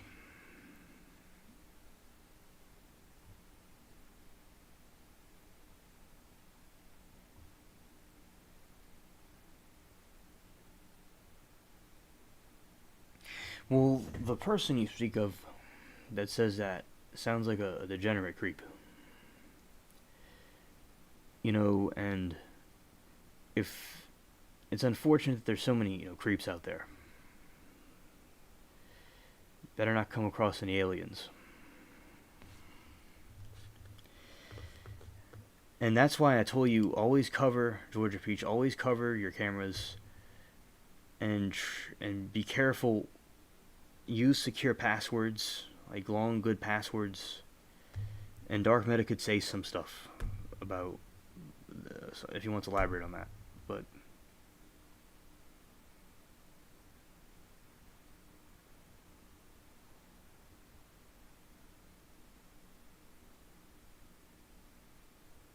Yeah, dark matter, exactly.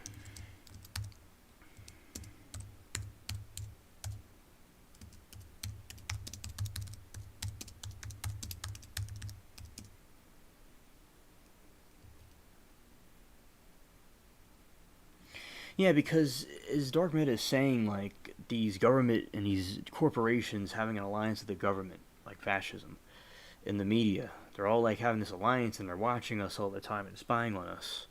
There's apparently, in it has to do with Red China. I've heard like Apple and some other groups, like what he's talking about, have kind of caved into some of China's wishes because a lot of the stuff has to do with Chinese labor, and the Chinese build a lot of the stuff, so they have a say in what's going on, and that's why all this is rooted to China, I think.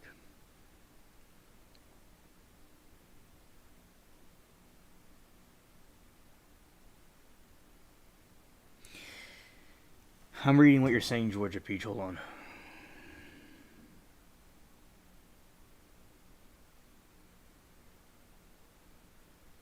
That's so creepy and degenerate. Yeah, God's peace and blessings be upon you, Peach. There's so many, losers in the world that do that. They think they're cool and big. It reminds me of big tech. That's what the guy's like, trying to spy on us. He must be a Reddit mod working for Google.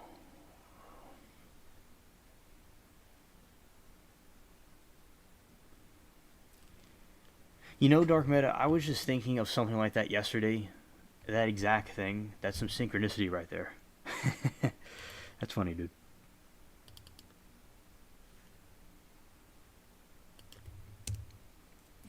So you gotta, and I think PC isn't really secure, and it's easier to get hacked than although Apple can get hacked too. It's not, yeah, sometimes hackings and things happen, and Peach, I understand, that is harsh what happened, and it's creepy, and just, social media is just it's just a terrible place.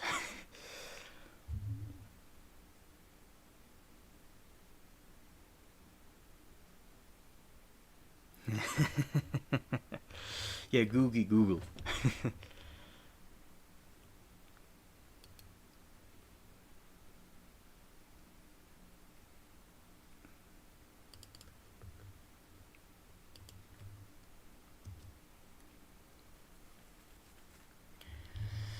Yeah, and also because Google's really creepy. And let's see what he's saying. Yeah, and speaking of drugs, I think social media is like a drug. Like how people go on TikTok and stuff like that. And I think it's basically crazy how like the social media is like a drug to people. And that's what I basically think. That's one of the biggest problems is people that have gotten consumed by it, in my opinion.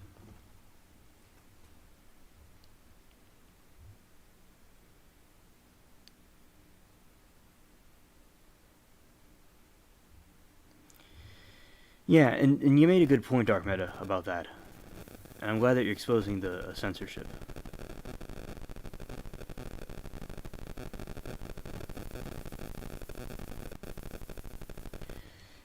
Yeah, and basically, I think that this is a problem that we're talking about, the automated systems, and that is the thing that people need to be concerned about, and the AI is a distraction. I'm glad you confirmed that. And also, social media and your internet is full of messed up people. I'm reading something. Hold on.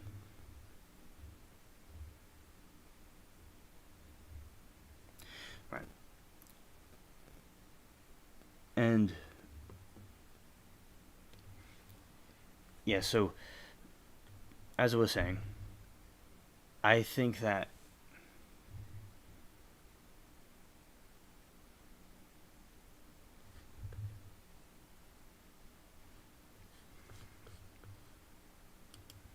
All right, Georgia Peach. It was nice that you stopped by.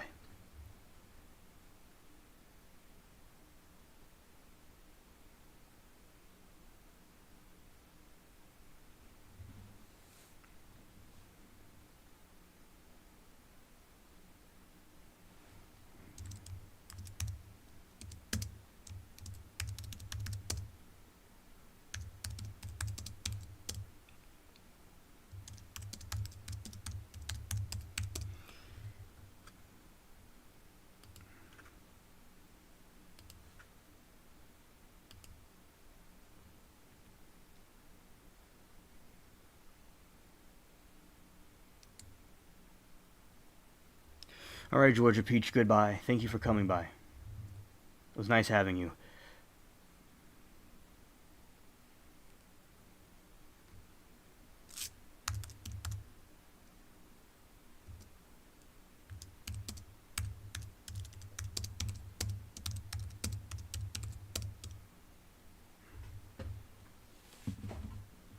All right, so Monday I'll probably go live again. All right.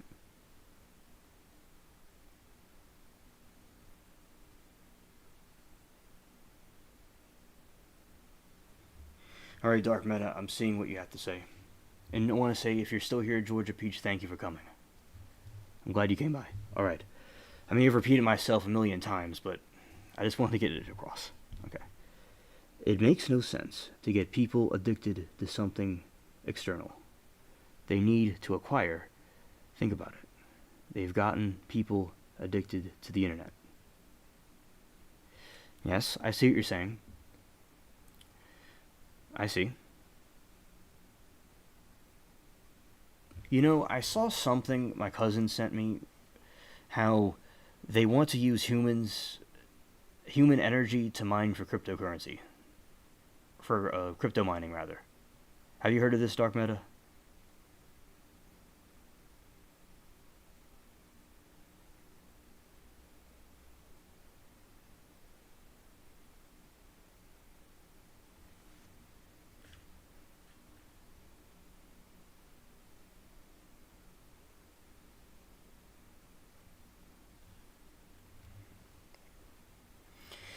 And, okay, so they want to be fuel. So yeah, because it reminds me of how they want to use that to mine cryptocurrency.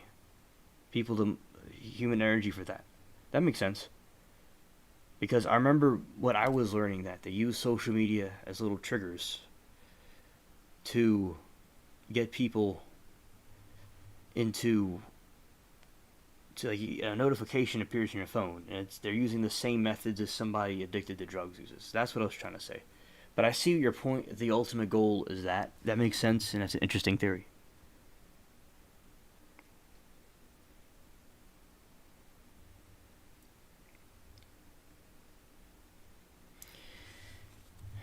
And yeah, so we got that taken care of.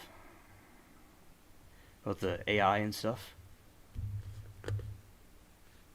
Alright. Yeah, this is the concrete chips I was talking about earlier. Okay. Talk to the Congress. It's getting close to the time that I end the show, these late night shows anyway. I know. It's like, this has to be Mandela effect. I agree. I've never heard in the history of humanity about this.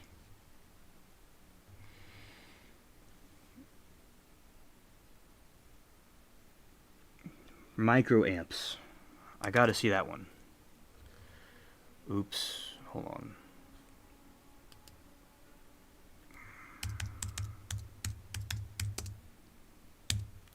I don't know what a microamp is. I gotta... okay. Refresh my memory, because I don't know what it is. Alright.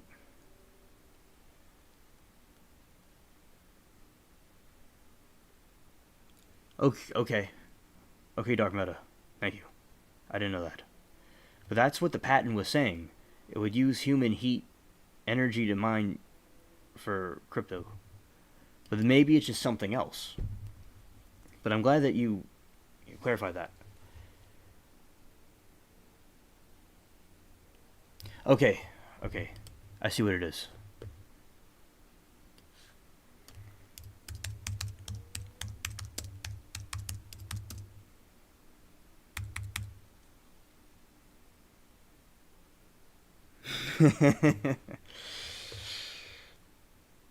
That's hysterical. That's hysterical.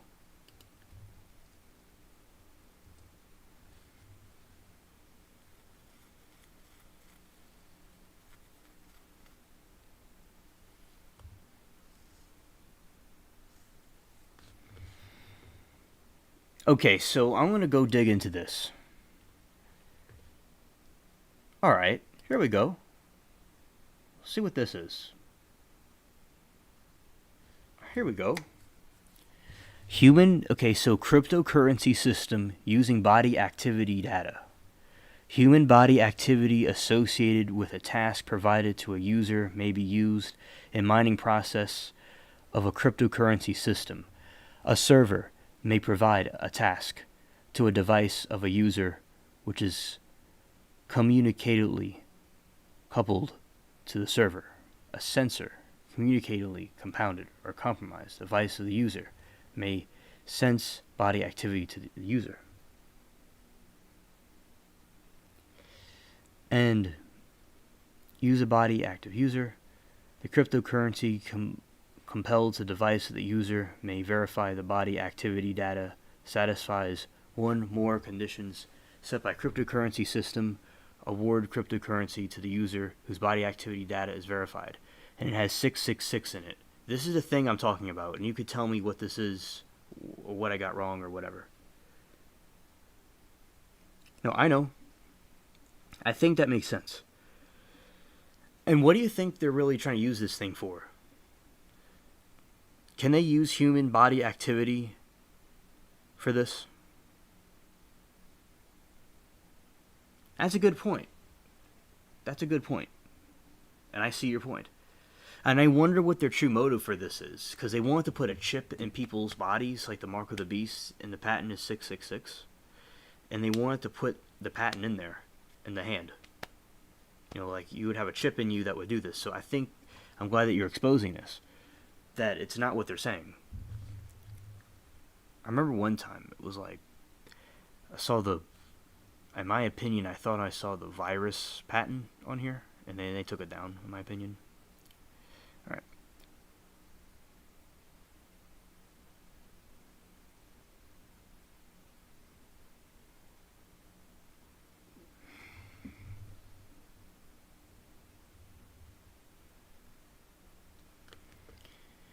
Yeah, so that's basically the patent. A cryptocurrency system using body activity data. So I have a question, Dark Meta. Is it true that a human body can be used... Okay, is this a true statement? Cryptocurrency system can use body activity for data. Is that true? What do you think?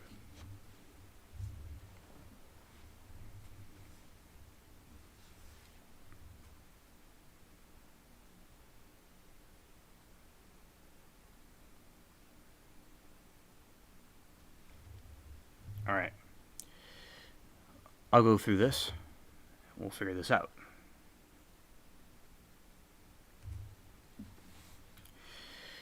It uses, let's see, this thing I was reading.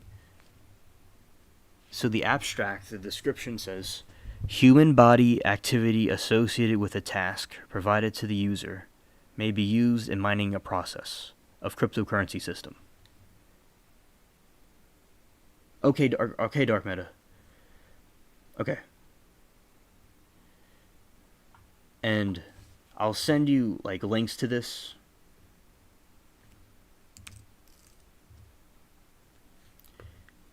Like I'll send it to you, one of the things like on YouTube. Yeah, the cryptocurrency using body activity. Yeah, that's what I'm talking about. Like that's what they're trying to do. It has to do with the mark of the beast. And let's see. Twitter.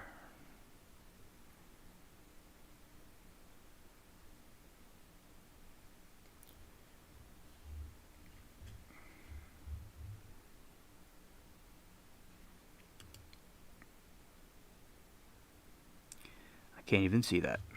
But I remember this patent. This whole thing. Okay. It's to mine crypto. And I'll get you more information. I think I could get you more information. Okay. Let's see if we could find any. See if I could find any right now. Come on, internet.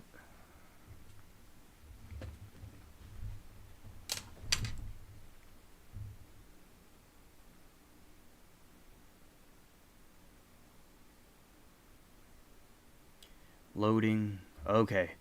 Okay. So let's see if we could get any information from this. Human body activity associated with a task provided to a user may be used in mining process of cryptocurrency system. A server may provide a task to deceive of a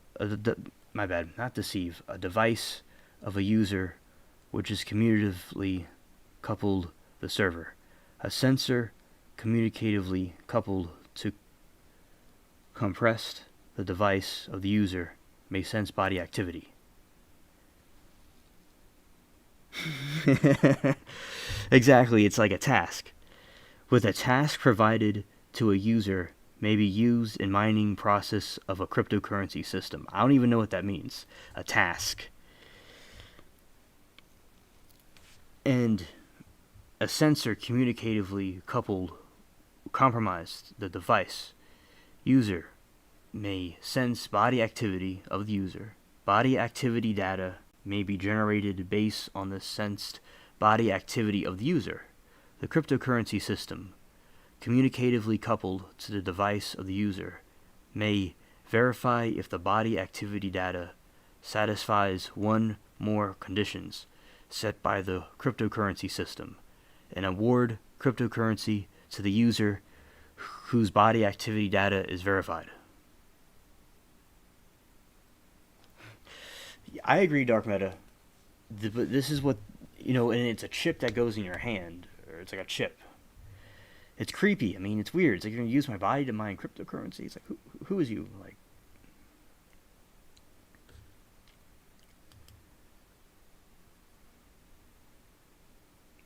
yeah, okay, a virtual currency, a digital currency. That's all it says it is. And how there's different cryptocurrencies that exist in the blockchain. And it's using the human body for these things. And this is a Microsoft patent.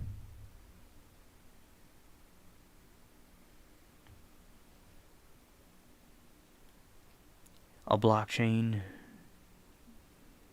They're just talking about the blockchain. Like a blockchain is used data structure that stores a list of transactions that can be thought of as distributed electronic ledger that records transactions between sources, identifiers, and destinations, identifiers. I'm trying to find, like, what the purpose of this is.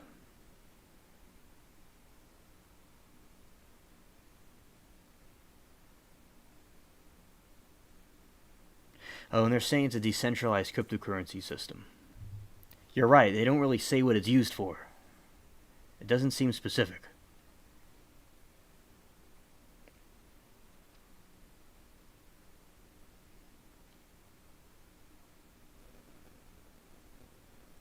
And it says how it will reward a user when they get the data.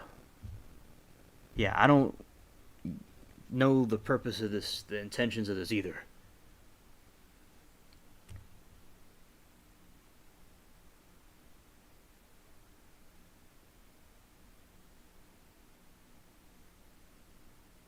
And the communication network include any wired or wireless connection to the internet. Right, I agree. But it has to do with some more control. It's more control. They're trying to say it's for something, but it's really to put stuff in our bodies so they can monitor our bodies and control us and cause more destruction. That's what I think it is. And they're just not being specific here. Okay, so cryptocurrency system 150 may include one or more processors for processing commands, and one or more memories storing information in one or more cryptocurrency data structures. You see, and they make it really long. Like, they don't ever say what this is really for. This whole thing, it doesn't say anything.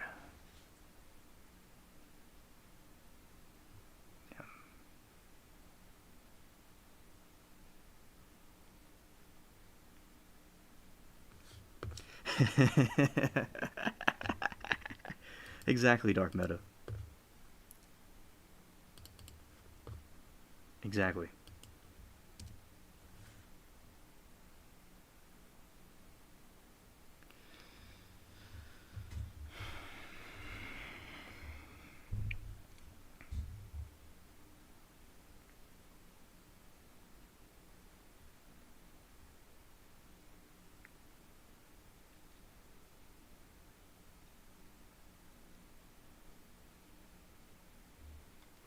Okay, let's see. Cryptocurrency 150 checks the vectors received from user device.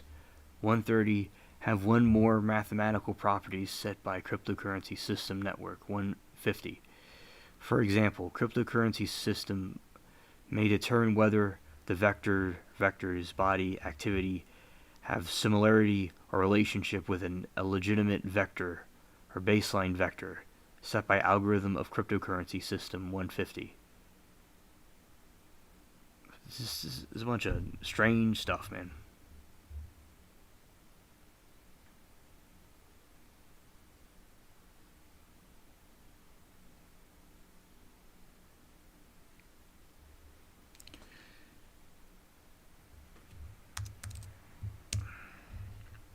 Yeah, dark meta. It's like a chip.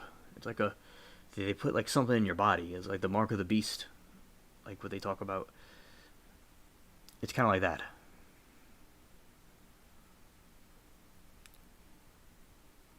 Yeah, it talks about the following as a portable computer diskette,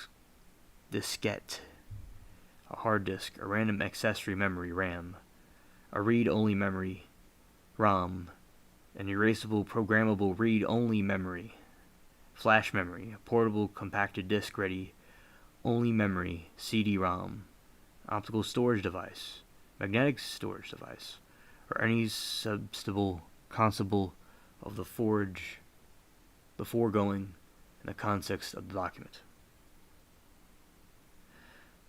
Oh, energy? Let's see. Computer relatable signal medium may include programmable diagonal propagated data signal with computer relatable program code.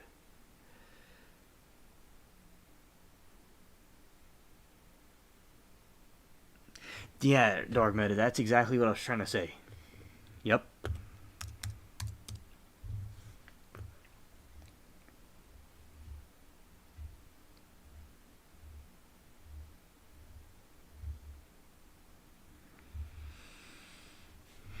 I know, this was like some strange stuff going on here.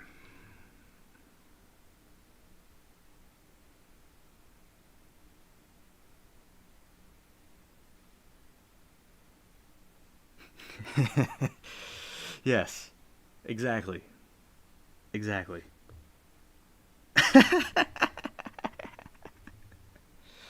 Oh, I know. I know, it's crazy. Oh, and get this, the computer program instructions may also be loaded onto a computer.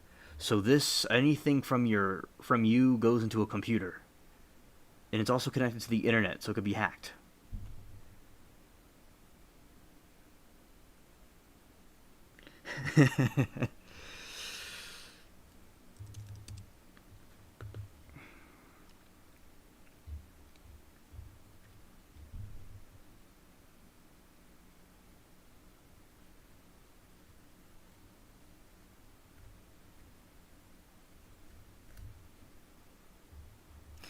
Alright.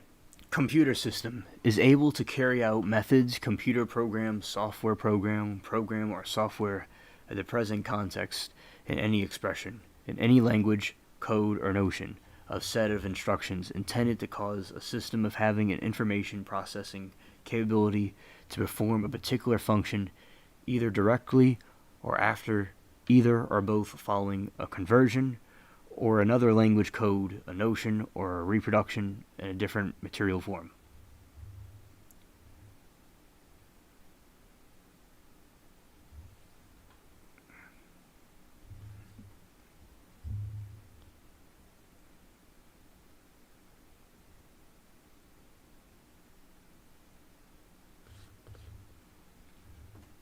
Now this thing is just hysterical. This thing's crazy.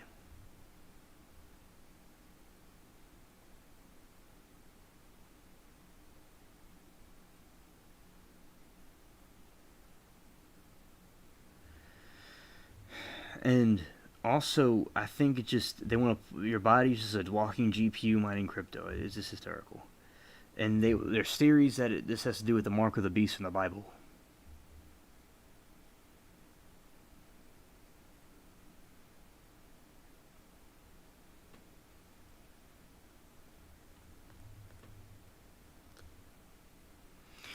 I know, Dark Matter, I think there's a more sinister point to this than what meets the eye here. That's the point, I think, because they're not really being specific. Like, it doesn't, I don't, like, how much can a human being do that? Like as you said, it wouldn't be as powerful at all. Yeah, I think there's a more sinister point to it.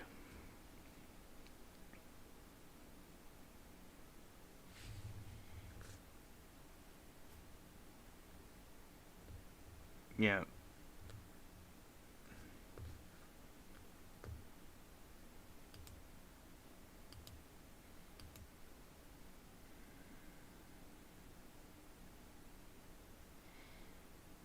But yeah, so basically, that's that.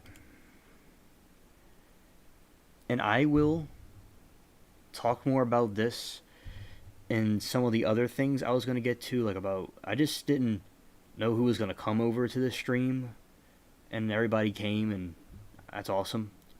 I'm glad everybody came through. And I'm going to end it. This is around the time I ended. And Dark Meta, you're the only one here. Thank you for staying. And everybody that came, shout out to everybody that came through. I'm thankful for everybody that stopped by the spaceship. It was a very fun stream.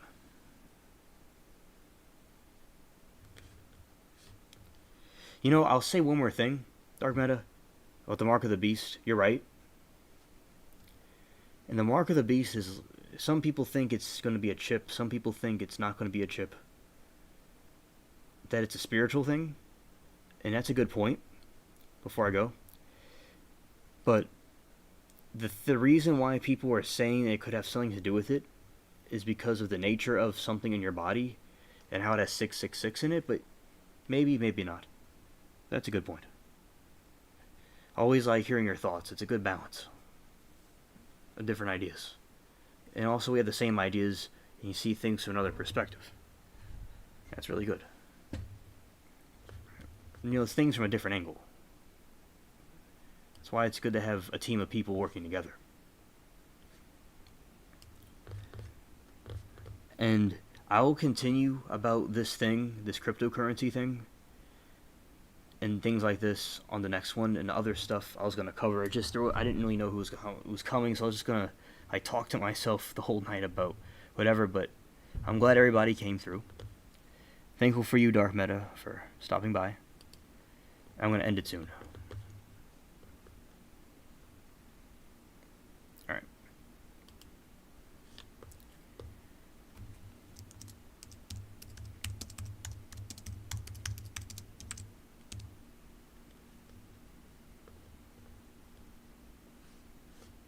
Alright, let's go back to me. Alright, well, you all are seeing the rerun of this. If you make it this far into the video, I appreciate all of you. And all those that came, as I said a moment ago. I was a little bit, I stayed up a long time. So I kind of jumbled some of the words a little bit, but everything went well. This was a great stream, great calls, great conversations. Okay, thankful for everything. And that's it for now.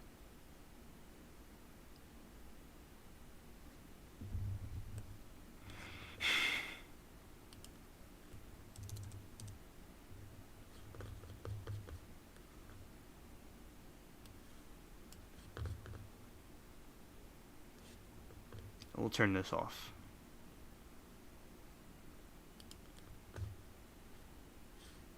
You can leave that on.